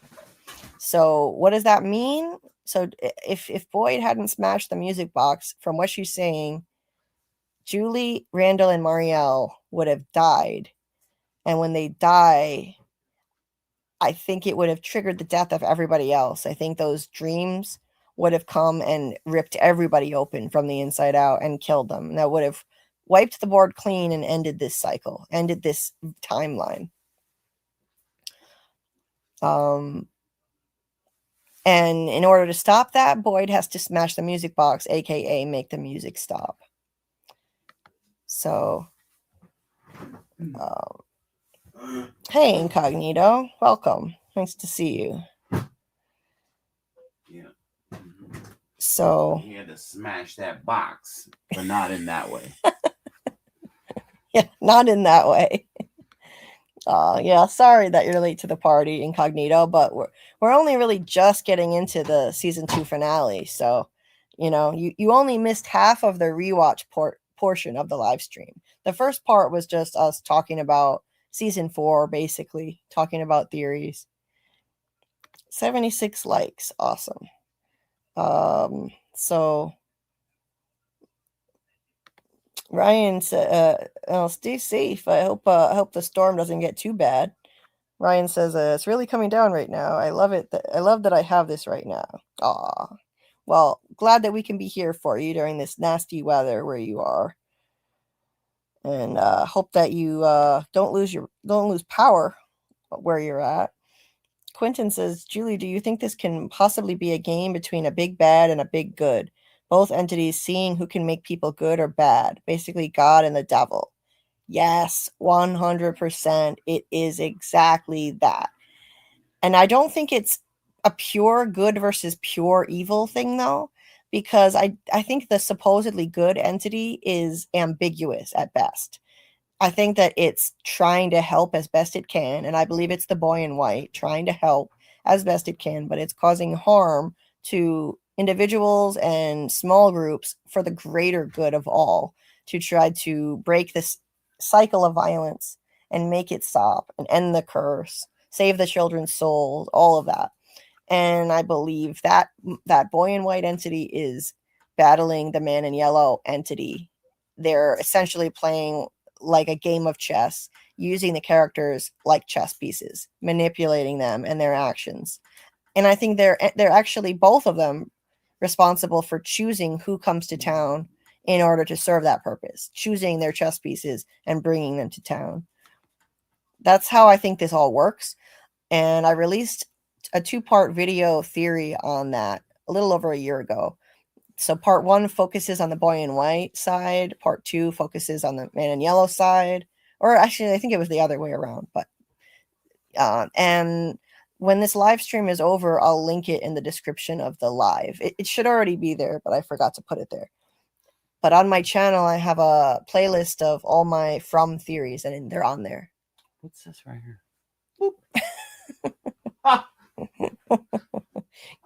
Karl playing junior high games over here. Speaking of games, so anyway, that's definitely that's my whole theory of how the show works, and I think that's why chess comes up over and over again in the show. Chess is brought up multiple times, and I believe that's symbolic, basically. Papa Sock says, Jim Matthews said in season 1, when the family wrote their questions on the wall, the answer is here. We just can't see it. Yes. And it was there. They just couldn't see it. And he said also at that time, the answer is 12, which was a joke, but it turned out that the answer was 12 notes in a scale. And Jim figured out that the numbers on from the bottle trees were music notes. There are 12 notes in a scale. And he realized they could translate to a song, and that wound up being the answer to unlock Tabitha and Jade's memories, which was really cool how that turned out. Anyway, Michael says, bringing the cicada curse back to town. Like I said once upon a time, it seems like to some degree, when the cicadas infest someone, they go sort of dormant, inactive, and are sort of trapped in them, and need someone to take it back out of the dungeon dimension. Not 100% sure. In order to be reborn in the next cycle. Or maybe the physical body has died at that point and it's feeding on the soul and needs a new physical body to bring it back to the real world. that sort of makes sense. Like if Randall were to die in the real world and his physical body dies, maybe the cicadas are kind of trapped in the soul devouring it, but there's no longer a physical body to take it back to town. Yeah, see, you bring up a good point, Michael. It's confusing that Martin says that he's alive, dying, unable to die with the worms in him when he's in the dungeon, but that's supposed to be only his soul, not his actual body. So where is his physical body? And that's another unanswered question. Anyway, so Michael says it needs to be transformed to a new living body to transport it out of the dungeon dimension. Just a long shot guess. Okay. I just don't get why it got locked up to begin with, and why make it so difficult if the immortality of the monsters is part of the curse. If they have to be born again no matter what, why make it so? Who made it so difficult for them to be born again? That's the thing that puzzles me. Michael says, same as Martin saying they are coming. Yes. Michael, I'm so glad somebody agrees with me on this, because every time I say this, nobody agrees. Nobody backs me up. When Martin says you've got to get out of here before they come back to Boyd, I don't think anybody was ever actually coming other than the cicada larva in his body that were going to flare up and make him attack Boyd. Nobody was ever coming. He said, you've got to get out of here before the music stops, or because they're coming. Well, guess what? The music stopped. The music box stopped and nobody came. But what did happen? When the music stopped, Martin seemed to be possessed by the entity inside him and lost control of himself, scratched Boyd. The worms flared up. That's what came. They came. The worms flared up, possessed him, and he attacked Boyd and infected him with the worms. That's all that it meant. And it's just like in the cicada nursery rhyme, referring to they. The cicadas are referred to as they. They touch, they rake, they steal. Because who's the other they? Who's the other?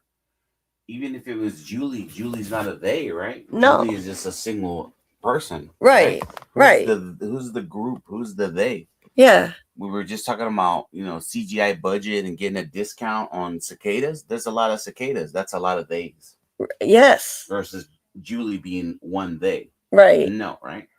But a lot of people think that if Boyd had stuck around longer, someone else would have shown up. Like someone else was coming. Would have came to the door or something. Yeah, but I don't think so. I know it's kind of a disappointing answer, because I was really excited when Martin said someone else is coming. I was like, oh, who's coming?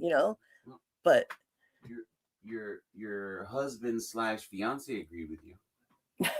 He agrees with you. Well, good. Yeah. I'm glad. Someone else agrees. You agree with me too. I didn't realize you agreed on that point.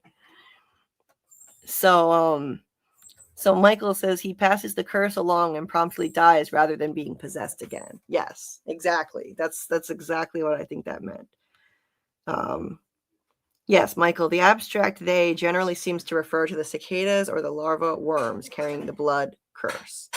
100%. Incognito says cicadas are like parasites. They feed on the body and energy of its host. Right. Hey, Michael. Welcome back. Hit that like button. Thank you. Here, Mama, put this over there next to your other plant so I can get some sun. Oh, thank you. Okay. Martin was just the last survivor of the three, in my opinion. I agree, yes. They were feeding on Martin, his soul. Two compatriots were already corpses when Boyd came out of the oubliette in the dungeon, yes. Please keep Sarah on the screen. You got it, Daryl. I'll leave her up there just for you. Thank you, Incognito. Please hit that like button. Yes, they were coming to possess him when the music stops, kind of like musical chairs. Yes, Martin says it's too late. Rather than being possessed, he transfers the curse and promptly dies. Yes. So Daryl thinks that Martin didn't get possessed. He gave the worms to Boyd so he could die. Boyd left before it could come and do something. Okay. Michael says Martin pretty much implies it won't let him die because it's sustaining him to feed on him. Rather than eternal torture, he chooses to pass it on and promptly die. Papa Sox says, I didn't disagree with you. I never heard this theory. They are coming. I can see that. I believe he was lying and he was manipulating multiple people. But who chained him up? That was a ruse. Oh, yeah. He said some suspicious things. Like when he said, what if Abby was right? What if it's all just a dream? There was a lot that was sus about Martin. Yeah, absolutely. And I appreciate you like being open to that theory because a lot of people are not open to it. And that's fine. Hey, you are all entitled to your own opinions. But when I'm the only one who's willing to consider something, I get frustrated. I just want somebody out there to say, hey, I think so too. It sucks being the only one in the fandom who thinks a certain thing and everybody else is like, nope, you're wrong. Like, you don't want to be that only one, the lone person with that idea. That's just how I feel. It's like me and my detective idea. Well, somebody else agreed with that. I forget who it was, but somebody thought that there's technically I've heard a few people kind of go like, oh yeah, right? Like maybe I even heard someone say, yeah, maybe he was wearing a yellow suit, you know? Yeah. Right. Mike Light, hey, welcome. Then why did Martin pass the curse to Boyd if he was talking about the cicada larva? Well, I think that was the point, that he had to. They forced him to because the music stopped. That was how the curse worked. The worms or the cicada larva flared up in him and forced him to pass it on to Boyd when the music stopped. They came for Boyd. Daryl says, Martin says to Boyd, you think the things in the forest did this? They're just the tip of the spear. That's what Martin was referring to when he talked about them coming back. Well, what was that? Say that one more time. Martin said that the worms are just the tip of the spear. That's what Martin was referring to when he talked about them coming back. But I think that's referring to like the man in yellow is the big boss, the big bad. The tip of the spear. Yeah, he controls like the monsters and the cicadas are the soldiers. Yeah. And Doug is the general. Thank you. I won't. You don't have to put it here. I just wanted to show it to you. Oh, thank you. Mm-hmm. Does it look good, Jip? Looks delicious. Yes. So, yeah, I think that could refer to I always interpreted that as the monsters are the tip of the spear, and there's some higher entity holding the spear or controlling them. And I believe that's the man in yellow entity. So Michael thinks Martin didn't die. He is a story walker. And I am starting to think that may be true. I'm starting to come around to that theory. And I've heard a few people say they think he's a story walker now. I think that may be right. But I don't know. In that moment, I think he did die, but he was a story walker.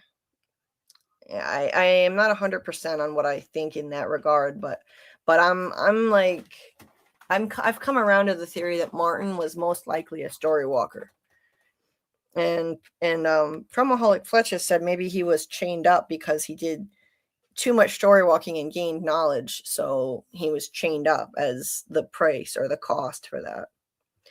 Well, Michael thinks the entity was talking through Martin when he talked about Abby. Yes, I agree. And he had knowledge he shouldn't have otherwise had, like talking about Abby. That's what I've always thought, that the evil entity was speaking through him. The only other explanation is maybe he learned that information through story walking, potentially. Okay, so worms, we're always looking for 3 people. Well, the cicada entity comes for 3. And I think one of the 3 is basically the carrier of the worms. Maybe it's like an insurance policy. You know, look at it this way. Like this is kind of an endless cycle, what happened with the cicadas. But like, and it becomes a chicken and the egg scenario. Where did it start? Where did the worms originate if it's just part of bringing the monsters back when they die? Well, where was I going with this? Worms are always looking for 3 people. Well, I think that one of them has to be a carrier for the worms in case another monster dies. Maybe that's what it is, like an insurance policy. And in this cycle, oh, someone killed a monster. Okay, well, now there's somebody in the dungeon who has the worms. And I think Randall is earmarked to be the new Martin. And when he first got the cicadas flying into his mouth in the previous episode we just broke down, I remember that's when I thought, like, oh man, he's going to become the new Martin. At that time, he's got them inside him now. And then I kind of abandoned that idea, but I'm thinking more and more he is going to become the new Martin. He was the first of the 3 to get claimed. He's the one who still gets stalked by the cicadas all the time. It's like somehow that entity is still with him. And I think he might get chained up and be sort of a carrier for the worms like Martin was, in case another monster dies, like that. There always needs to be some keeper of the worms, someone to pass them on to somebody else. It gets very complicated. It kind of makes your head hurt even trying to make sense of how all of that works. It's very confusing. It's just my treadmill in the background. I gotta get back to walking now, but I'm gonna keep breaking this down.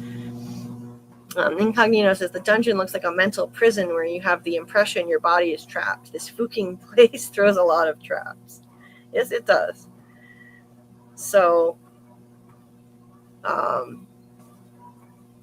anyway, yeah, we could go on and on all night trying to explain this away.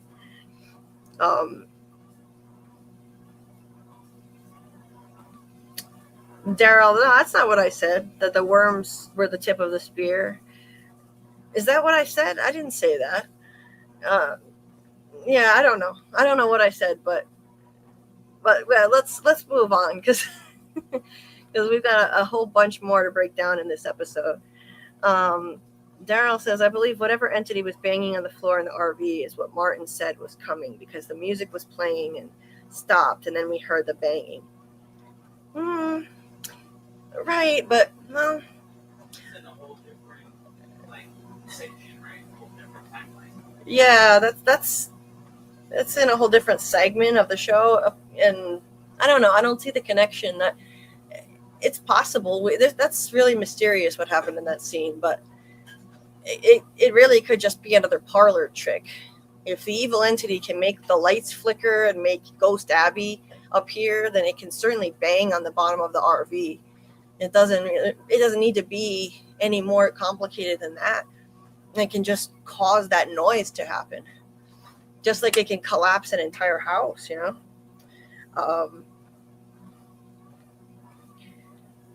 Incognito says, you don't seem to agree when I say mental prison, though.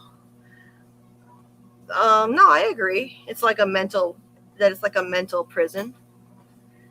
It is. It's a prison for like their spirits. No, I agree with you on that. Because it is kind of like non-physical. He's going into a ruin, and then all of a sudden, it's another place. Yeah, it's not physical. Yeah, metaphysical versus physical. Right. So yes, when you, Julie, when you're saying insurance policy, you mean a backup solution to be able to keep control. Yeah, in a way, an insurance policy in case another monster gets killed, they need to have somebody at all times chained up there with the worms, potentially. Who knows how it works? Let's go on here. So they get Sarah out of there, and that's the end of that scene. Now over at Colony House, people are basically preparing to die. Like this has escalated quickly. They're already expecting the worst. They're expecting that they're all gonna just die at any time because they've been told they can't go to sleep and they have no idea how long they have to stay awake, or they could get ripped open in their dreams. And only one person has even died at this point. But they're all going into total panic mode that quickly, which I understand. It's just funny how fast it escalated. And Tilly has a prayer circle here, and she's saying, yea, though I walk through the valley of the shadow of death, I will fear no evil, for thou art with me. Thy rod and thy staff, they comfort me. Which is a famous, very well-known prayer for those who are facing death. So Tilly, I think, is serving a helpful role here, bringing people hope and comfort in the face of death. I think since they don't have a priest in town anymore, I think basically she was brought there to kind of take the place of Katri in a spiritual sense.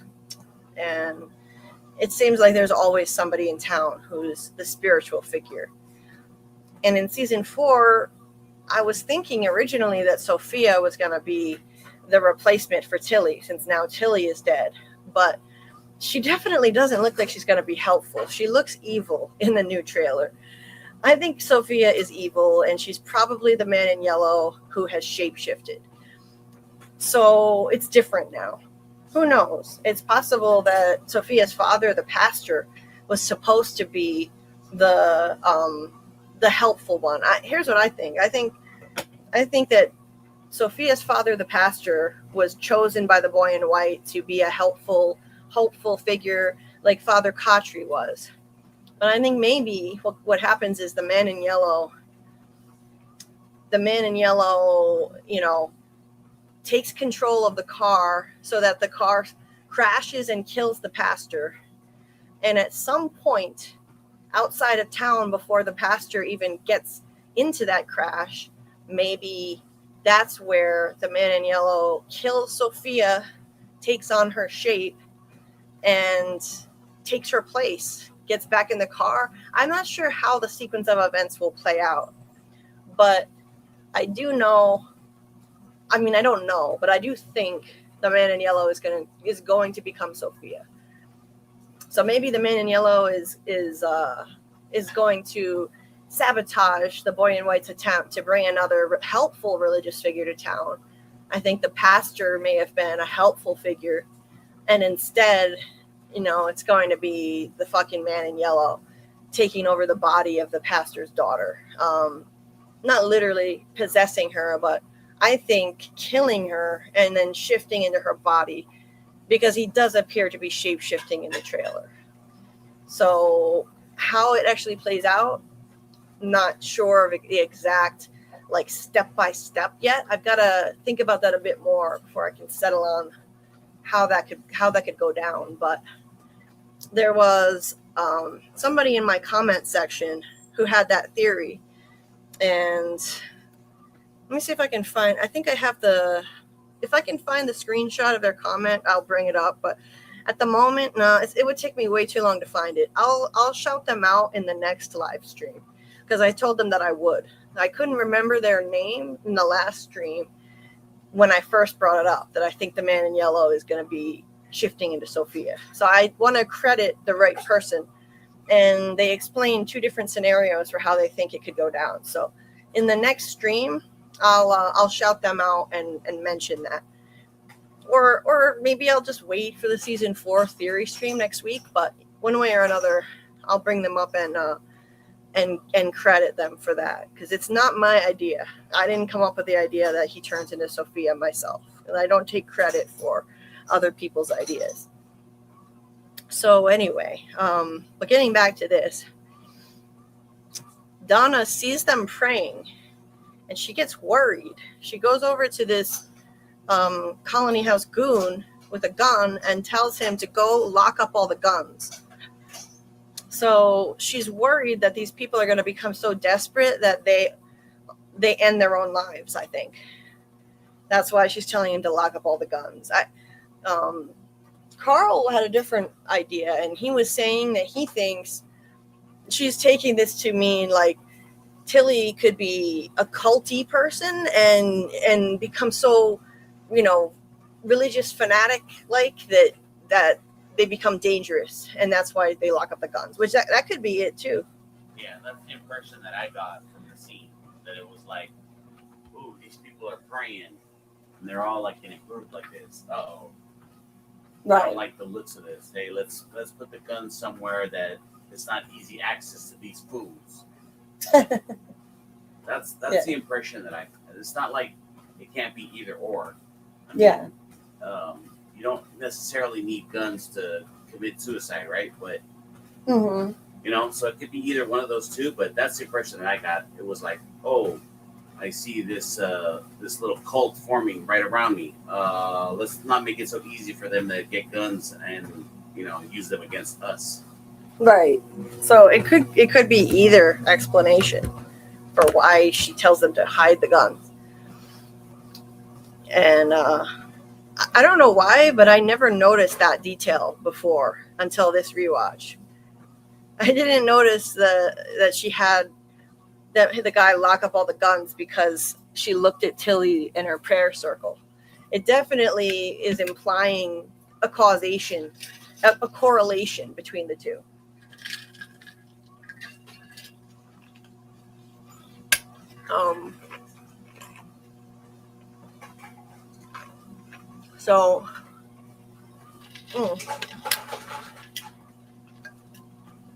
So Scarlet says, I'm going to bed. I was throwing up earlier in between us talking, and now I feel faint and a bit sick. I'm sorry to hear that. Hope you feel better. I had no idea that you weren't feeling well. She says, I think the trailer is misleading too. I think Sophia smiling like that might be a dream Mari is having at the clinic. Well, you never know. They can pull tricks in trailers. It's possible, but I hope not. I think that would be a dirty trick. Incognito said, maybe her creepy smile is when she rides Kenny. This town unlocks her pulsions. Well, based on some stereotypes, I'm not sure what she would be feeling. Oh, yeah. Oh, man. Oh, wow. Scarlet was worried she might have to go to an ER, kind of choking. Oh, take care of yourself. Hope you feel better. But you don't need to go to an ER. I'm glad that you're doing a little better now.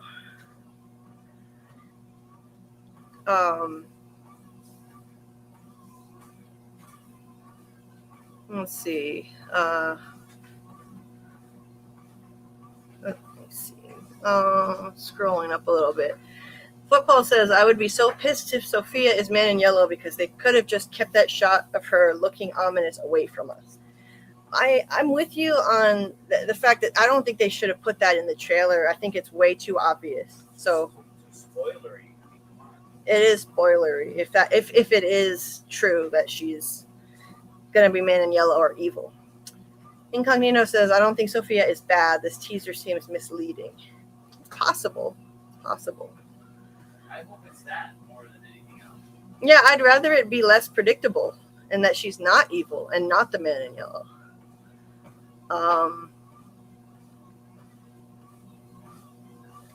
Let's see.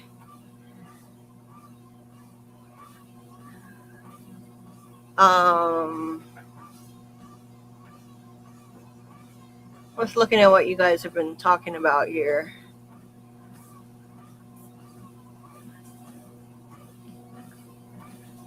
Yeah, Incognito, about the voices, it could be ultrasound level, and when you listen, some frequencies, it could just hurt your head. Maybe that's why Sarah seems to be in pain. That makes sense. Papa Sock says, I've always thought Boyd would be the Father Khatri replacement, even though he doesn't seem to have Bible Theory 101 down yet. Yeah, he really doesn't. And I think Khatri would have been taken out a lot sooner if that were the case, because they were together for a couple years before Khatri died. So anyway, let's go on with the breakdown. Tabitha is watching over Julie, and she goes to Jim and says that she needs to get his blessing to do something. She needs him to tell her that it's okay to do something. She tells Jim, the last time Victor saw his mom, she told him that there were children locked in a tower, that if she helped them, then everyone could go home. all these children I've been seeing, these dreams I've been having about a tower, what if she's right?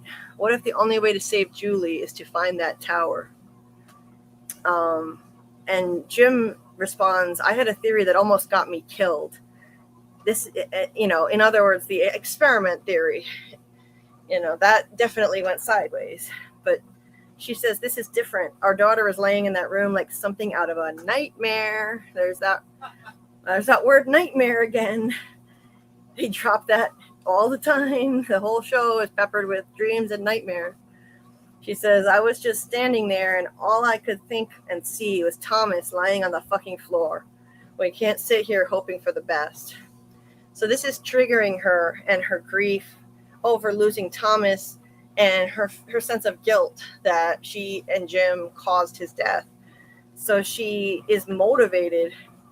She's extra motivated to make sure that she does everything she can to save her daughter. Honestly, this right here, this makes me a lot more convinced that an entity from this place is what made the call that made Thomas fall off the changing table. And honestly, it sounds to me like it may have been the boy in white entity. As much as I say he's helpful, I think he does messed up things sometimes in the service of the greater good to break the cycle. I think he does bad things. You could almost say that instead of saying the boy in white is good in any way, you could say he's the lesser of two evils. Because if he did that, he's definitely not good. Think about it. Her loss of Thomas is motivating her to take more risks in order to try to save her daughter Julie now, which means she's going to go to the tower and try to save the children. She's going to do the thing that the boy in white wants her to do. He wants her to do that. In the 1978 timeline, he told Christopher that he needed to go to the tower to save the children, and he needed to go through the tree. Christopher refused. Victor went and told his mother about it, and then she did it instead. She tried to go to the tower and got killed instead. Now Tabitha is seeing these Ankui kids, and she's gotten this idea that she needs to go to the tower to save the children. She had a premonition dream that she was already at the lighthouse tower, and I think the boy in white sent her that dream. He wants her to go there, and once she goes there, he's there to greet her. He's there luring her to the top of the tower saying Ankui. He wants her to go there so he can push her out and send her out of this place to her world to meet Henry, to meet her husband from her past life and start jogging her memory, see her paintings from her past life, to try and make her start remembering who she is bit by bit. So he wants this to happen. And what's motivating her right now to do this more than anything? Her grief over Thomas. That is her motivator. She says, I look at Julie laying there and all I see is Thomas laying on the fucking floor. I think she needed that grief to light a fire under her, to make damn sure she's doing everything possible to try to save her kids that she still has, Julie and Ethan. And that means if she thinks she needs to go to this tower to save the children so that they can all go home, like Miranda thought, then that's what she's going to do. So I'm starting to form the theory that it was actually the boy in white entity that made the call to the Matthews home and made Thomas fall off the changing table. Either that or he manipulates Julie to do it somehow, but I think he's involved. I don't think it was an accident anymore. I don't think it was just a happenstance. I don't think like Julie accidentally calls and it happens. It's an interesting theory, and it's possible. It would be a really cool theory, like Daryl has said, like, because Julie wants to save Thomas. It's a time travel trope that you go back in time and you wind up causing what you're trying to prevent. But looking at how Tabitha's grief over Thomas is so often a motivator for her, it's not just in this instance. They keep bringing up Thomas because her grief over him, it's a huge motivator for her throughout this whole journey. It makes her much more determined to hold on to the kids she has left and get them home, protect them. to protect them better than she protected her baby, to make up for that, that horrible mistake, to not make up for it because she can never make up for it, but to compensate in some way by doing everything she can to make sure she does right by the kids she has left. That is driving her throughout this entire quest. That's why they keep bringing up Thomas and her grief over him. So I don't think it's an accident that happened. I think whatever entity wants her to, quote unquote, save the children and go to the tower, that's the entity that made the call. And that entity would be the boy in white, not the evil entity, not the man in yellow, because the man in yellow doesn't want her to be motivated. Yeah, you might say the man in yellow might have made the call because the man in yellow likes to torture people and whatnot, but the man in yellow wouldn't have wanted her to be motivated to save the children. He doesn't want that to happen. And he wouldn't have wanted her to come to town at all. The boy in white is who keeps bringing her and Jade back to town via the faraway trees, I think. And the man in yellow wouldn't want that to even happen. Thomas's death is the event that set into motion Tabitha even getting back to town in the first place. Because after he died, she and Jade went on the road to divorce. Sorry, she and Jim, Freudian slip, went on the road to divorce, literally. And they went on a trip, one last trip before they were going to get divorced. So they wouldn't have even gotten on the path to Frumville if Thomas hadn't died. So would the man in yellow have done it? No, because I don't think he wants Tabitha and Jade back there. They are the two who are the keys to breaking the cycle and saving the children, getting everybody home. So I think the man in yellow would want them not to come back there. And it's the boy in white who brings them back. So that's the way I look at all of this. But let me go over to the chat here. So Daryl says, boy in white might get Julie to do it, but it's going to be Julie who calls. Well, that would honestly, that would be perfect. If the boy in white gets her to do it, I think that would be the perfect origin story for this, because then it would also fulfill that sci-fi time travel trope where Julie causes the thing that she was trying to prevent. So I would be all for that.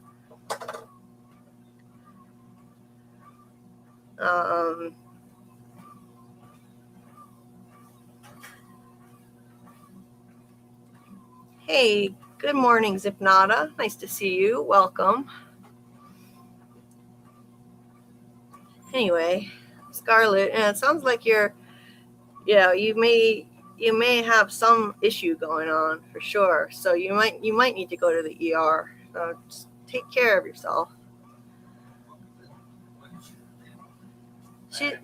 She's having some kind of she's having something going on. It might be food related, or she was throwing up and she was considering going to the ER. Oh. Yeah. She's all right. Yeah. Yeah, take care, Scarlet. Welcome, Giles. Nice to see you. We're doing okay. Hope you're doing well. And just breaking down the season 2 finale, our rewatch.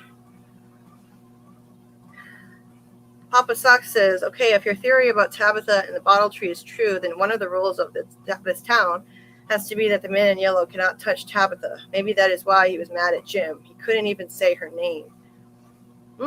Interesting. Yeah, maybe I think that very well could be that she's out of reach. She's out of bounds for him. The man in yellow can't, he can't take her out or Jade. So he has to take it out on Jim. I could totally see that, actually. That makes sense. Okay. Well, good night, Scarlet. Feel better. So, anyway, so back to the scene. She says that she tells Jim Victor's mother left. Jim says Victor's mother left this place and she never came back. Whatever she left to do, she never came back. Victor had to grow up here alone. What if it happens to you? And yes, that's a very real danger. She says, I know. That's why I need you to tell me that it's okay to go. I have to try this, Jim. So yeah, he basically gives her his permission or his blessing to do it.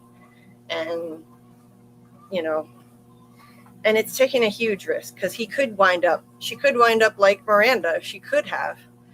And then Ethan would lose his mom, you know. She still has 2 more kids. So, and then over here, Ethan says when Julie wakes up, she's going to be hungry. And so all of a sudden, he went from feeling really hopeless to being hopeful again, saying when Julie wakes up, she's going to be hungry. So I think this is more like our Ethan, you know, the hopeful Ethan. And with a little bit of precognition in there, he knew she was going to wake up. He was hopeful, and he believed it was going to happen, and he was right. They had no reason to think that it was going to happen at that time, but he was convinced of it in this moment. And behind him, there's that picture of a boat on the wall. I really, with all the boat stuff, the boat key, and If I Had a Boat song, the picture of the flood, it does make me think that Boyd is eventually going to get his boat. It's going to be manifested. So Tabitha goes to Victor and says, you said your mother wanted to save the children who were locked in a tower. Do you know the way to the tower? And Victor tells her, I know the way to the bottle tree. And he goes and gets a drawing to show to her, while Jim is kind of standing there watching, lurking, and Victor definitely looks intimidated by him. But he goes over and gets the drawing, and this was from the trunk of Christopher's car where he hid Eloise's drawings.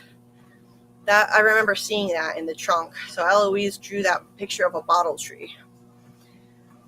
He shows it to her, and he says, this is how you get to the tower. You have to visit the bottle tree. She asks if he can take her there, and he says, I think so. So this is history repeating, as we later find out, because Victor is the one who told his mother about the bottle tree in the 78 timeline, too. He heard the boy in white tell Christopher he needed to go through the tree and save the children. Christopher refused. So he told his mother about it, and she went. So it's cool how history winds up repeating itself here. And once again, he's responsible for Tabitha, for, you know, his mother effectively going to the bottle tree, going to the tower to try to save the children. So once again, things happen in cycles, and that's repeating itself. Tabitha once again goes back to Jim and says, I have to try this. I have to at least try. And he doesn't argue. So he's essentially he's tacitly giving her his blessing to do it. Which, you know, it seems insane in the moment. She's risking everything. She's risking dying and leaving her remaining 2 children without a mother. So you could argue that she's still a terrible mother in every lifetime, but I think, you know, she really, at this point, she's leaning into the mystical elements of this place, and she feels like she's being a good mother in this moment. Like, this might be Julie's only hope, even though it doesn't seem like it makes any sense. None of this place makes sense. She doesn't have any idea why going to the tower could get them all home, or if it has anything to do with saving Julie from this catatonic state, because that wasn't part of the story back in 78. Victor's sister wasn't catatonic at the time, but she feels like it's just like, it's her only hope. It's like a, what do you call it? When you do something that's, I can't remember the expression. It's like a real long shot, but out of left field. I don't know. I can't remember what it is. pain makes me have trouble remembering stuff sometimes, and it frustrates me. What was it? Hail Mary. It's a Hail Mary play. That's it. Okay. So that completes that scene with the Matthews. Hey, with Alice. Nice to see you. What were you saying here? So Alice was saying that she has a similar issue to what Scarlet is dealing with. Oh, wow. Well, that sounds awful. Yeah, sorry to hear that. Anyway, yeah, feel better. Feel better, Scarlet.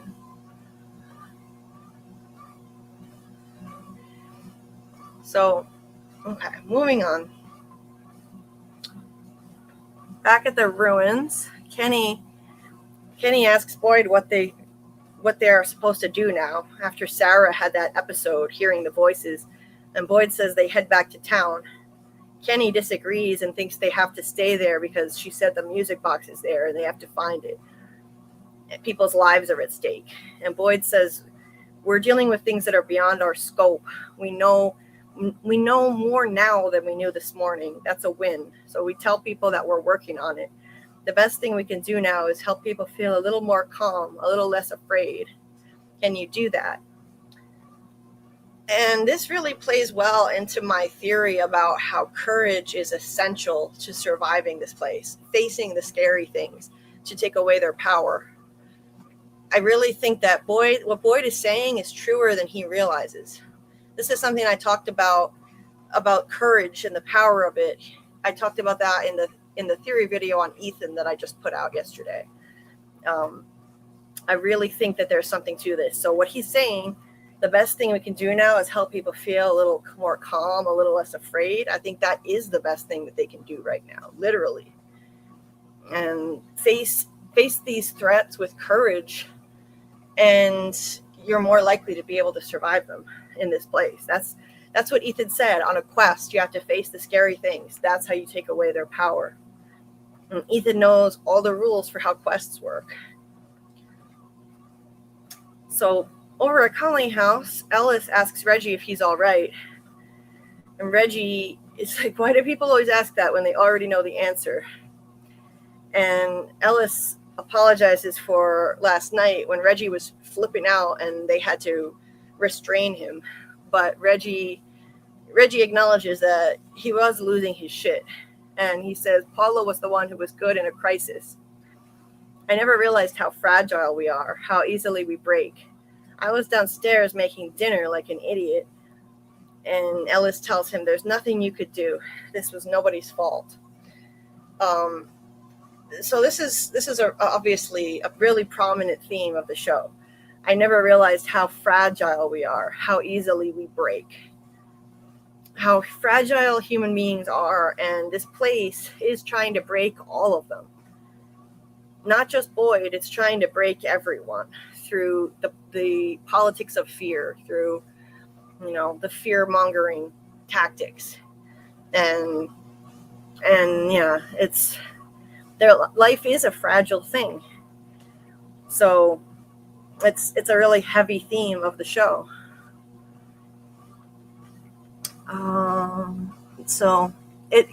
I found it interesting that they gave an important line like this, reflecting a major theme of the show, to this really minor character, Reggie, who winds up getting killed off by the end of the episode. But yeah, I mean, and he was kind of making an idiot out of himself for most of the episode. But in this moment, this actually worked really well.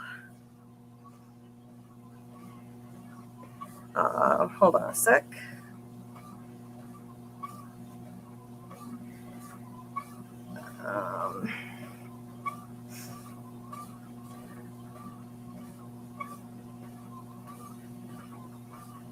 Just marking this in my notes.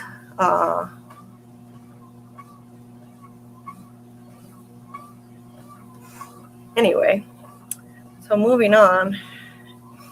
Ellis talks to Fatima and says that he can't imagine what he would do if this had been her, if this happened to her, like what happened to Reggie's wife.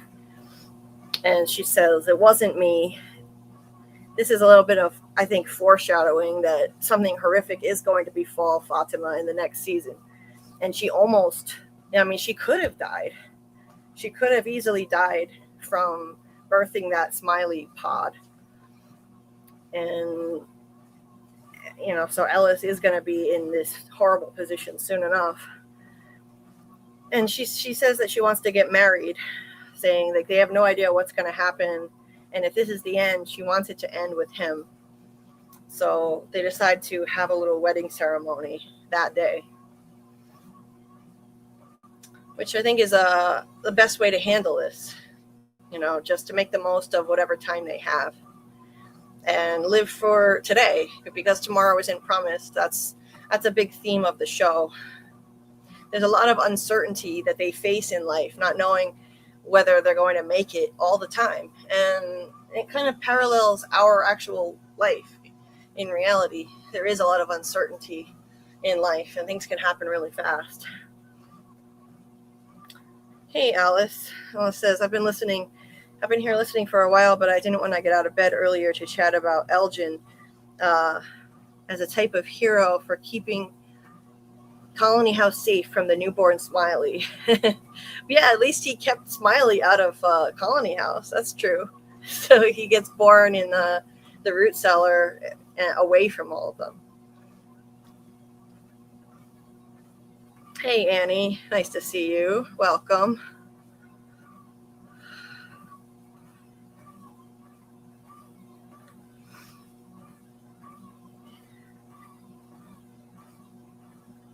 What's going on here in the chat? Let's not laugh at Scarlet at what she's dealing with. All right, I've just been breaking down the episode, so I haven't been reading the whole chat, so don't know exactly what happened. I hope that's some kind of misunderstanding. Yeah, I hope that was just a misunderstanding. Hey, Funjuko, welcome, good morning. Annie says, am I listening to the right live? Isn't she singing about Donna and her hands in her pockets? Oh, that was earlier. That was earlier. So it was. Maybe he's delayed and doesn't realize it.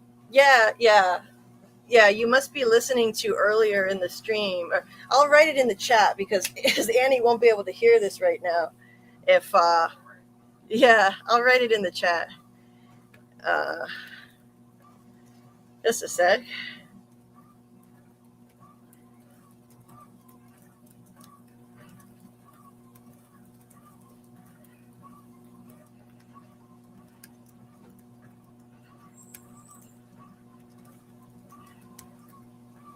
Okay, so yeah, I just explained that in the chat. Just a misunderstanding. I knew it had to be. Hey, Fromily Theory. Nice to see you. Welcome. And check out Fromily Theory's channel for content on From as well. Let's see. So now we have a really fascinating scene. This is the first appearance of Ghost Tom. Another ghost entity. Another one that I find sus, incidentally. So Jade is in here breaking bottles like a maniac, looking at the shards. So first he made a giant symbol out of the bottles. Now he's smashing bottles and looking at the shards and trying to piece them together into something. So another thought experiment. And then poof, there's Ghost Tom appearing behind him. Of course, polishing a glass as always. And let me see. And oops, wait a minute. Just have to fix something here. So Tom says, "This what you do with my bar?" And Jade doesn't even flinch after all the crazy shit he's seen. I find that so funny. He doesn't even question, like, what the hell? What are you doing here? This can't be real, like Boyd does when he first sees Katri. Jade doesn't even flinch. He just responds, it's a thought experiment. I used to find this helpful when I was developing my... He interrupts himself and says, you died. Tom's like, right. Jade says, okay, just making sure we're on the same page. He's just seen so much crazy shit that nothing surprises him at this point, which I find really funny. Other people are incredulous by new crazy shit, and Jade will believe anything at this point, which is kind of the mindset you should be in, living in this place. And so this is another thought experiment, like making the giant symbol out of bottles. And in season 3, he tries to make the symbol out of a whole bunch of thread that he strings across the bar. It's how he, it's how he like organizes his thoughts. It helps him think doing these things. So it's kind of odd that they have Tom appear to him instead of Toby. You'd think it would be Ghost Toby because that's the person Jade was actually really close to, like Boyd was close to Katri. I mean, he only had one conversation with Tom in season 1 about how Jade just sold his company and that whole thing, where rats in a maze nibbling on their cheese and blah, blah, blah. That whole conversation where they talked about Schrodinger's cat, that's their only conversation. And that's really it. Jade doesn't have any other friends here, but I guess this was the best the evil entity could do, because I think Ghost Tom is part of the evil entity. Most likely. And Ghost Toby wouldn't be able to have a conversation with him anyway since he's missing his tongue. Right. There's it's a theory that I've heard that Ghost, so Toby, his tongue was cut out, and maybe his tongue was cut out so that he wouldn't be able to appear in spirit form and speak to anyone. It's a cool theory. Maybe they couldn't get the actor back on. I don't know. It's weird. It's weird that it's not a Ghost Toby appearing to him, because that was his childhood best friend. Now, all I know is I think that these are some kind of entity. I don't think that they're just figments of their imagination. However, they might not be sent from the evil entity. It's possible that Ghost Katri and Ghost Tom could be sent by a helpful entity. They could be sent by the boy in white as visions, because sometimes they do seem to give good advice. I just don't think that they're in their heads. And when we get into season 3, episode 1 tomorrow night, I'll show you what I think is pretty solid evidence that the show is trying to tell us that they're entities, from Boyd when he's talking to Ghost Katri. But I won't get into that now because it's off topic. I just think that these both are entities. If Ghost Abby is an entity, why wouldn't these two also be? Why would these two be projections of their subconscious or figments of their imagination when Ghost Abby is clearly part of the evil entity?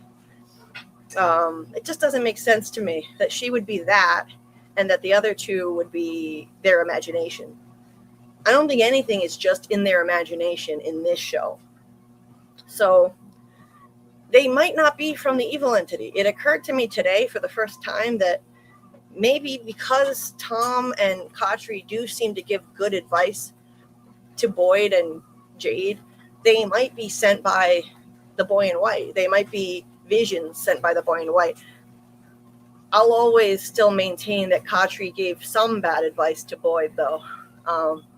But it's a topic for another time. Boyd should have confessed to Kenny that he protected Sarah and whatnot, rather than let Sarah wind up doing it herself. But so I think that was bad advice. But anyway, let's focus on this scene. So Tom says, "Aren't you going to ask if I'm real?"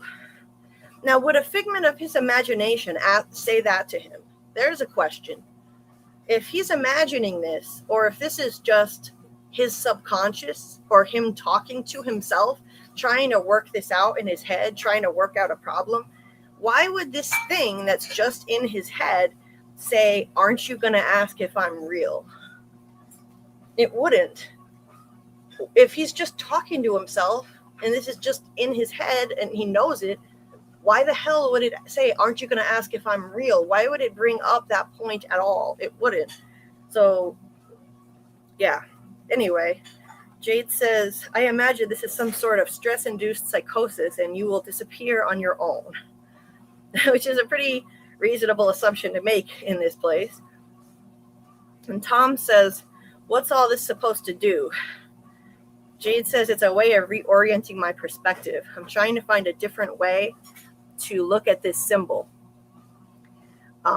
So that's what he's doing once again with the thought experiment. And Tom asks why, and Jade says, because I've been looking at it wrong. There's got to be an answer here. I'm just not seeing it. Well, he's right about that. He's just not seeing it, and there is an answer. It's connected to the sacrifice of the children. It's what they saw above their heads as they were being sacrificed, and he just doesn't understand that yet because he doesn't understand the sacrifice of the children is what started all of this, and that's why he had that vision of those kids. So Tom notices that Jade changed the still, and the liquor is actually good now. And then he says, I think you're overthinking it. He says, you already know what you have to do. Tabitha told you she saw that symbol down in the tunnels. The question is, how far are you willing to go to find answers? And Jade says going down into those tunnels would be insane. And Tom says, even if it saves Julie's life? Jade responds, look, I don't even know if I'll find anything down there. And Tom says, sure you do. Same reason your brain's in your skull, your heart's behind your ribs. Nature will always put what's most precious in the spots that are most difficult to reach. Jade says, nothing about this place is natural. And Tom responds, wrong. Nothing about this place is familiar. There's a difference. If there's answers to be found, and granted, that's a big if, that's where they'll be. That's interesting. That line, nothing about this place is familiar. Because natural and normal, those are just words. Those are subjective terms. This is just not familiar to him. It's a different realm. It's a different dimension from his world. It's not that it's unnatural. It's just not familiar to him. And he's right that there are answers to be found in that cave. So this does seem to be helpful advice. The thing of it is, it's not helpful in saving Julie, though. But it is helpful in bringing Jade to the place where the sacrifice probably happened, down in that middle part of the cave where he sees the vision. And, by doing that, he needs to start remembering what happened. He needs to remember the origin story of the place. So I think it's possible that the boy in white sent this vision to Jade, that he sends Ghost Tom to give Jade advice. Because this is pretty good advice. It's risky advice. It's risky because the monsters sleep down there. But still, on the other hand, it's possible the evil entity sent this. And I say that because when Jade does go down there, the monsters are nowhere to be found. And then he sees a vision of the kids on the stones. And it's almost like some entity cleared the way for him to go down there and see that. Why aren't the monsters there? I think, looking at it from the other perspective, the evil entity would want him to see that vision of the kids on the stones and misinterpret it to think that child sacrifice is a way out of this place. Because I really believe Christopher thought child sacrifice was the way out based on visions that he was having like that. And that's why Victor's mom told him and his sister to hide from Christopher, because he was going to try and sacrifice them. So once again, I think this place is trying to trick Jade into thinking child sacrifice is necessary to get out. So that brings me back to evil entity is sending Tom to convince him to go down in that cave and see that vision, because he could easily misinterpret it. And where are the monsters when he gets there? It's like the evil entity deliberately kept the monsters away from him because it wants him to stay alive, see that vision, and act on it. It wants to break him to the point where he's willing to sacrifice children to get out. And once that happens, I think the cycle is complete. Once you've broken people down to the point where they're willing to sacrifice kids, you've effectively created monsters again. Just not literal monsters this time. This place is trying to create monsters to break people, break their moral compass. And that may be what triggers the total massacre. When Jade, once again, when Jade is, tricked into trying to engage in child sacrifice to get out. Which I think is how that 78 massacre happened. And I could get into a whole rabbit hole on that, but I mean, suffice it to say, Victor implied that there was a connection between Christopher seeing the symbol and everybody dying. He told Jade, Christopher started seeing the symbol and everybody died.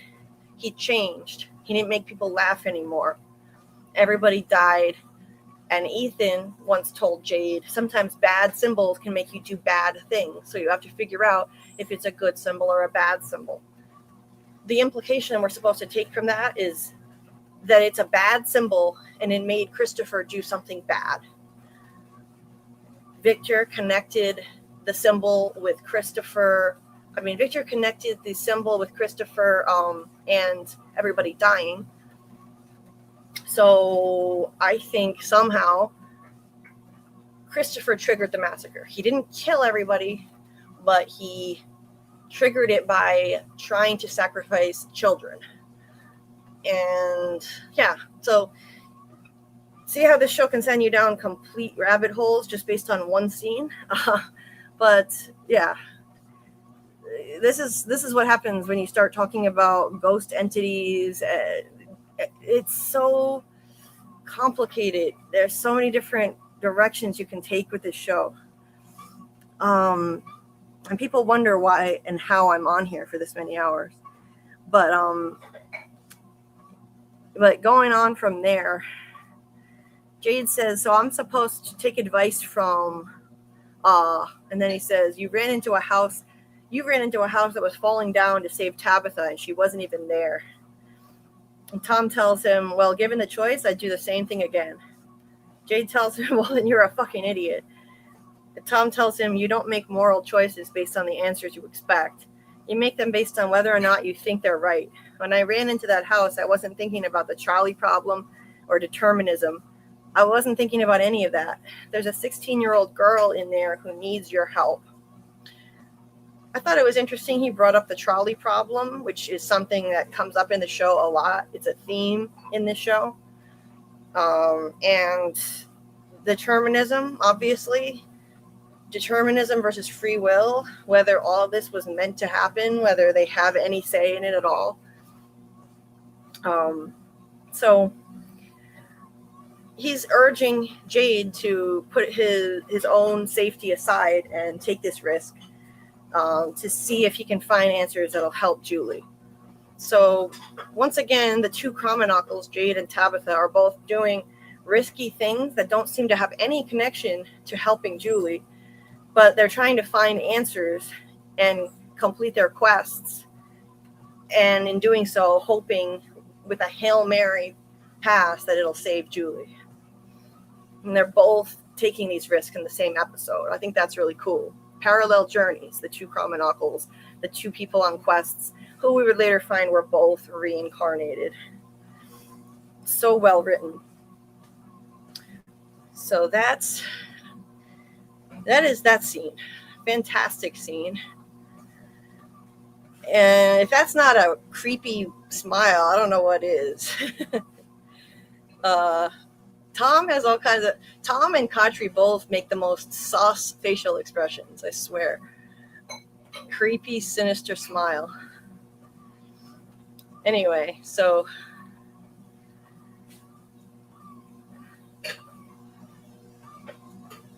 let's see. Let's go over to the chat for a moment before going on.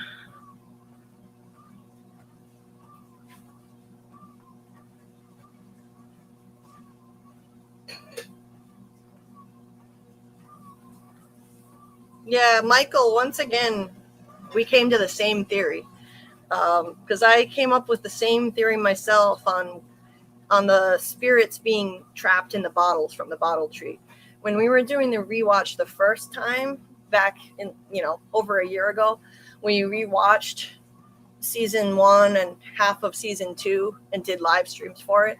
And I couldn't believe it when I saw that scene with the bottles where Sarah and Boyd found the bottle tree. And as Sarah was screaming, I hear them, the camera panned up really fast and zoomed in on the bottles. And then on one in particular. And I think it was a signal to us. It was a clue that the spirits, the voices in her head are trapped in those bottles. I do think the voices in her head are the spirits of the dead who are trapped in this place. And they're trapped in those bottles. They're tied to the bottles. The cinematography was trying to give us a hint on that. And it does fit in with this lore here that Michael was mentioning on bottle trees in African tradition and Southern tradition in the U.S. The bottle trees trap restless spirits or haints. So, when people die, their spirits may be trapped there and the bottle trees may trap their spirits. Yeah, exactly. Yeah, same as my theory. And yeah, when Sarah got too close to them, she couldn't deal with it. It freaked her out. There were so many voices screaming in her head that she couldn't handle it. I said the same thing. Wow. Mind melding. So,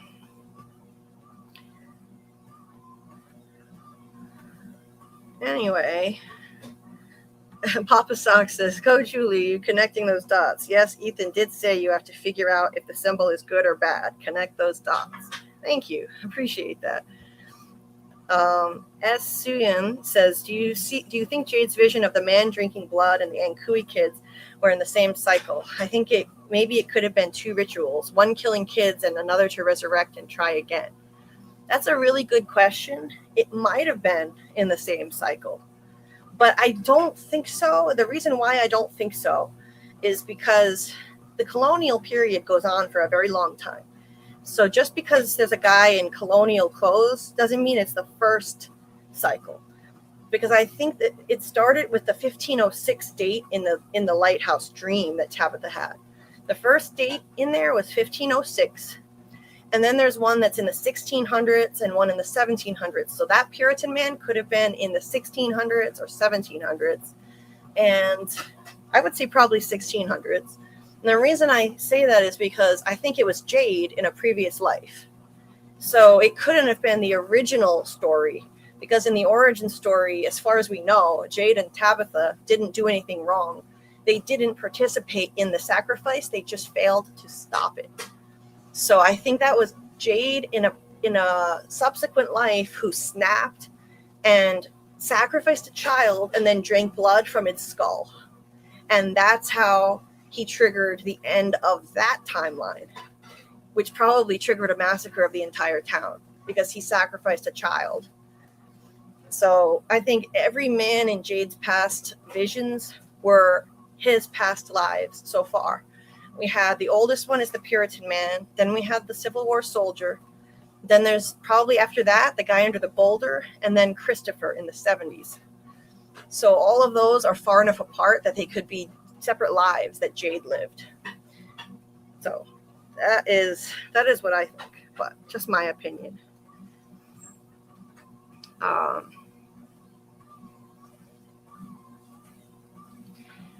Terrell says, fake Tom loves drying glasses. Very sus. Yes, indeed.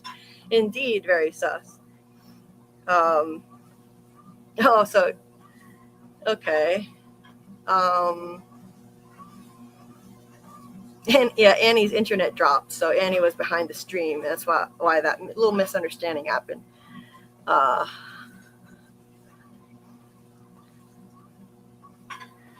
So okay, so Mike Light says the Puritans didn't come to America until 1630. Yeah, that 1506 date is puzzling. That's true. That's a good point, because that is true. And so I wonder why that first date says 1506. I don't know. I don't know if anybody in the fandom has a reason for that, but it seems like that's probably the first date in the history of the whole place, because all of those numbers look like they would be dates. One of them is 1978, which is the year Miranda died and the last massacre happened. That was from Tabitha's dream. But anyway, back to this episode.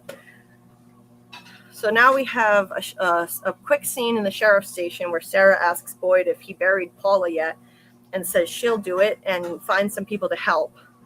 So I give her points for that. She's trying to make herself useful and volunteers to do a really difficult, upsetting task to help and help bury Paula. So and then she reassures him, saying that he's doing the best he can as she leaves. So I give her a lot of credit for that. And as she leaves, he gets mad at the cut on his hand. He rips the bandage off and slams it down, which I guess is just because he feels responsible for unleashing the cicada entity on the town. It started when he cut his hand and gave the worms to Smiley. That's how this whole thing began. And that's it for that. It was a very quick scene. And then over in the shed at Colony House, this guy Matthias is locking up the guns, but too late to save himself though, because Reggie comes in and just shoots him. Reggie. Oh no, yeah, he doesn't shoot him. Yeah, he slits his throat. But locking up the guns doesn't necessarily make sure everyone is going to be safe. There are other ways that these people can snap and cause problems. And he does that so that he can acquire a gun.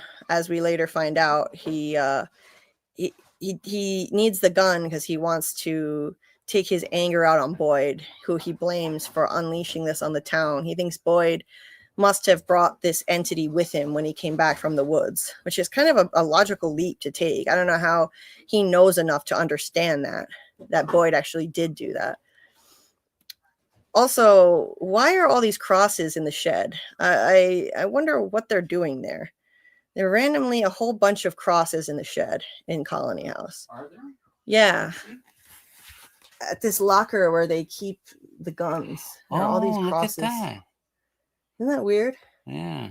And in season 3, Ghost Khatri appears in a scene where he's standing right there next to the crosses, fitting. Oh, wow. Yeah, when he's convincing Boyd not to torture Elgin, and Boyd ignores him. So poor Matthias here, red shirt Matthias, gets his throat slit. That's a common theme in this show. How many people have had their throat slit? Father Khatri died by having his throat slit by a monster. And Jim obviously had his throat ripped open by the man in yellow. I think, who else? There was somebody else too. I don't remember. I'm pretty sure there was at least one other person. And it's like this place inspires that particular act of violence in people. Like, particular acts of violence seem to be recurrent in this place. Slitting throats, taking out a single eye, since Jade had a vision of a one-eyed Puritan, and there are multiple drawings of one-eyed people. Now Elgin lost an eye. It's like, it's interesting. There are certain tropes, certain types of violence that seem to keep recurring.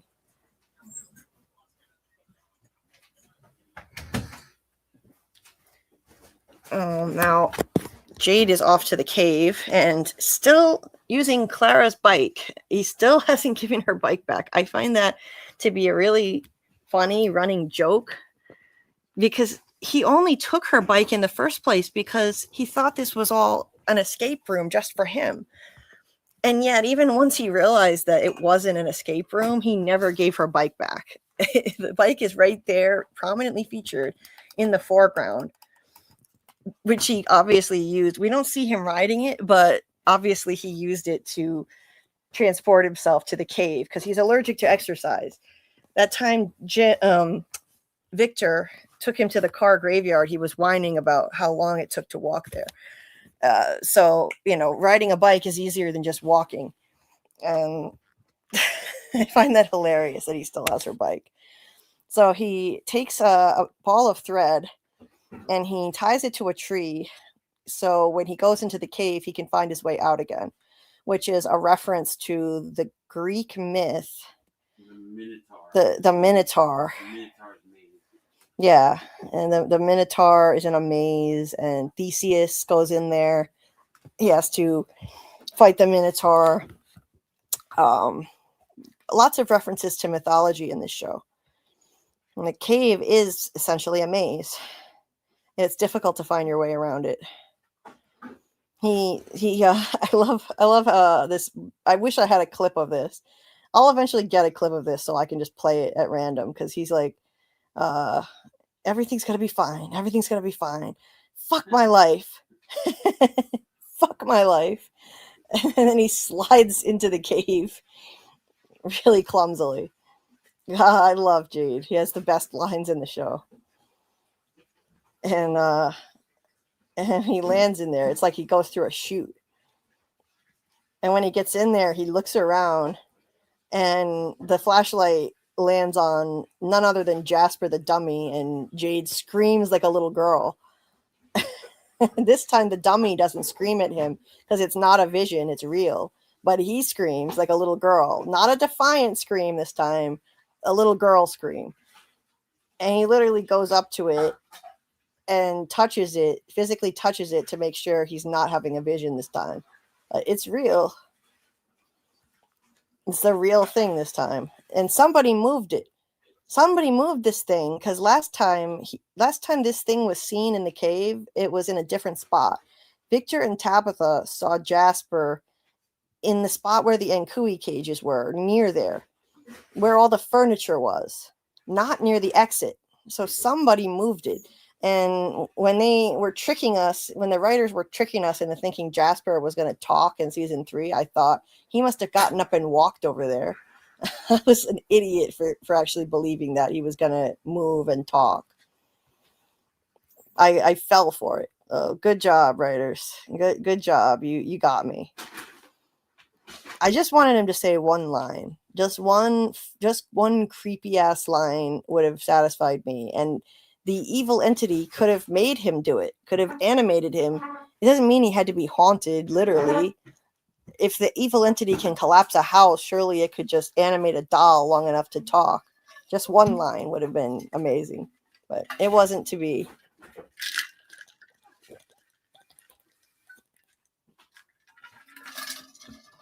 So, yeah, there's our friend Jasper. Gotta love a Jasper vision, or a Jasper appearance this time. Scarlet said, someone's posing Jasper all casual. Jasper was a big disappointment. Yes, he was.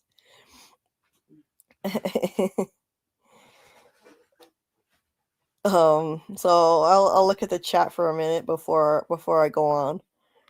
Good day, Lexi. Happy time zone. Nice to see you, Lexi.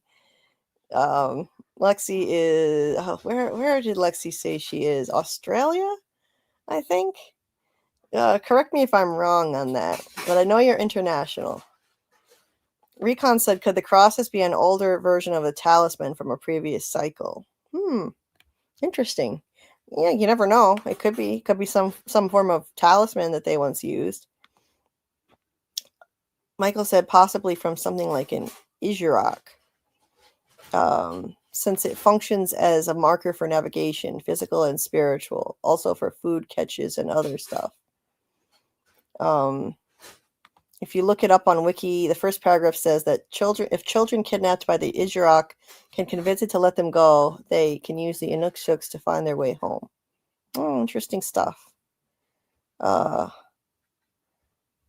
like those stone blocks that they set up to summon the Inkui kids. Okay. Right, Michael, that's true. If you do the math on the numbers in the Lighthouse Dream Tabitha has, there's one set of dates that are only 19 apart and others are 90 apart. And it's weird that there would be such a difference in distance between cycles, but it's possible. Jade and Tabitha could have been brought back at age 19 at one point. I could see it. I think they would have had to be adults every time, but it could work. Scarlet said that Cabot came to Newfoundland in 1506. John Griffin studied this. Oh, okay, so that explains the 1506 date.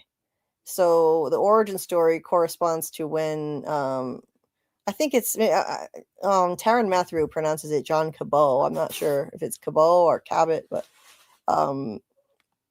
that's probably when the origin story happened, because that was the first person who landed in North America, I think.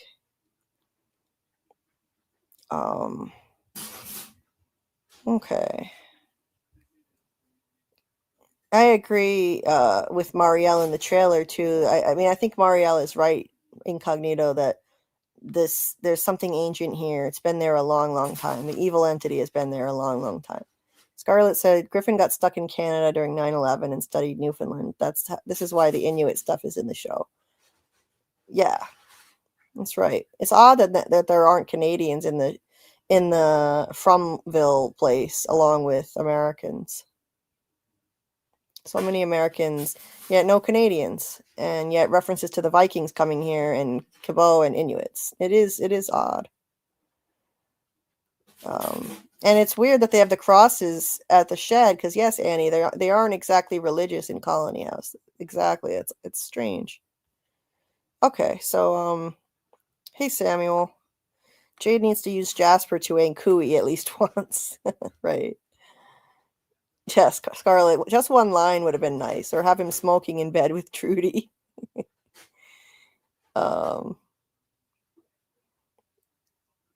Okay, Lexi. Oh, that's right, Lexi. You're in England.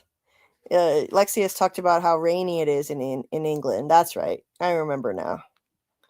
I'm tired. I'm tired, and my memory is off at the moment.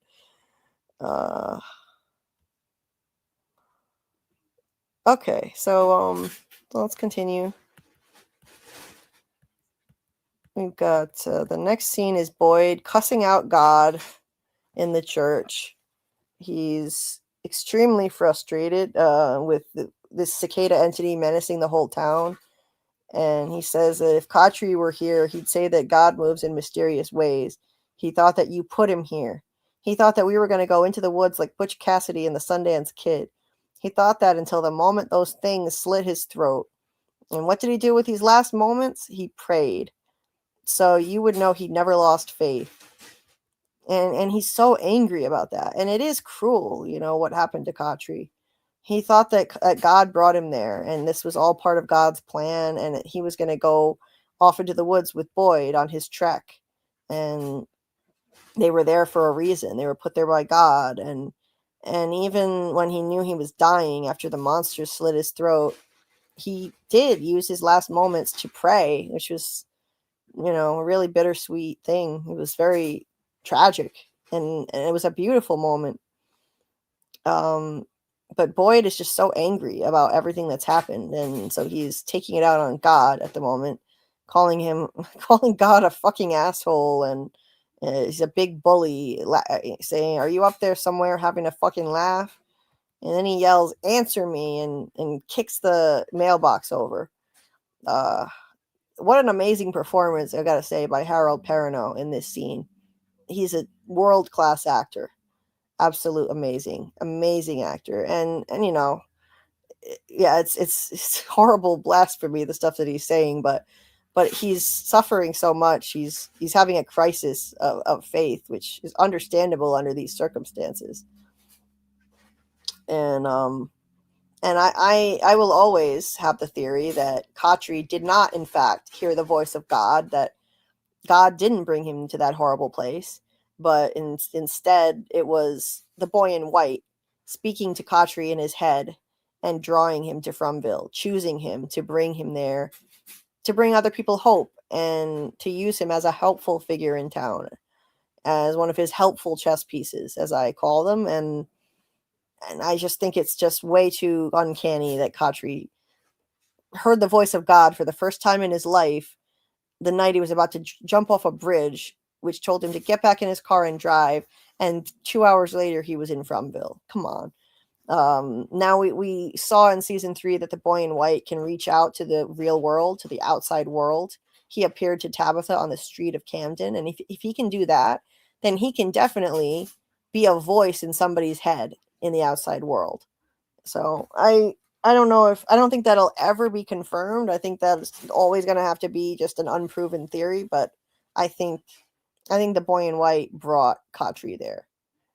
Who knows? Maybe eventually we'll find out. We'll get a confirmation that the boy in white and man in yellow bring people there, and that'll essentially confirm that Khatri was hearing that voice and not the voice of God. I hope it'll be like Lost and we find out stuff like that. I don't want to spoil Lost, but if you know, you know. And Donna walks in and says, tampering with a mailbox is a federal crime, which is a nice moment to cut the tension. Why Harold hasn't won an Emmy yet is really a crime.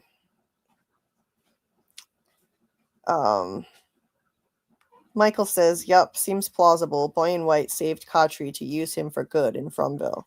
Right, and Khatri really fulfilled his purpose by keeping Sarah out of the box. Sarah has turned out to be a big asset, and he convinced Boyd to protect Sarah and keep her out of the box. That alone is worth bringing Khatri there. And he brought people hope through his faith. So let's see.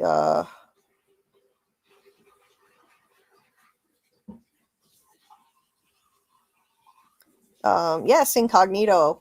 If you've got a link with images of the drawing, absolutely, please share in the Discord. Yeah, thank you for that. Yes, and there's posted it in the room, Victor Drawings. Thank you. I'll check that out.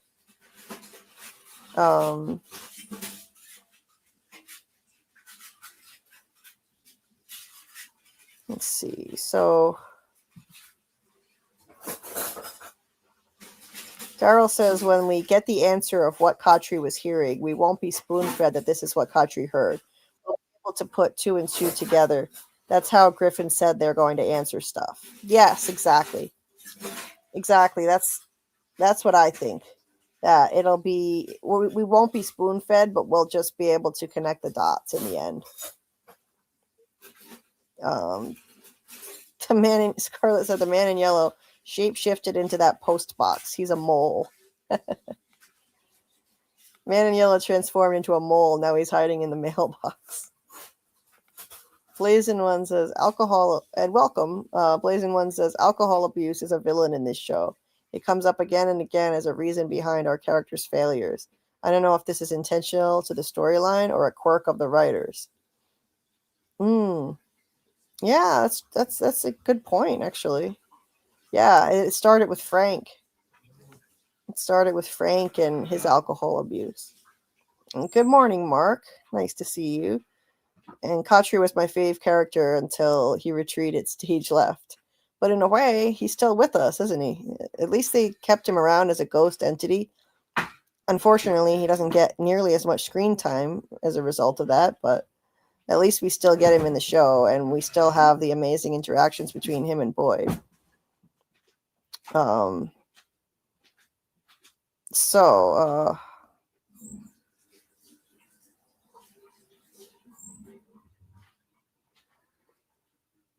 So let's go on from there.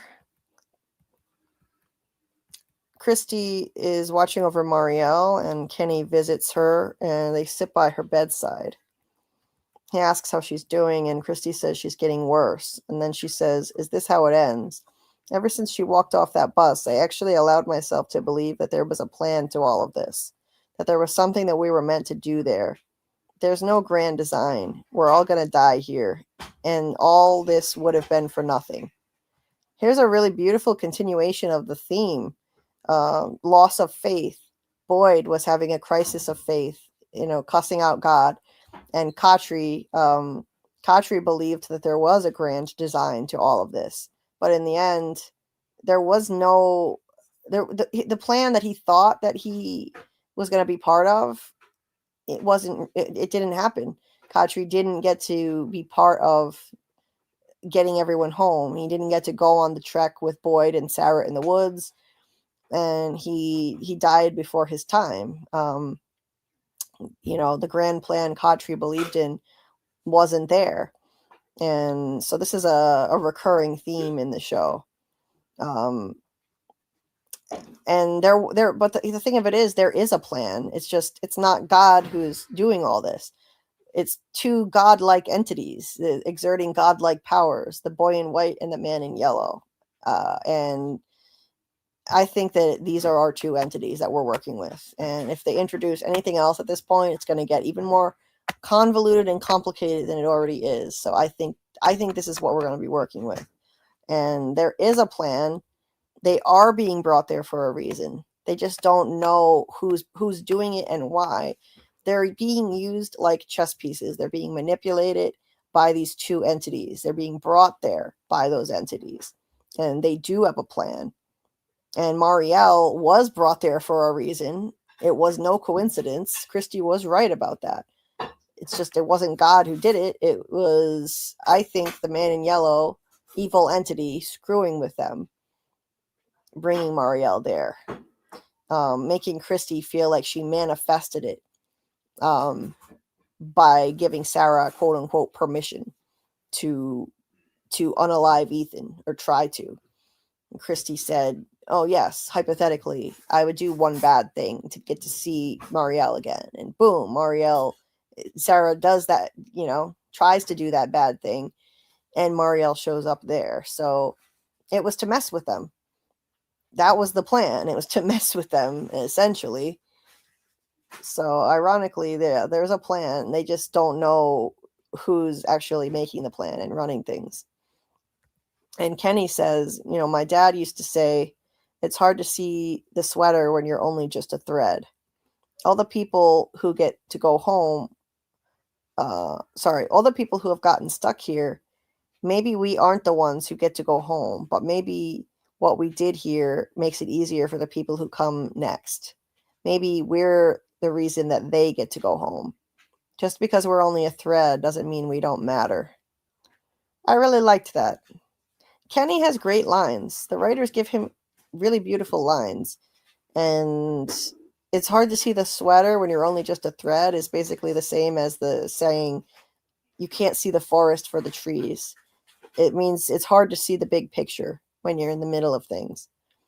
And they just can't see the grand design yet. That means there is a plan. They just can't see it yet. They can't see the grand design of it all. And he's correct. There is a plan, and they just don't see it yet. But I think he's wrong that I don't think there are going to be any more people who come next. I think this is the last time all of this is going to happen. This is going to be the last cycle, and some of them will get to go home. Not all of them. So I think a bunch of people will die before that happens, but I think this is going to be the last. It would suck if this all just continues after this, unless they make some kind of spin-off series and those are the people who get to go home, like Kenny is saying. But we're invested in these people. That's who I want to see figure all this out. So, let's see. Papa Sock says, Father Katri was the shit. He kidnapped Sarah, made a plan to go into the woods, told Boyd the plan, and the monsters stopped it. However, Boyd continued his work. Boyd is the replacement. That's a great point, actually. Boyd is, in a way, kind of a replacement for Khatri in that regard. Yeah, I can see what you're saying there. Yes, still going, David. Still going. I'm gonna try. I'm going at a quicker pace right now, so we can get through this episode. We're gonna get through this. So, Scarlet said, I honestly thought last season that Christy and Kenny would hook up at the cabins and then she would get an infection from the bear trap and die just to mess with Kenny. Honestly, I wouldn't put it past this place. Michael says, I think the shadow figure in the opening, the painting in Miranda's basement, and the MGM tweet, the monster, is the final big bad. May also be related to the drawing. To the down with black wispy swirls around one of the houses. Yeah, I mean, it could be, Michael. It could be, I know exactly what picture you're talking about with the red glowing eyes. So you never know. So in the church, Donna talks to Boyd after he's finished cussing out God, and Boyd tells her that Julie, Mariel, and Randall, Sarah says they're dying, and once they're gone, there's no putting the genie back in the bottle.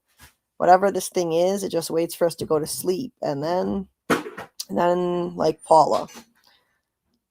Boyd explains to her that, hold on. I've got all my pictures mixed up here. What in the world? Now I've got Ankui kids here. Oh, I guess that was the last of the Jade and the Boyd and Donna scene. Oh, right here. Yeah. So Boyd says to Donna, she said the music box is there, right there in the clearing, but it's not there. It's like looking at an instruction manual with too many pages missing. How am I supposed to? It's just like what Jade was saying. That parallels what Jade said, that it's like they have just a bunch of random puzzle pieces and not even any of the good ones. The edges, not even the edges. And it's like opening a book from the middle. And he has another analogy. It's like looking at an instruction manual with too many pages missing. So, they don't have enough information to know what to do. So he doesn't know how to save everyone. And he tells Donna he saw his wife last night. And Donna just deadpan says, how did she look? Boyd tells her, there's got to be rules. There's got to be something I can hold in my hands. I did this. I brought this thing back here. Well, I thought of something as he said that on this rewatch. He said, there's got to be something I can hold in my hands. There's got to be rules. What's something he can literally hold in his hands that winds up being a sort of rule, a key to get him back in the dungeon dream state and enable him to save everyone? The torch. There literally is. I love how they wrote this. There literally is something he can hold in his hands that goes by the rules of how this all works, and it enables him to fix the mess he made by bringing this thing to town. It's the torch. He has the epiphany later that the torch is how he can get back in there. So it's literally something he can hold in his hands, and by the rules of how this works, he has to have the torch and light it in the dungeon ruins to get back into the dream state. It's so cool how that worked out. So he's right that there have to be rules, and there are rules. He just had to figure out what they were, because this whole place operates like a game continually. There are always rules, just like the talismans. They have to be hung up. They can't be laying on the floor. They can't be hung around someone's neck like a necklace. And you have to be in an enclosed space with them for the monsters to stay out. There are rules. And there are rules for the cicada entity and breaking and beating it too. They just don't know what the rules are, and they had to figure them out. So anyway, Donna said, yeah, you sure did bring this thing back here, but you also gave a whole bunch of people a lot more time than they would have had if it wasn't for you. Gave me more time. And so that was nice how she gave him credit for that. Yes, he did inflict this cicada entity on the town, but if it wasn't for him, so many people wouldn't have survived up to this point. He's the one who went out and found the livestock and the talismans and cut the death rate down by, a ridiculous amount. Hardly anybody dies now because of him compared to before. So, it's nice to finally see somebody giving him credit for all of that. Like he deserves, because people give him all the flack and put all the burden on him, and they don't give him enough credit and gratitude. So she urges him to come to his son's wedding, that he's about to get married. They're making the most of the time they have left. You should do the same. And Boyd says, I'm not giving up. But she says, did I say give up? This may be the last few hours any of us get. So why don't you stop being a goddamn martyr and come and watch your son get married? The end of the world will still be here when the ceremony's done. Well, she just said a mouthful, because he's a Christ figure in the show. So he's basically the show's martyr. And the burden is on his shoulders to be everyone's savior. But he takes her advice and takes a break from it to go to his son's wedding. So David says torches are a symbol of the underworld. The hero can traverse the darkness without succumbing to it. Ooh, I like that. Yes. Man in Yellow has a torch too. Another big question. Why torches? Light in the darkness. The light of knowledge. I think weren't you saying something about that earlier, Carl? The light symbolizing knowledge, enlightenment. Carl was mentioning that earlier. So maybe that's why torches.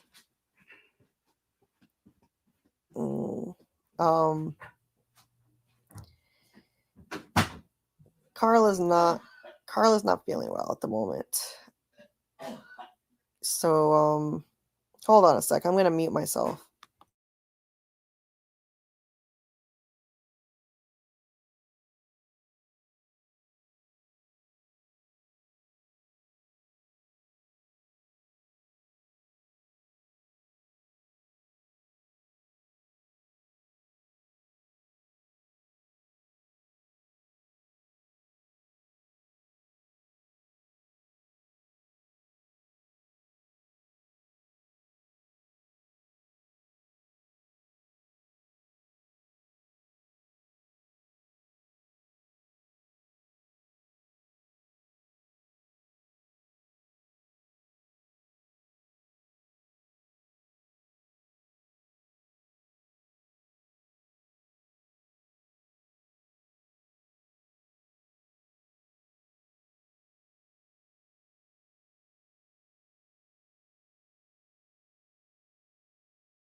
No one here is free. Here they come for three, unless you stop the melody. Boyd went through a magic tree. Martin begged through death, please set me free.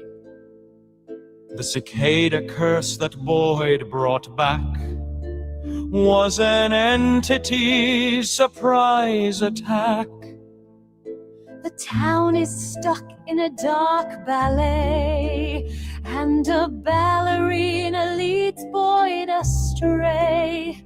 The music box plays an eerie tune, which cicadas will be joining soon. They touch, they break, they steal. No one here is free. Here they come for three, unless you stop the melody. A cicada scalded Kenny's arm, then her dreams did Paul a grievous harm. Now the town's about to lose the three, unless Boyd can stop that melody. Marielle, Randall, and Julie, mouth screaming wordless tortured pleas. Find that cursed phylactery that must be smashed to free we three. They touch, they break, they steal. No one here is free. Here they come for three, unless you stop the melody. Boyd grabbed his torch to light the way, but his wife had dire things to say. Too much hope to suffering paves the way. You'll just live to suffer one more day. But Boyd would be no phantom's dope. He put his faith and trust in hope. He smashed that box and stopped that tune, cut short the three's impending doom. They touched, they broke, they stole, but now Boyd set us free. He smashed the goddamn music box, that cursed phylactery. Its haunting tune is now cut short, so ends the melody.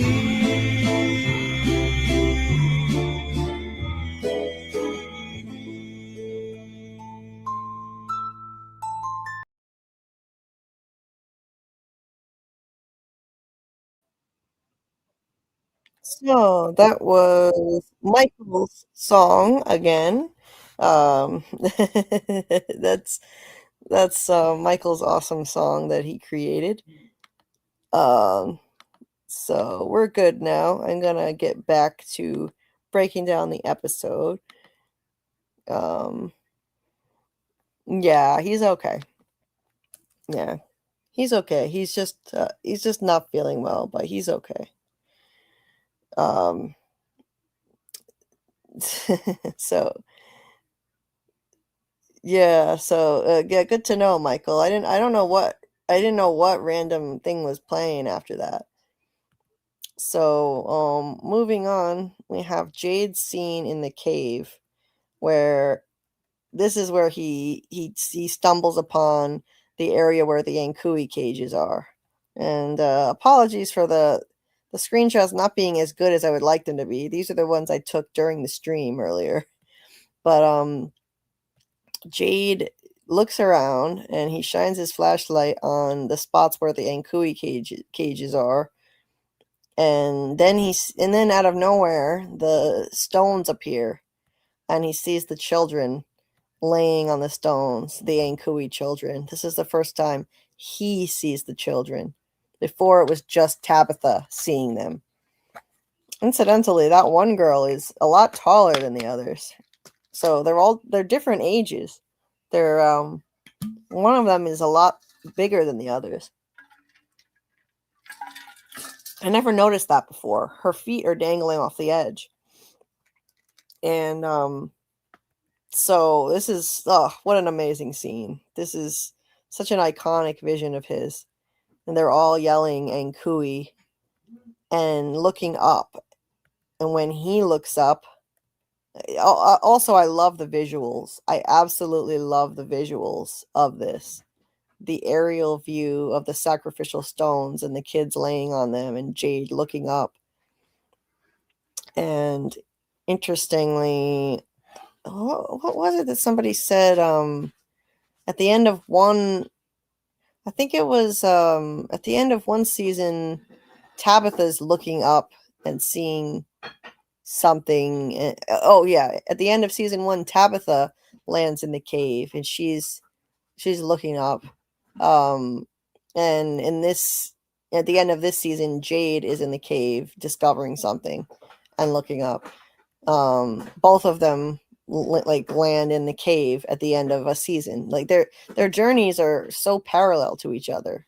The two Chromonockles, the two reincarnated literal soulmates. Tabitha ends one season in the cave. Jade ends the next season in the cave. Cool how they wrote that.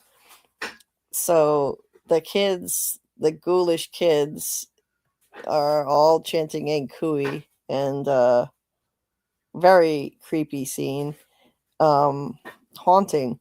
They look mesmerized. That's something that I found interesting. Like in the other scenes, when they would appear to Tabitha, they look dejected.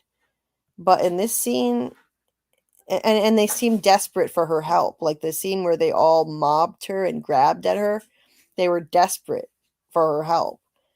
But in this, they're mesmerized and they don't seem desperate. And they almost look like they're having a pleasant experience.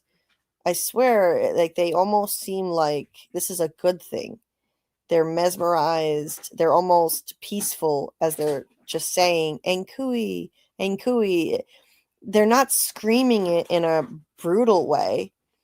Like when Julie goes down, when Julie story walks and she's down in the cave at the end of season 3 or near the end, she story walks and she's in the cave, and at one point before she gets pulled out of the ruins, she hears the kids screaming Ankui, screaming it as if they're in pain, which I think is probably how it actually would have sounded if they would be screaming in a desperate way, in a painful way. But this doesn't sound like children who are being sacrificed. And I think my theory is because I think this vision was sent by the evil entity to Jade to deceive him into thinking this is not a horrific thing. This is something that just needs to happen in order for them all to escape. Children need to be sacrificed.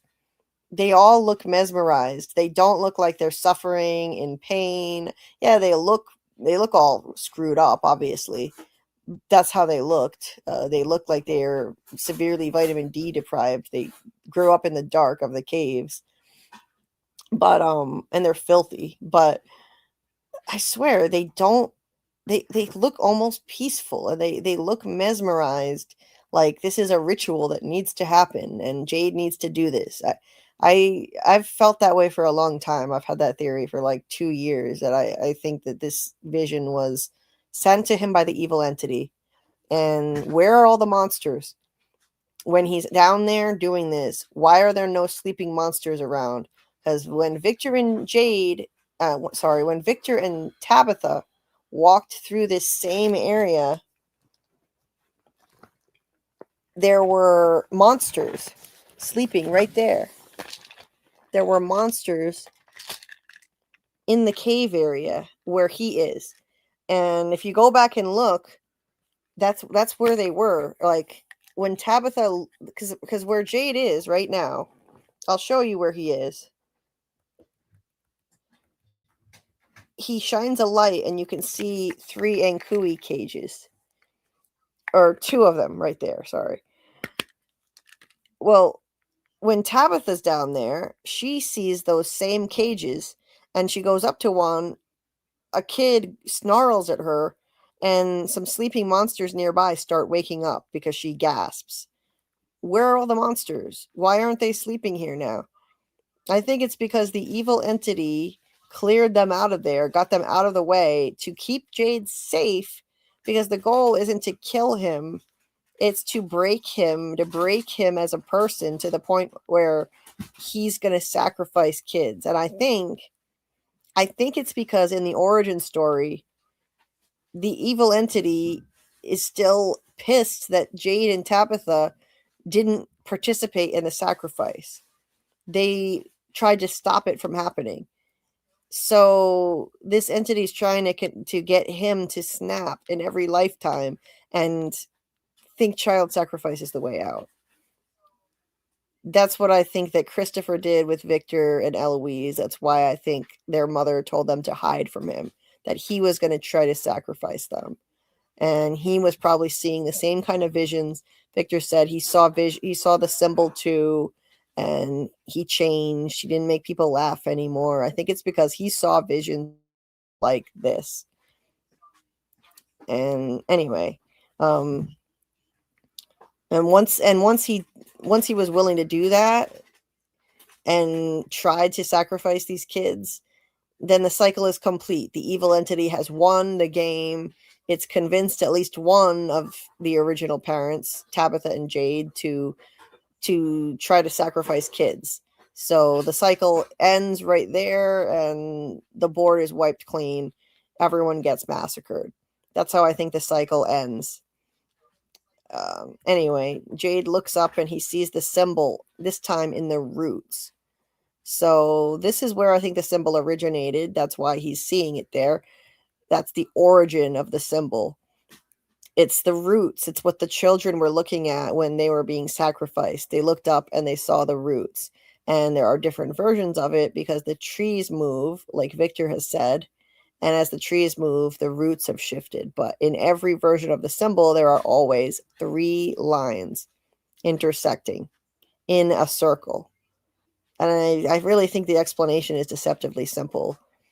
The circle is the never-ending cycle of Tabitha and Jade's reincarnation and the monster's immortality.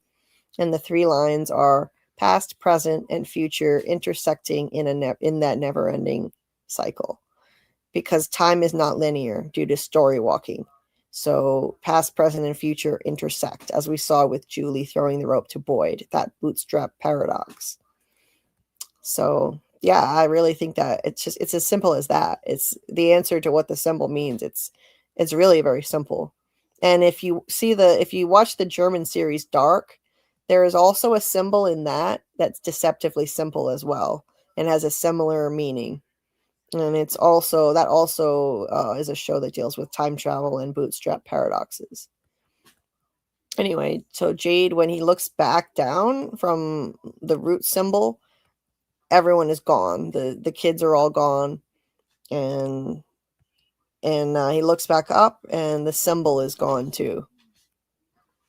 So another amazing scene from a phenomenal finale. This is another 10 out of 10, just knocked it out of the park episode of this show. And they always nail the finales. All 3 finales have been 10 out of 10, spectacular.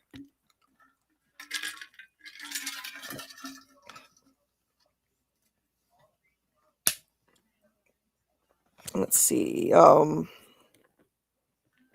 Incognito said, "Yep, Julie, those kiddos seem hypnotized."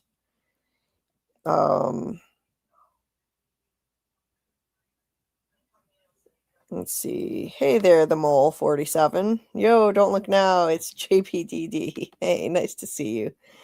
Hope all is well, Julie. Thank you. Well, all is as well as can be in the life of that I'm living in this messed up body that I have, but I'm doing the best I can with it. And so thank you for that, for the well wishes, and I hope all is well with you too.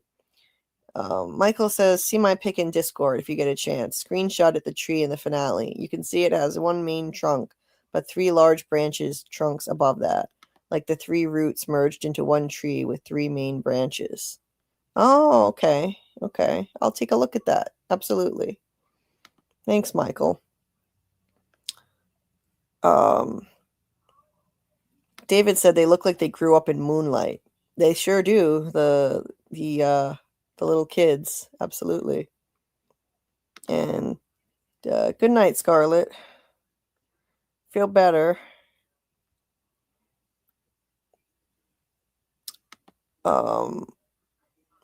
Mike Light, it's the original townspeople who sacrificed the Ankhui children. It's the people who are now the monsters. And I think it's because of what they said, you know, they want it to be immortal. But I think it's more than that. I think it was a trick. I think they believed that the evil entity was God, and God was, you know, and they thought that they needed to sacrifice their children to God to live forever with the Lord when they die, like an Abraham kind of test from the Bible. I think that could be why they sacrificed their children. Because how does a whole town full of people decide to sacrifice their kids for immortality? It's pretty crazy. It's pretty crazy. Anyway,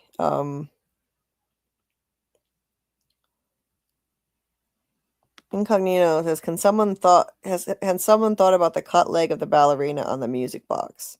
Kind of intriguing. I think that's a sign, and the fact that the music box is black, like it's been singed by fire, I think that it's a clue that this has happened before, that a monster has been killed before, and the music box entity was there before, along with the cicada entity, and somebody burned it once already, at least once. It was Jack Bender's idea to make the music box look like that. He thought it would look creepier that way. That's the less interesting answer, but that's what Jack Bender actually said.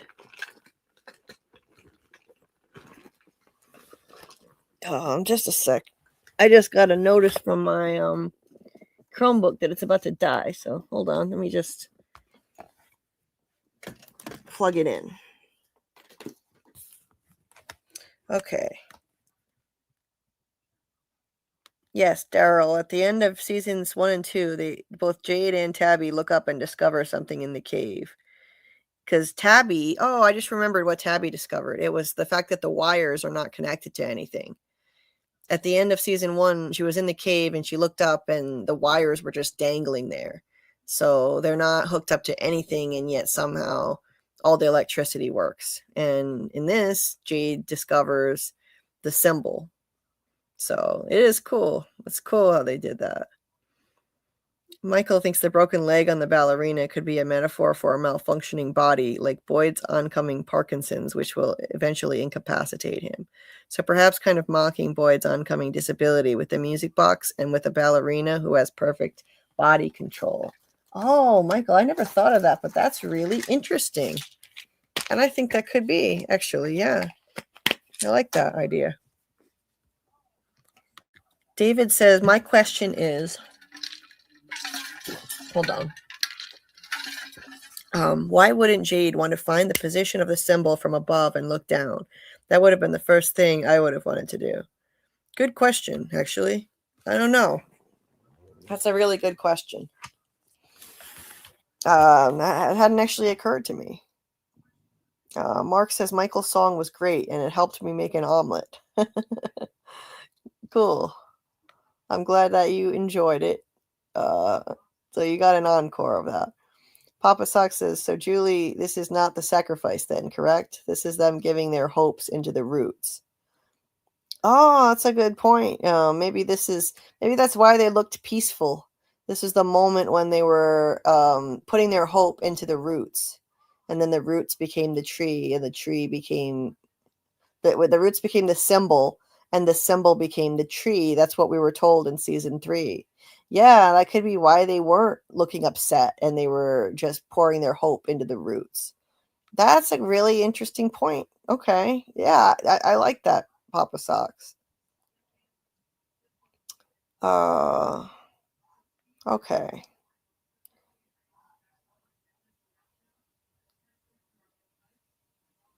Let's see. Incognito says the cut leg appears for anyone who saw the music box. I wonder if it's not about that. Even the dancer is broke. The music, even if the dancer is broken, the music has to go on. Oh, I like that. That makes a lot of sense. I agree with that.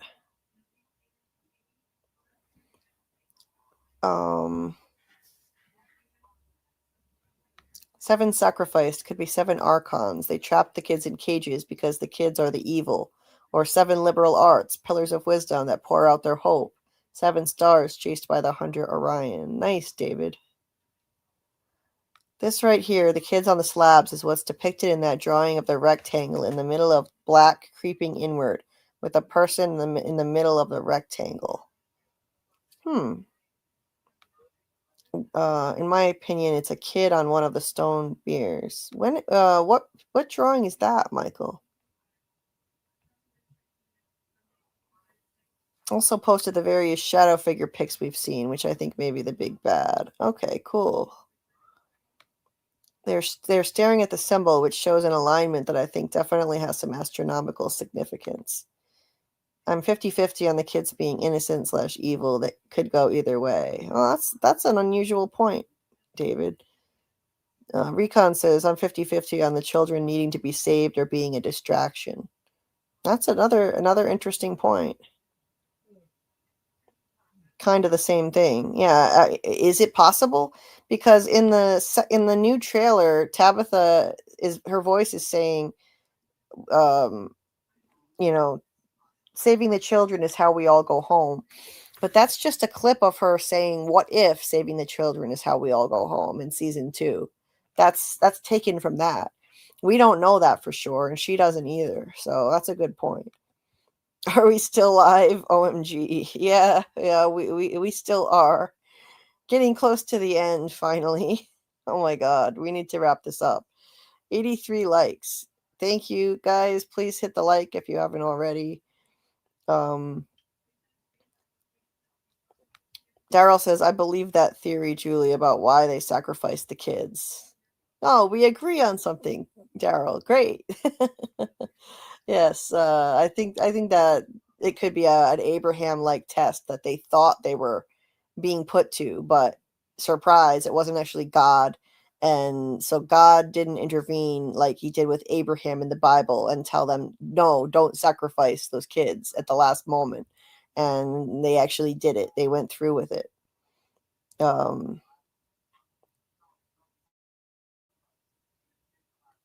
Okay, so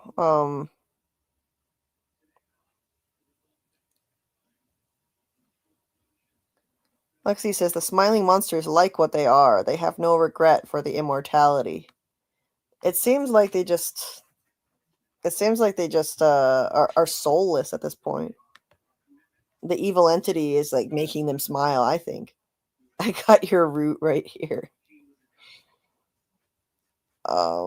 Yeah, they're basically praying for salvation and creating the hope engine of their salvation in the form of the tree. So that's what they're doing in that moment. So I could see that. That makes sense. Of which the boy in white is its physical representation or avatar. I agree. Avon says, I'm sure you're right, Julie. People didn't know they were going to get tricked by the entity. They thought it was God talking to them. And they went to that ancient church probably every Sunday. Right. I mean, how many people would just sacrifice their kids so that they could live forever? It has to be more complicated than that. It's got to be more complicated. And I think that could be the answer. Look at all the other biblical references in the show. There are a lot of them. All of Ellis's pictures with Adam and Eve and the apple symbolism and book 74. episode with Father Kotri, Revelations, the title of the season 3 finale. It goes on and on. So I think it could be like that. The people thought it was an Abraham style test, and they were sacrificing their children so that they would one day live forever with the Lord, not live forever on earth in their physical bodies.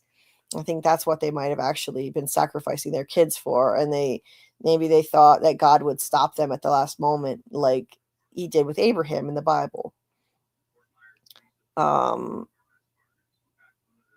Okay, so we got to move forward now. Good morning, Trace. Now we're catching people just getting up and starting their day. Oh my God, we've got to move forward. Okay. So that's the end of that, and that's how we leave Jade in the season 2 finale. What a cliffhanger for him. Absolutely amazing. Loved it. Wow. And we don't even get to see how he winds up getting out of this. The next time we see him, he's safe and sound. So again, how did he get in and out of there so easily with the monsters sleeping in there? He was never even in any peril. Anyway, I won't go on and on about that, but yeah, that was a big cliffhanger, and yet we didn't even see him leaving the cave. It picks up 3 days later when season 3 starts, and Jade is already out of there. So Victor walks Tabitha to the bottle tree.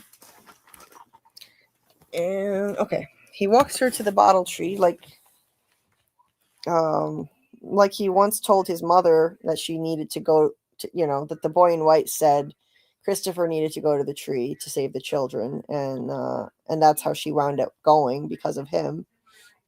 So history repeating itself in a way, just not literally. He didn't walk his mother there. Tabitha asks Victor if his mother ever said anything else about the children. How was she going to save them?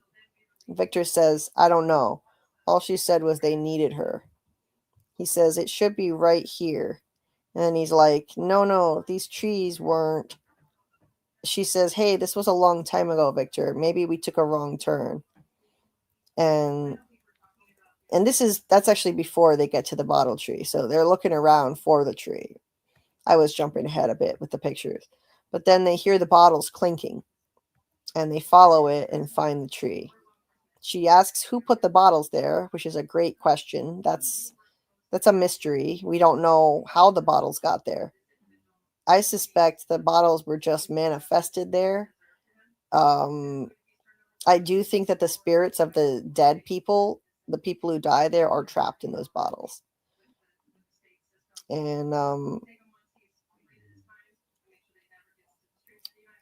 And Victor says, after everyone died, I came looking for her. Her body she didn't make it into the tree. And he looks down at the ground. So he found her body there. That's where Smiley killed her, as we later see in a flashback in season 3. Tabitha asks what he means by into the tree, and he shows her the faraway tree. She says, the night the monsters got into Colony House, Julie said that you escaped by climbing into a tree. And he explains that they always take you different places, and you never know where you'll end up. But my mother said this one was special, that it would take her to the tower, to the children. So this bottle tree only, somehow Miranda knows that this bottle tree only goes to the tower. I don't know how exactly she knows that. And then Victor later kind of changes his story and says he heard the boy in white telling Christopher that he needed to go through the tree to save the children. And then he relayed this to his mother. And that's how she knew she needed to go to the tree. So I don't know. This is kind of weird. Like, where did he actually get this information that this tree was special? His memory is all screwed up. Maybe it was actually the boy in white who told him that this tree is special and it would take her to the tower. I think that's where he actually got the information, based on his flashback of the boy in white and Christopher in season 3. So the other bottle trees take you to all different places. You don't know where you might end up. This one takes Tabitha and Miranda and all her past lives, that is who can get to the lighthouse through this tree. I don't think just anybody can get there. Otherwise, Dale would have been able to get there, and instead of winding up in the pool wall. So obviously, this tree isn't just for anyone to get there. You don't want to wind up like Dale. We have concrete proof now.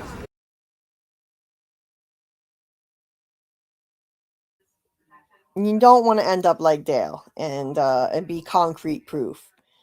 So I think that this tree is only meant for Tabitha and any one of her past lives, or Christopher. Christopher could have made it as well. I think either of the two reincarnated people could make it through the tree. Nobody else could get to the lighthouse through that tree except those two. So, you know, it's pretty dark how Dale wound up. It's almost like it was a cautionary thing to scare anyone else from trying that. Anyway, she asks, and then what happens? And Victor says, that's all I remember. He takes off his lunchbox and gives it to her.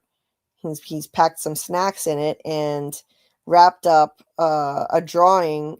The drawing that he did of Julie is right there, incidentally. So I guess so that she can remember what she's doing this for. Julie, this is actually really interesting now that I think about it. He drew Julie sleeping in the beginning of season 1 in Colony House. And what's happening with Julie now? She's in a catatonic state laying in bed, and Tabitha is going to the lighthouse to try to save the children in order to try and save Julie and break the curse and let them all go home. Victor once said pictures are for things that are gone, so he didn't want to accept a picture Ethan drew of himself. And, you know, it didn't bode well for Julie then when she was in that catatonic state, but she's not gone. I guess she was just temporarily gone. Her spirit was gone for a while, and then it came back. Interesting. I find it really cool that he put his drawing of Julie in this lunchbox. That's her. Julie was wearing a green shirt with a red blanket on, and that's the couch. She's doing this to try and save Julie as a Hail Mary play. Anyway,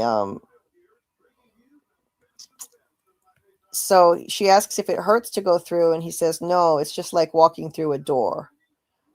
And she thanks him, hugs him, which takes him off guard. And then when he puts his arms around her, he looks so peaceful, just like he did when Jade played him the song that his mom once played for him on the violin. It's an early clue that she was his mother in that past life, because he feels this instinctive sense of peace with her. They have that mother-son bond. She has a really maternal vibe with him. And it was lovely how their relationship developed in this season and foreshadowed their mother-son bond and reflected it, even in a new lifetime. And he tells her to be careful.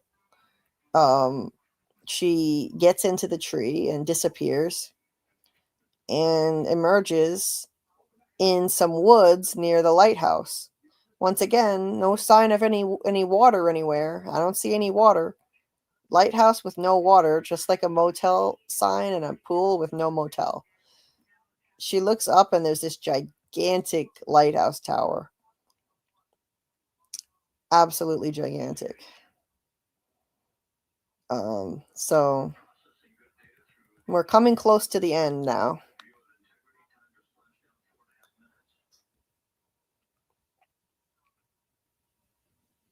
So, Michael said Dale ended up poolside just like he said he would, though no cold drink in hand. Ha, good point. It's darkly ironic. But now we have concrete evidence that the trees are capricious. Yes, indeed.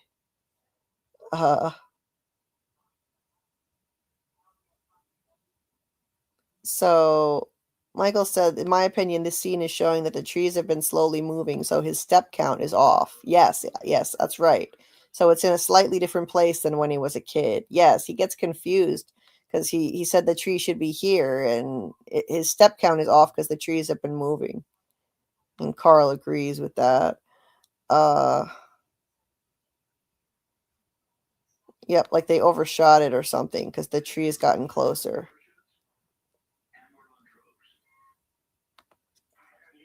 Yes, along the lines of the bubble, the notion that it's a bubble universe and the bubble is slowly shrinking over time. Yeah, that I like that idea, Michael.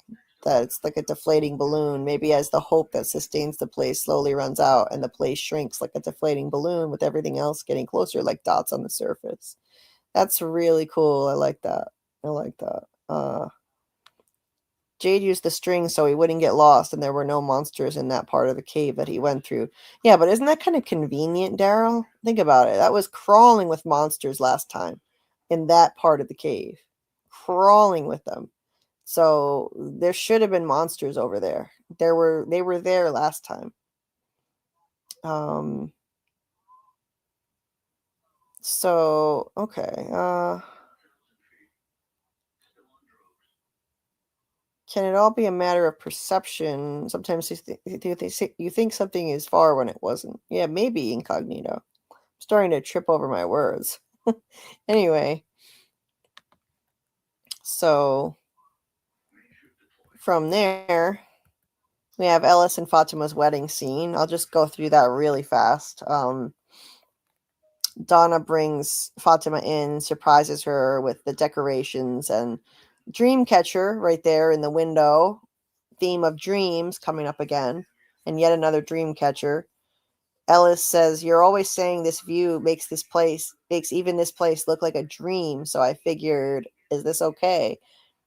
It's perfect. This is the view for which even a nightmare can look like a dream, as Fatima once said. And Boyd winds up coming to the wedding.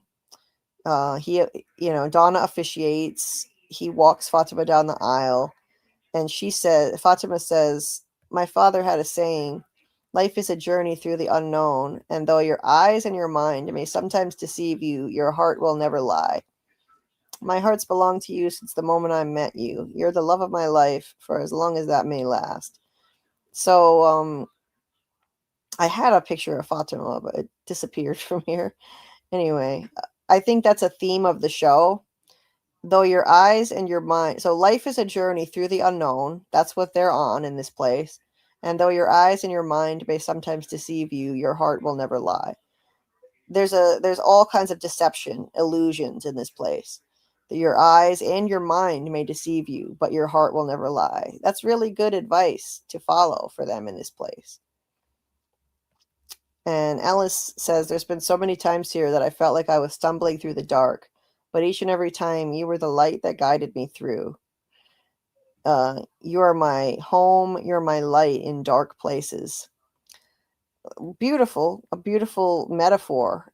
And then it also reflects the common theme. The main theme of the show is hope overcoming fear. Hope overcoming fear, and that is what she does for him. She's a beacon of hope. She's his light in dark places, and that statement causes Boyd to have an epiphany about the torch from the dungeon, light in dark places.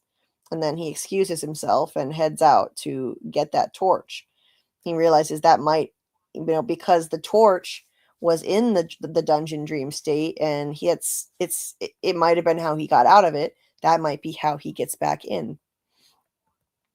And then over at the Lou house, Ethan is sitting by Julie's bed, and he's thinking in a very dark mindset at this point, asking Jim, "Will we get to see Thomas again? If we die, will we get to see Thomas again?" And Jim says, "Yeah, we will." And Ethan's like, "Grandpa too? Maybe it won't be too bad then." Really dark. He's losing hope at this point. But even a hero on a quest can have moments where their hope falters, but for the most part, Ethan is somebody we can count on to give us insight into how everything works, and You know, he is getting less idealistic and more realistic, but if anything, that makes him more trustworthy at this point. Because he was a little too idealistic in the beginning, just a little bit, to the point of being a little naive. But trust Ethan and you can't go wrong. So over at the peach truck, Boyd retrieves the torch from inside of it, and then Reggie shows up and tries to, well, does shoot him, and Boyd gets a minor gunshot wound to the arm. Then before Reggie can shoot him again, Boyd shoots him and kills him. Because Reggie was blaming him for everything, saying that you did this, everything was fine until you went into the forest. You're the reason all this is happening. And I don't know how Reggie could have known that. I don't know how he put 2 and 2 together and came to that conclusion, but somehow he did. That was kind of odd that he figured that out, actually. He shouldn't have had that much information to really, make that call.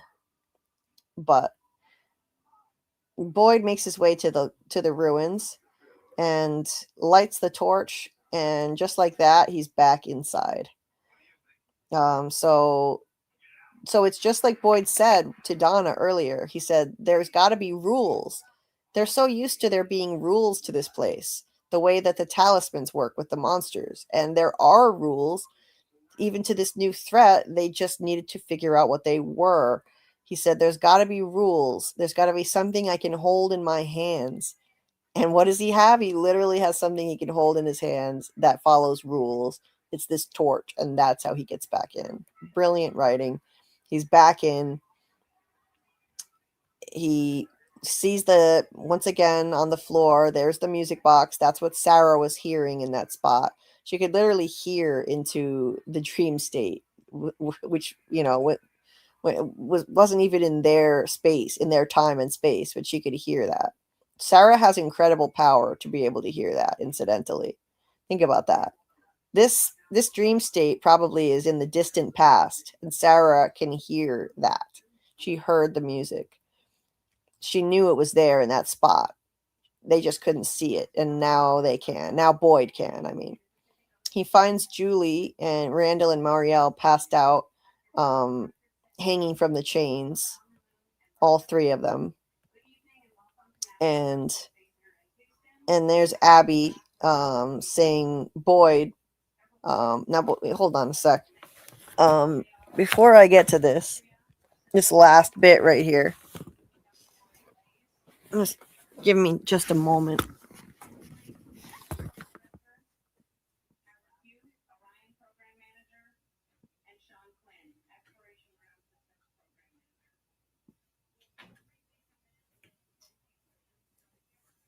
Okay, sorry about that. So Ghost Abby appears to Boyd, and she's there to try and thwart what he's about to do. Obviously a projection of the evil entity. So Boyd tells the 3, I'll get you out of here. I'm going to get you out of here. So he says this over and over again. He says, I'll get you out of here. I'm going to get you out of here right now. We're getting out of here. I find that interesting. This is the first time I noticed that on the rewatch, how he repeated that 3 times. It sounds like positive affirmations, hope. He's manifesting it, that he's going to get them out of there, saying it over and over again. I'm going to get you out of here. I'll get you out of here. I'll get you out of here right now. We're getting out of here. Like, he says it 3 different ways. And it's like he's manifesting it, willing it into being, that he is going to free them from here. But he doesn't know how. And they're chained up like that. And yet he's going to find a way. This is the power of hope here. If these people can just figure that out, harness the power of hope, the ability that it has to actually defeat fear and defeat the evil entity, the power of hope and courage, facing the things that scare you, that is immensely powerful. And these people just don't realize how much power they actually have, in my opinion. They need to listen to Ethan a lot more, and Ethan will tell them I bring this up again. This is a big topic in my Ethan video, which is linked at the top of the chat, the Ethan theory video that I put out, where I discuss that theme, the power that courage can have and hope can have over fear, and the ability to defeat evil entities using these things. So, and speaking of hope versus fear, here's Ghost Abby saying, Boyd, please. Here, she's here to try to trick him into giving up hope. She says, Boyd, please, destroying that box isn't going to end their suffering. You'll only prolong it. People in this town will suffer in ways you can't even imagine. They're all going to die screaming. And then all three of them start screaming, as if on cue, because it is on cue. This is the evil entity making them scream for dramatic effect, to really pack a punch, to illustrate Abby's point that they're all going to die screaming. And as they're screaming in the dream state, they start screaming in their actual physical bodies. Julie's screaming in bed. And look at that, Ethan covering his ears just like a little Victor. He's already doing the same thing. I know it's a loud noise she's making, but it's also a way to deal with trauma too, that I think Victor does. Anyway, Abby goes on to say, people in this town will suffer in ways you can't even imagine. She says, you think you need to be the hero. You think you need to be responsible to save them. You don't have to suffer anymore. You don't have to be afraid. It's okay. None of this matters. We could be together. I miss you so much. So she plays that card. Like she's the spirit of his wife, and they can be together again now if he just gives up and dies and lets everyone die. They can be together again in the afterlife. It's bullshit. It's the evil entity trying to trick him. And he's calling her on her bullshit, saying, wait, stop. So whatever this thing is, it just lets you come in here for what? A little chat? No, absolutely not. The evil entity wouldn't have let her come in there for a little chat, because it's not really the spirit of Abby. And she's saying, you don't have to be the hero. You don't have to suffer anymore. You can just give up. Just none of this stuff matters. All that matters is that we can be together again in the afterlife. They're all going to die anyway. Like, there is no hope of saving them. She's trying desperately to convince her of that. This is like the Hail Mary pass by the evil entity trying to stop him, because he's figured out what to do. He needs to destroy that music box. And it's using Abby to manipulate his emotions. She says, it knows you won't listen. It wants you to fight. It wants you to have hope that you could actually win. And Boyd says, why? She says, because hope is what makes you willing to suffer. Hope is what sent you out in the woods that day. Hope is what made you leave me alone when I needed you the most.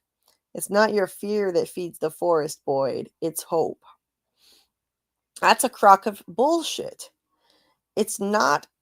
It sounds like really well written, so people keep repeating it and thinking that she's telling the truth about that it's not his fear that feeds the forest, it's hope. No.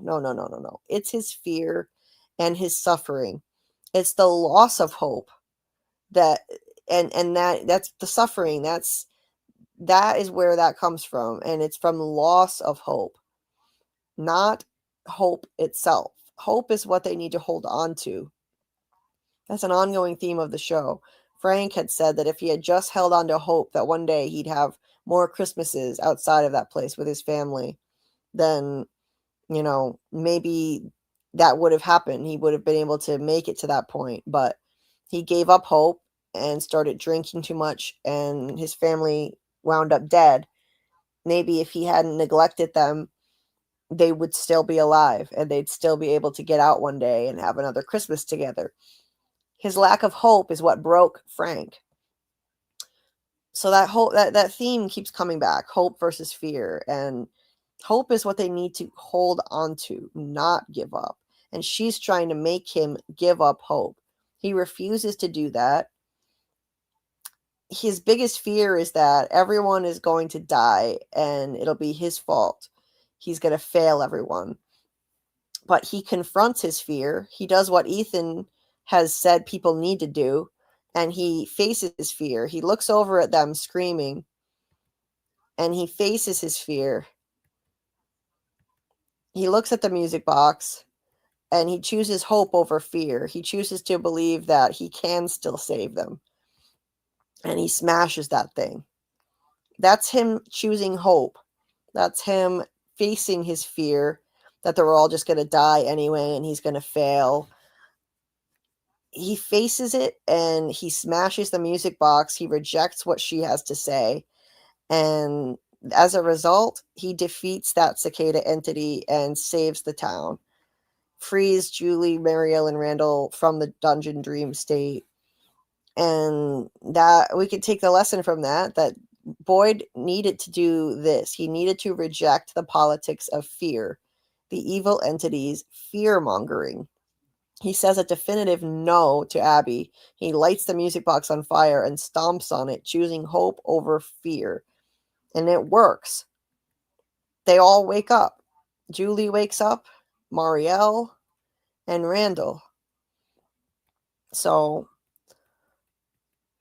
yeah, that's my read on that. That's my read on that scene. And it illustrates the biggest theme of the show, really. Hope versus fear, and the power of hope and courage facing what scares you. That's what's happening here. And, you know, there is the ongoing theme that hope can make you suffer, but that's only if you're thinking in a negative framework. Like Henry says in season 3 that it was the hope that he would see his family again around the corner, like his family would show up again, his wife and kids. That's what made him suffer, because they never did show up. And you know, he talks about that. But the thing of it is, he should have held on to hope, because he did at least get to see his son again one day. He shouldn't have given up hope. You know, sometimes it can be easy for someone to just embrace a negative mindset and give up hope. It can be easier. It was easier for Henry, but in this place, in this world, in this Fromville place, you need hope to survive. So we're almost to the end here. Randall wakes up alone, which is kind of sad. Julie wakes up surrounded by family. Marielle wakes up with Christy there. And Randall wakes up alone. Even though he's a jerk, it's kind of sad that he wakes up by himself. But before I do the last scene, I'll just go to the chat really quick, because there's only one more scene after this, and then we are finally going to close it down.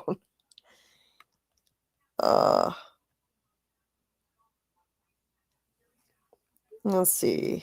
So,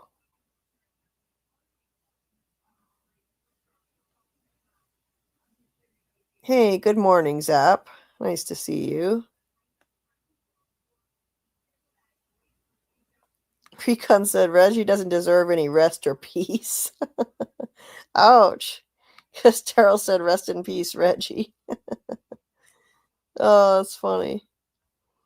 The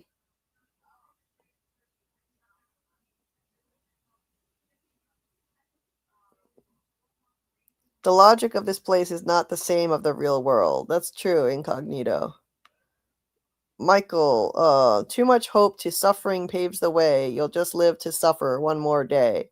But that's wow, I don't know where you got that quote from, Michael, but that is a really bleak mindset. And that's not the mindset that they need to survive here. I'm convinced of that. Keep hope alive. Yes, like Karl said. Yes, Jehovah sins. Yes, that is not Abby, indeed.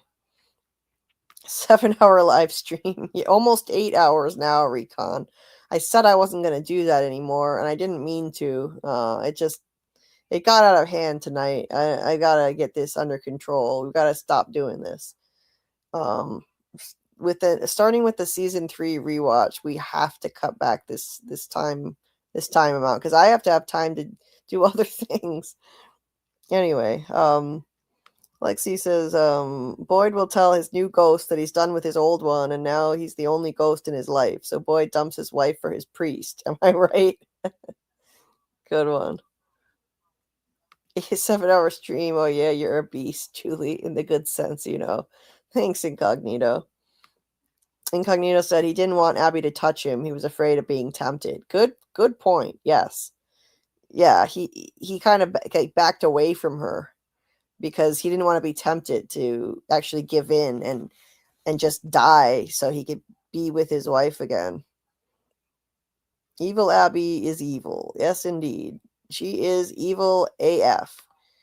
That thing was not my wife, as he later says. Yes, Michael. In the season 3 premiere, he says that thing that was in there telling me to give up hope, that thing, that was not my wife. So what are you? He said to Ghost Khatri.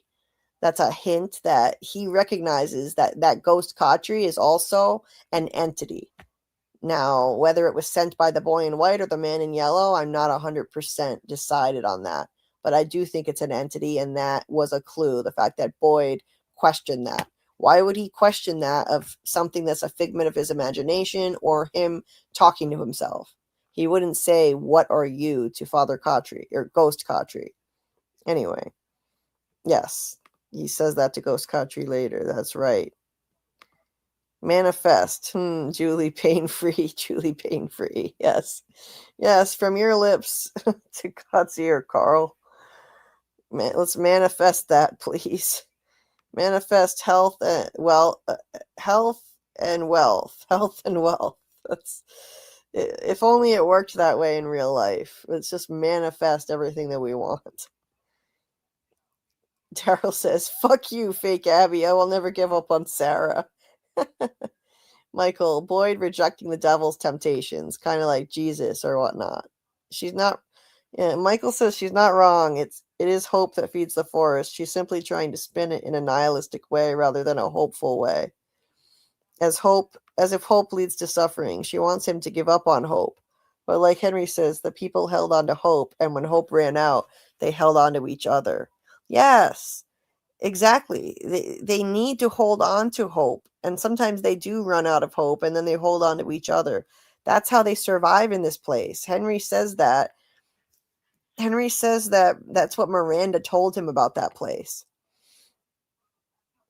Indeed. Your hope is what made you leave me alone when I needed you the most. That was savage. That was a really savage guilt trip that Ghost Abby pulled. So David thinks hope leads to further suffering, which is why the evolution of the animal from Eve to Sophia represents the death of hope, and Sophia represents dangerous wisdom that can break you. Interesting stuff. Could see that. I think it is because hope has you thinking in the future instead of present. Right, in that regard, that's true. It could definitely be a problem. Incognito says there's always a risk of suffering when you have to make a choice. Disillusion is to endure for some minds. Tough to endure. Yes. David said there was a test with drowning rats that showed rats given hope would suffer longer. Those with no hope would drown quicker. Right, but life is suffering. Life is full of pain and suffering. That you just have to keep on going.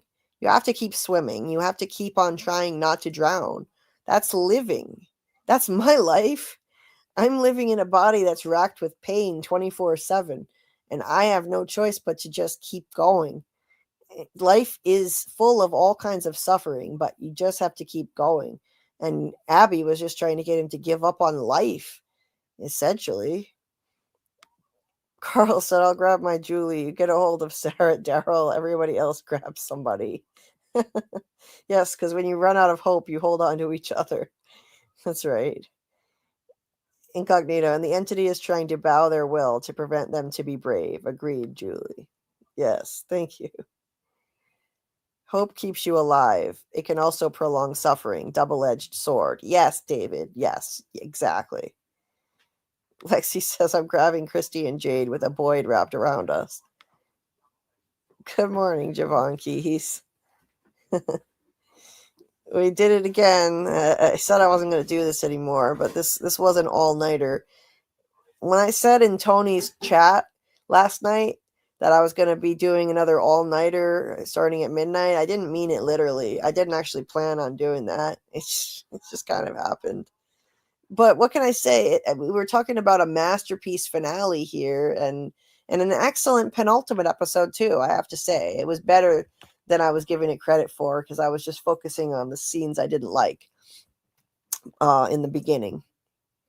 Incognito says, hope gives you strength, physical and especially psychological. Yes. Oh, okay. Michael was quoting the song. I forgot that lyric, Michael.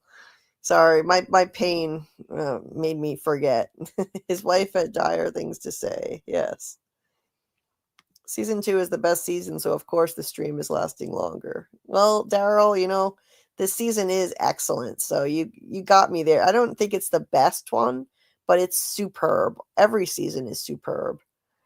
So I had to keep on going and get through this and do it justice.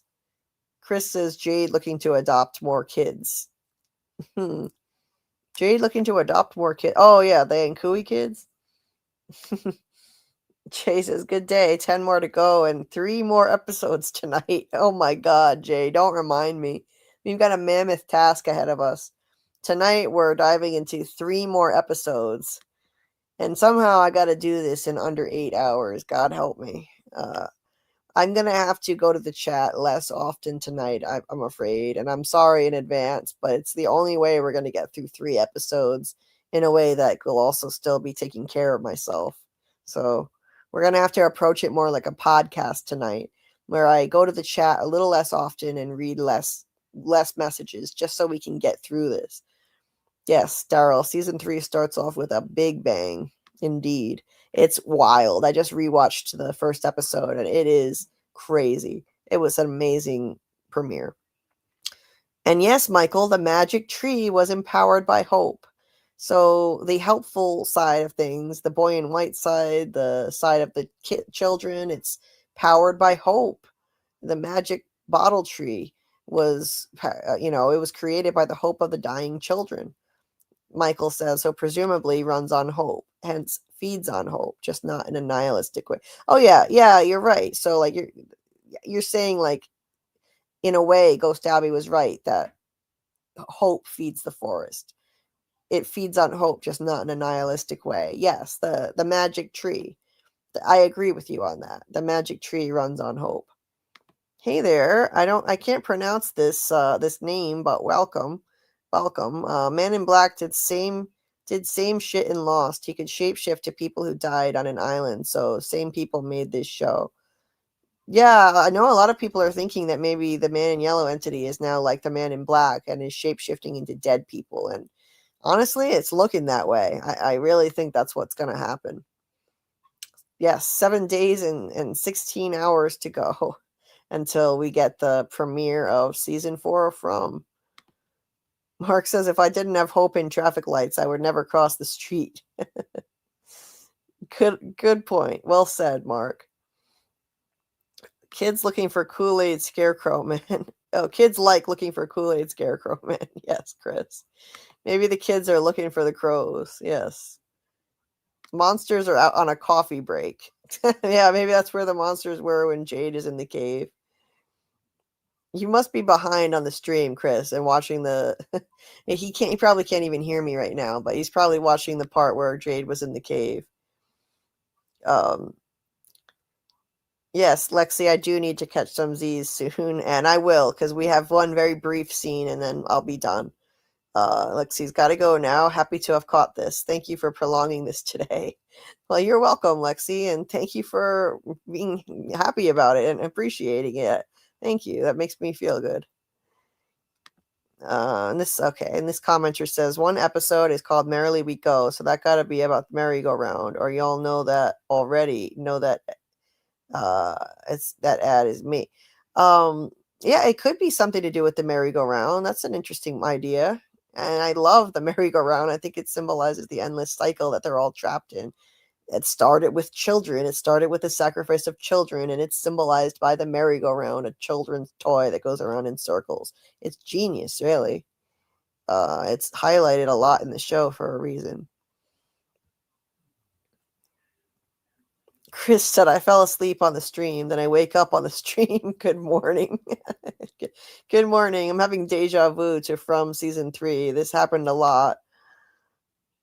Incognito says, if you see the place like a board game, you can collect items that give special rights, abilities, and some places downgrade you, like the game Snakes and Ladders.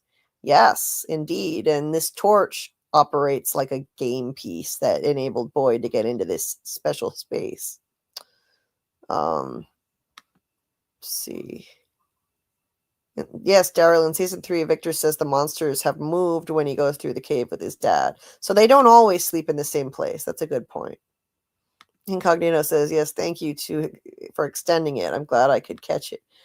I'm glad you could too. I know you had to join late. Time zone differences can be a real bitch. And Incognito is another international member of our community here.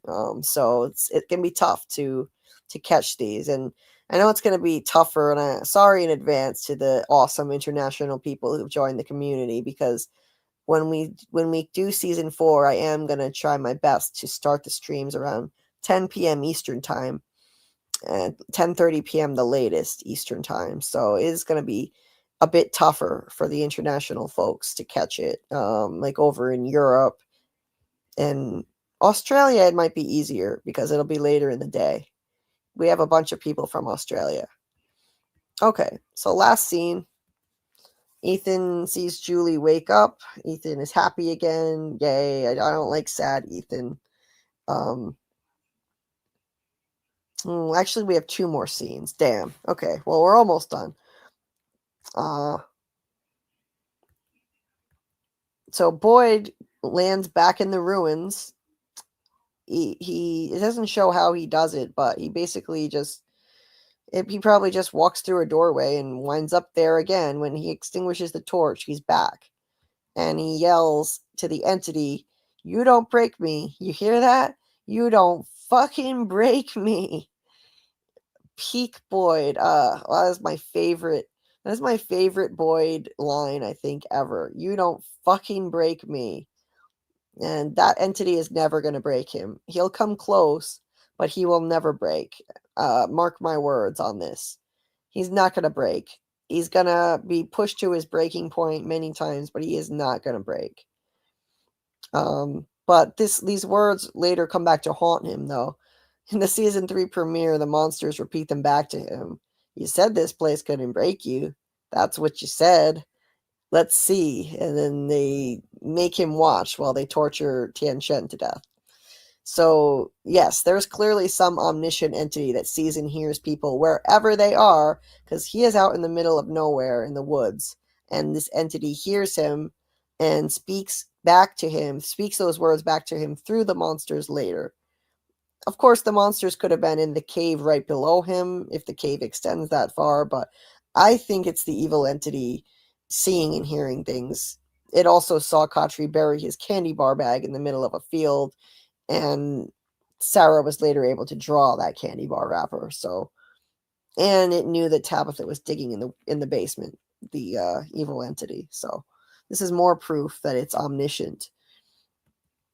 Then Gus the dog shows up. Our helpful Gus the dog, once again, helping him get back to town, and it runs off so that Boyd will follow it and leads Boyd. It also seemed to help lead Boyd in the direction of the talismans, where he found them in season 1. Got him a bit lost, but led him in the right direction to find them.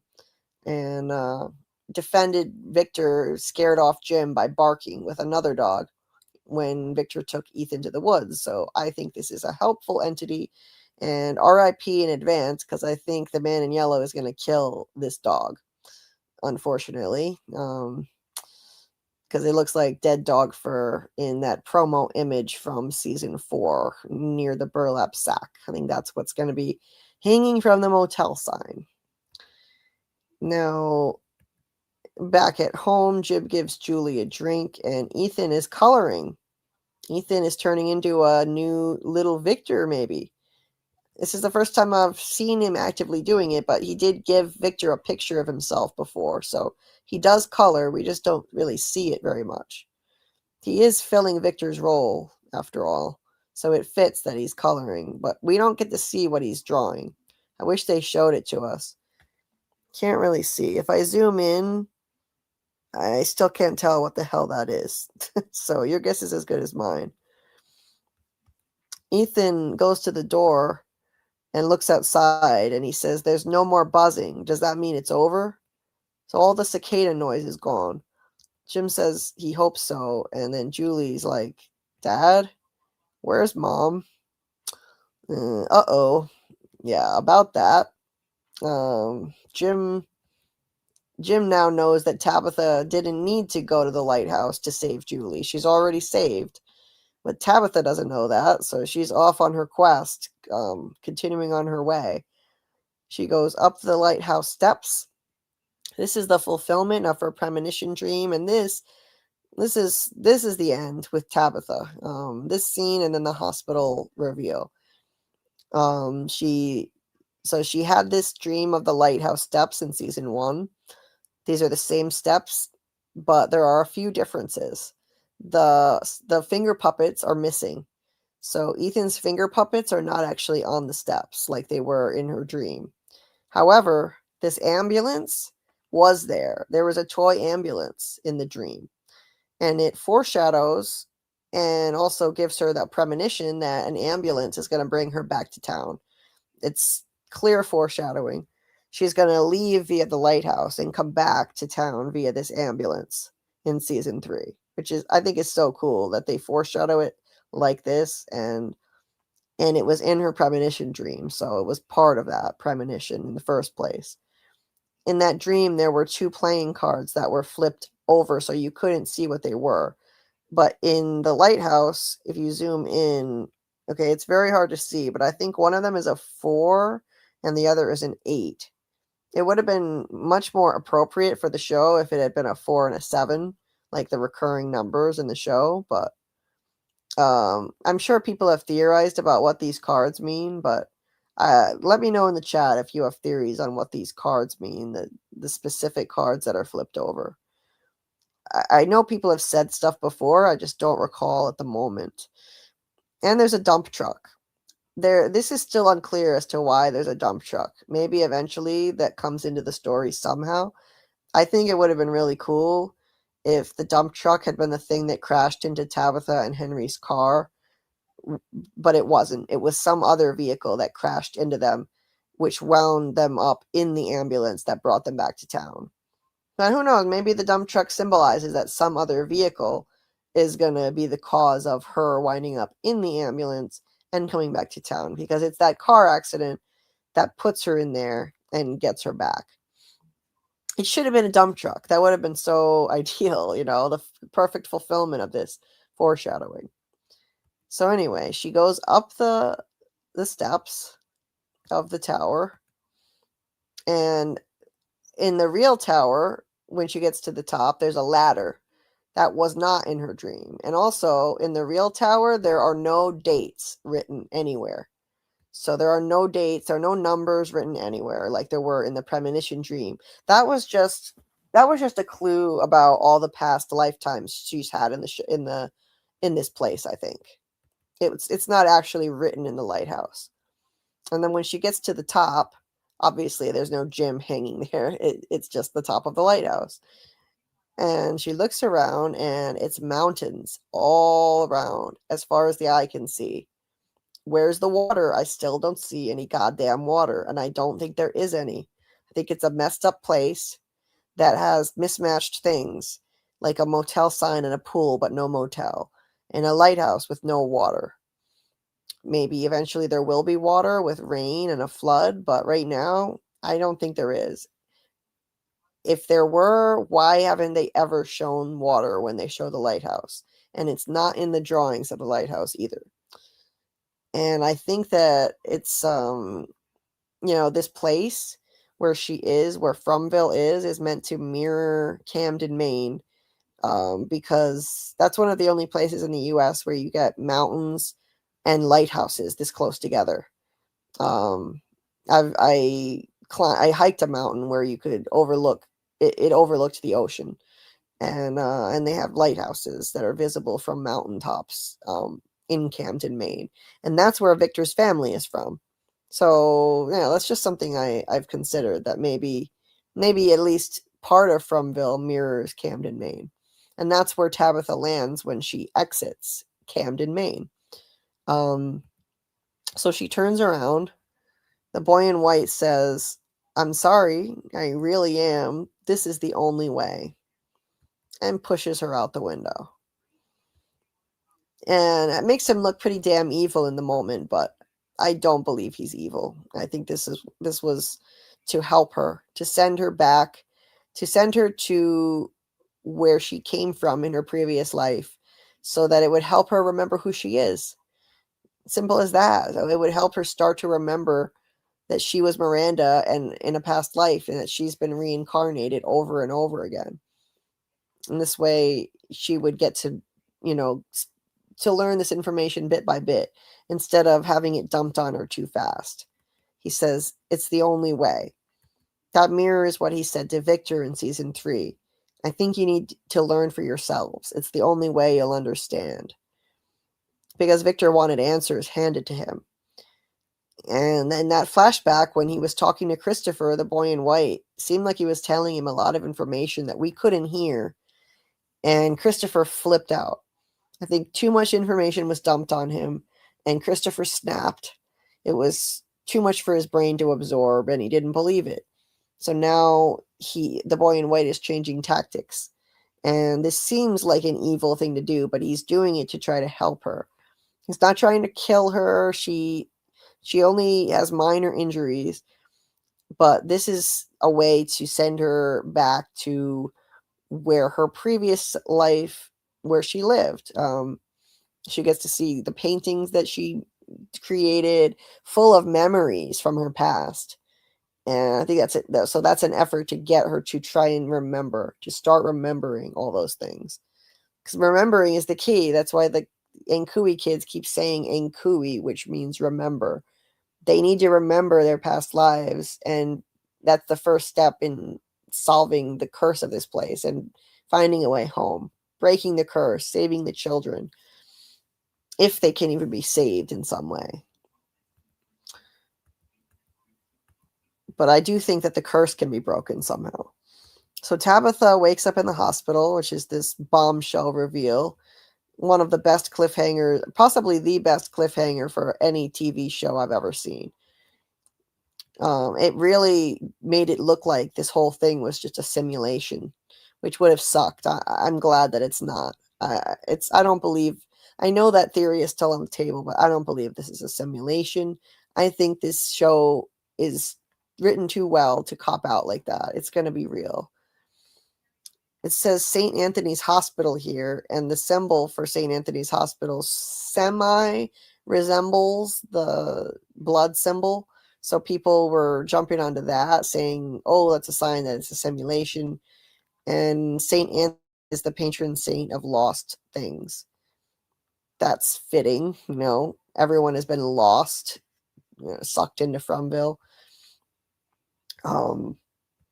This doctor comes in, and she says, "You're in St. Anthony's Hospital. 3 days ago, a pair of hikers found you in the woods. You were lying unconscious on the side of a trail. Do you remember what you were doing out there?" So it's been 3 days, and she had only minor injuries, but she was knocked out for 3 days. And I don't think she fell all the way from the height of a lighthouse, or she would be dead. I think it functioned like a portal to her world, and it dropped her from a safe height where she would only have minor injuries. Kind of like in the TV show Sliders, people would slide into other parallel universes, and they would land from a safe height on the ground, so they wouldn't get seriously hurt. So she looks out the window, and ta-da! it's Camden, Maine.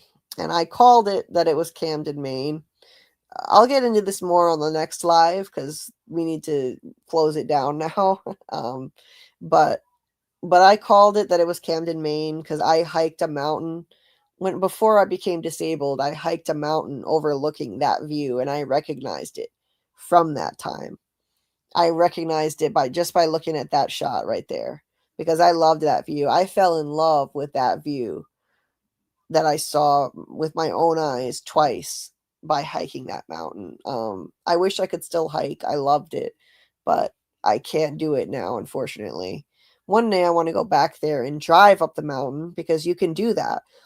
If you go to this place, it's called if anyone is near Maine, Camden, Maine, and you ever visit, it's called Mount Maguntacook, and you can drive up. If you can't hike, you can drive to the top and see this exact view. It's really cool. I would highly recommend it to anyone.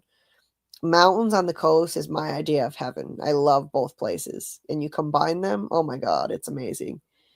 So yeah, there it is. There she is, and she says, okay, of course. No. Naturally, that's her reaction. that's her reaction to everything. And there's that infamous reflection of her face in the window, which a lot of people thought might be some other woman, but I think that's just Tabitha's face illuminated by sunlight. And that's all that is. It wasn't some other woman. It was just her face illuminated by sunlight. And that is the end of that. We did it in 8 hours and 14 minutes. Oh my god. So let me address the chat one more time and then say good night. Why the fuck is the door open?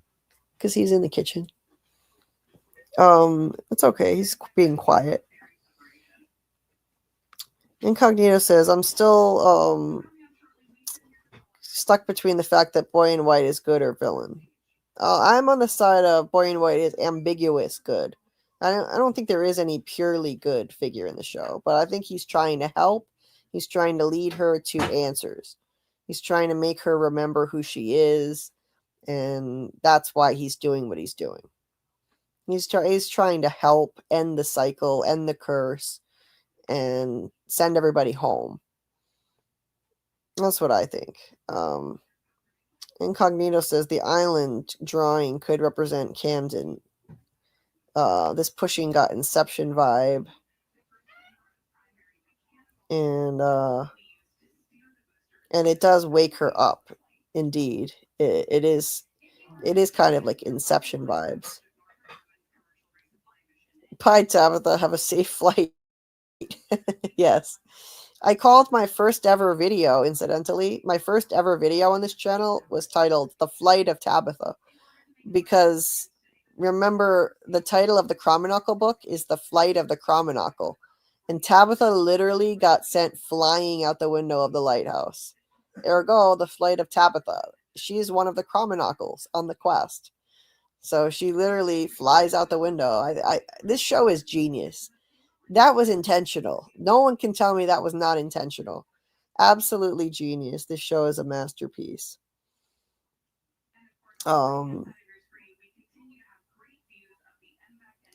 Mark says he had to go. Thank you for making my morning routine even better. Well, you are so welcome, Mark. Fromly Theory is from UK, London.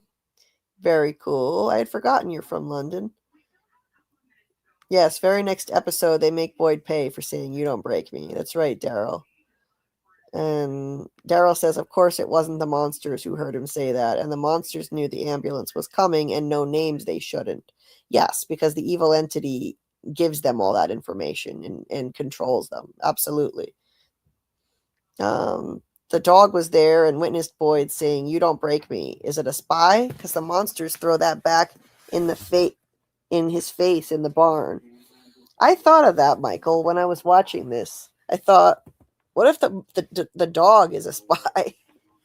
But I don't think so. I don't think the dog's a spy. I think the dog's on the side of good. Yes, granted, the entity place seems to have an omniscient entity that sees and hears all, so maybe no spies needed. Agreed, Michael. But that scene always made me sus of the dog, since the dog was there, then ran off, and later his words got used against him. That's true, yes.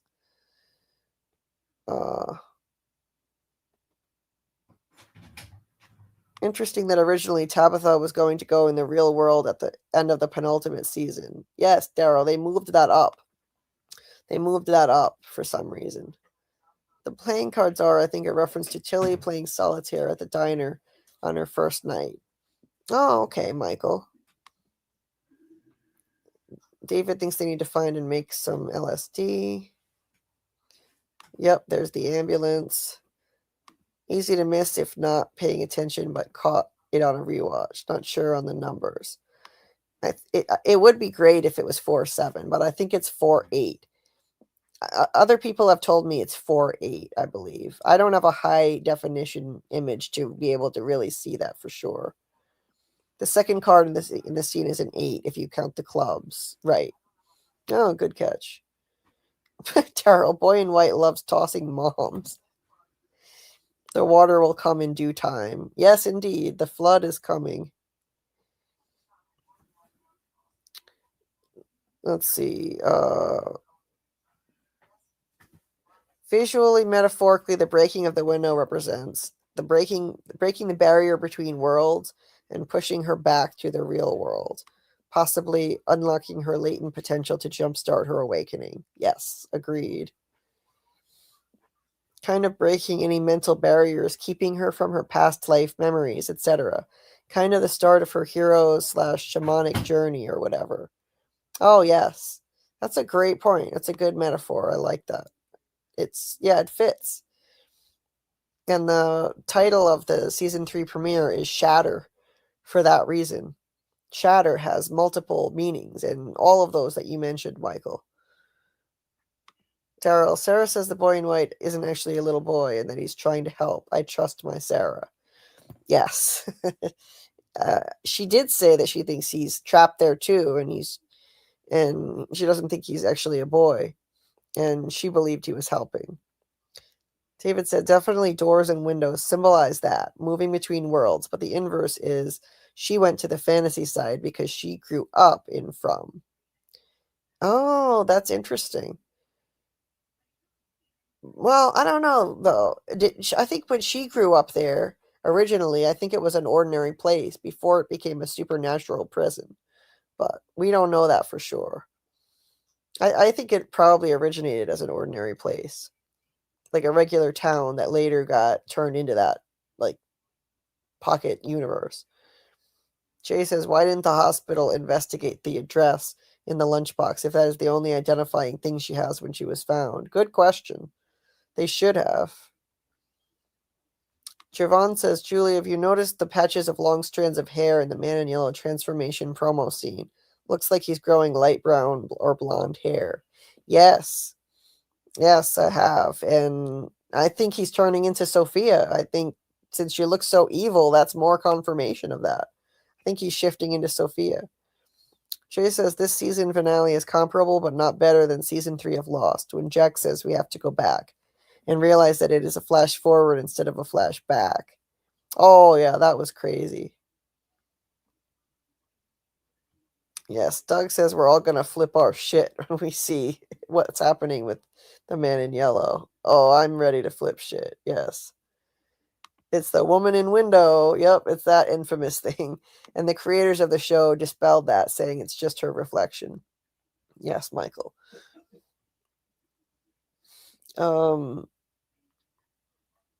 Yeah, Michael says, Sarah said that I don't think he's a little boy. I think he's trying to help, but he doesn't know how. And she's right. She is absolutely right. He's trying imperfectly to help.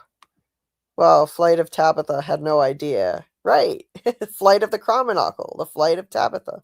She flies out the window. The thud of the Chromonocle.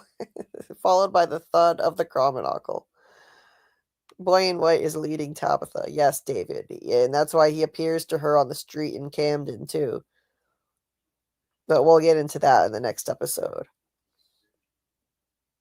Hey there, South London reseller. Welcome.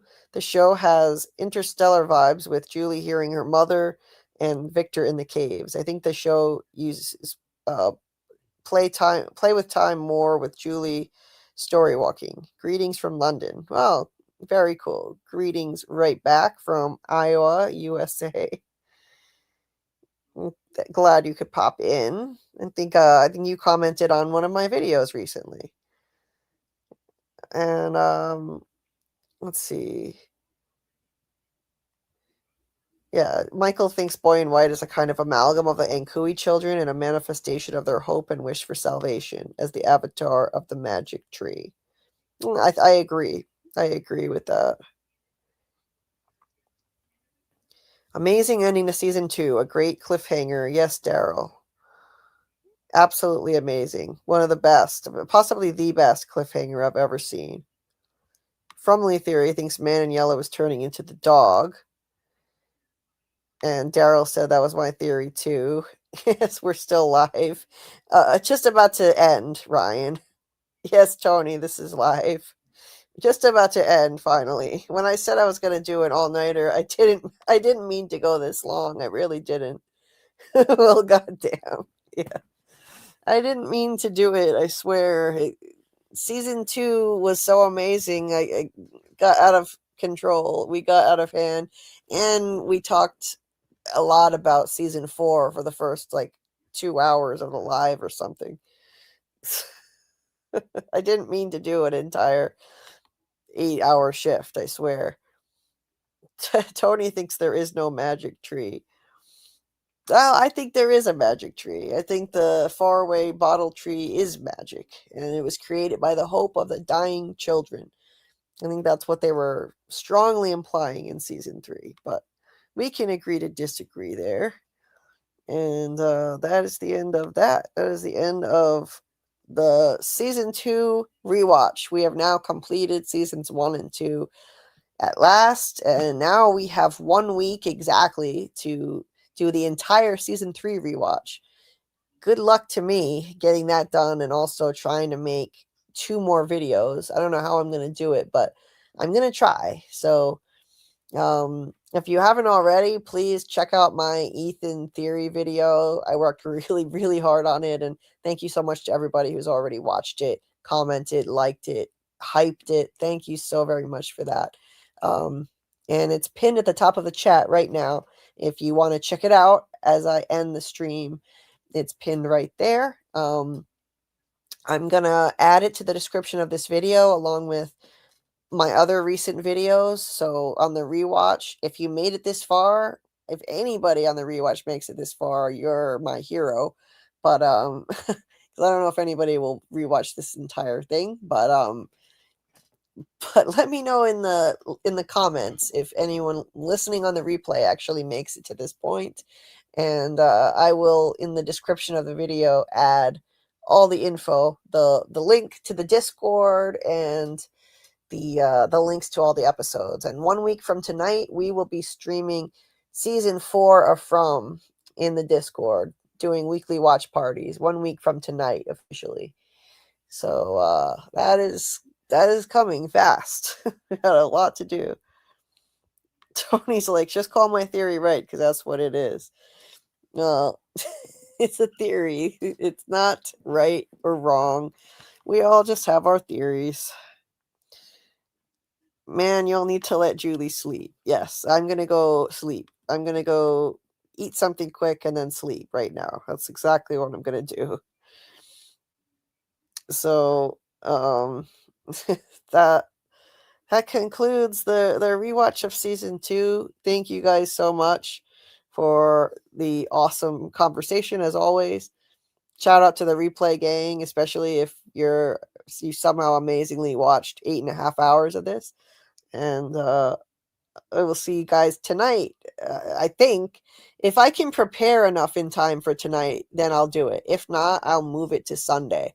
So just heads up, I might have to move the rewatch live from tonight to Sunday at this point, because I need enough time to sleep, and I still have to prepare the rest of the rewatch notes that I have to do. So it could get moved to Sunday, just FYI. So I will update in the Discord and tag everybody when I know for sure what I'm doing. But our next live is supposed to be tonight on season 3, episodes 1 through 3. And if I can't manage to get it prepared in time, then we'll move it to Sunday. And that's going to be around 11 p.m. Eastern. If not tonight, then Sunday. Thank you, Julie. Every time, much love from Lee. Well, you're welcome, and thank you for the support from Lee Theory. And check out From Lee Theory's channel. I'm assuming you're covering season 4 with content, so definitely go check out From Lee Theory's channel. And thank you, Incognito. I would say thank you. Chase said 12 hours of From Talk, including Tony and Julie's streams. Yeah, our streams combined add up to that much. That's pretty crazy. Recon says Julie is the live stream legend. Thanks so much for these. It means heaps. Well, thank you very much for the kind words. And I'm going to try really hard not to make a habit of going this long, because it's way too much. But I got a little out of hand this time. But anyway, From Lee Theory said, yes, 100%. And I do a quiz night Sundays. Cool. Yeah, that sounds like fun. So definitely go check out From Lee Theory's channel. Carl says 86 likes. Yes. So please hit the like button on the way out if anybody hasn't. Don't forget to like, subscribe, and hype on YouTube app, on iOS and Android. And I would humbly ask, if you have any hypes available, instead of hyping this live replay, please give your hype to the Ethan Theory video that I have pinned at the top of this chat. That would be my request, because that's the best way you can help the channel. The YouTube pushes my scripted videos out to the algorithm way more than live streams. That's how I get most subscribers. So if you hype the Ethan video, you're going to help the channel a whole lot more. And thank you in advance to everybody who's doing that. And anyway, more likes. Thank you. Thank you, thank you, thank you. Thank you, Daryl. Gonna go hype the Ethan Theory video again. Thank you so much. Thank you for that. So ends the live stream. Yes. No, don't go. I just woke up. Sorry, Chris. I haven't gotten any sleep yet, so I've got to go. Awesome stream. Thanks, Daryl. See you next time, Recon. And, yeah, we are done. Oh my goodness, it's almost 8 a.m. Yes, so it is time to go. So have a good day or a good night, everybody. And keep an eye on the Discord and the YouTube thumbnail for the next stream. And I'll update. If it's not going to be tonight, if not tonight, I'll move it to tomorrow night for the next rewatch of season 3, episodes 1 through 3. Until then, thank you again. And see you next time.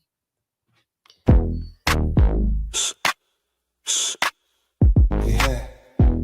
That's a theory creaking open, baby. Yo, welcome to the screen where the plot gets bent. Julie B deep dives, not just for content. She don't react, she dissects those threads from the lens. Catching clues y'all missed when the credits end. What you know about freeze framing frames and while you blinking, she building an evidence drum. Got a notebook thicker than the lore itself. In a chat full of nerds with a mental health shelf. Yeah, she sees the glitch, peep the double cross. You just watching TV, she talk to the boss. Every theory a thesis, no throwaway guess. While y'all on season 1, she in season X. Said rewind it slow it, zoom in enhance. Julie B caught the symbol in the window glance. While you tweeting what just happened like a clown, she already made a flow chart, color coded breakdown. They don't die like us, they don't vibe like us. They binge and they bounce, we revive that trust. They skip intros, we rev frame. You watch shows, we decode the game.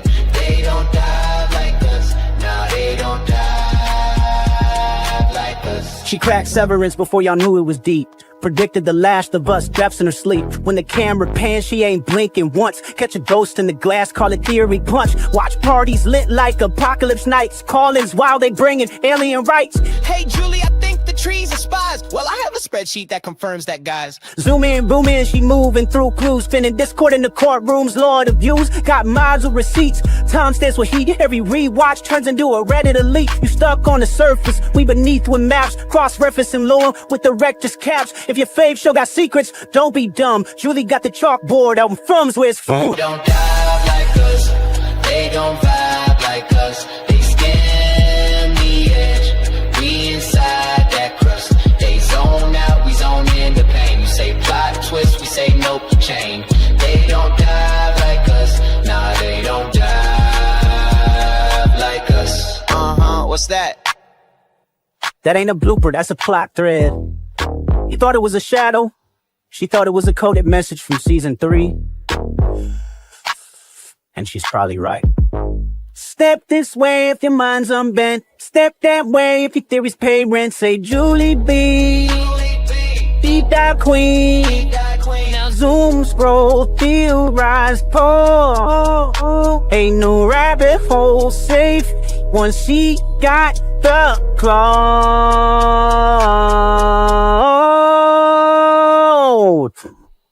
They don't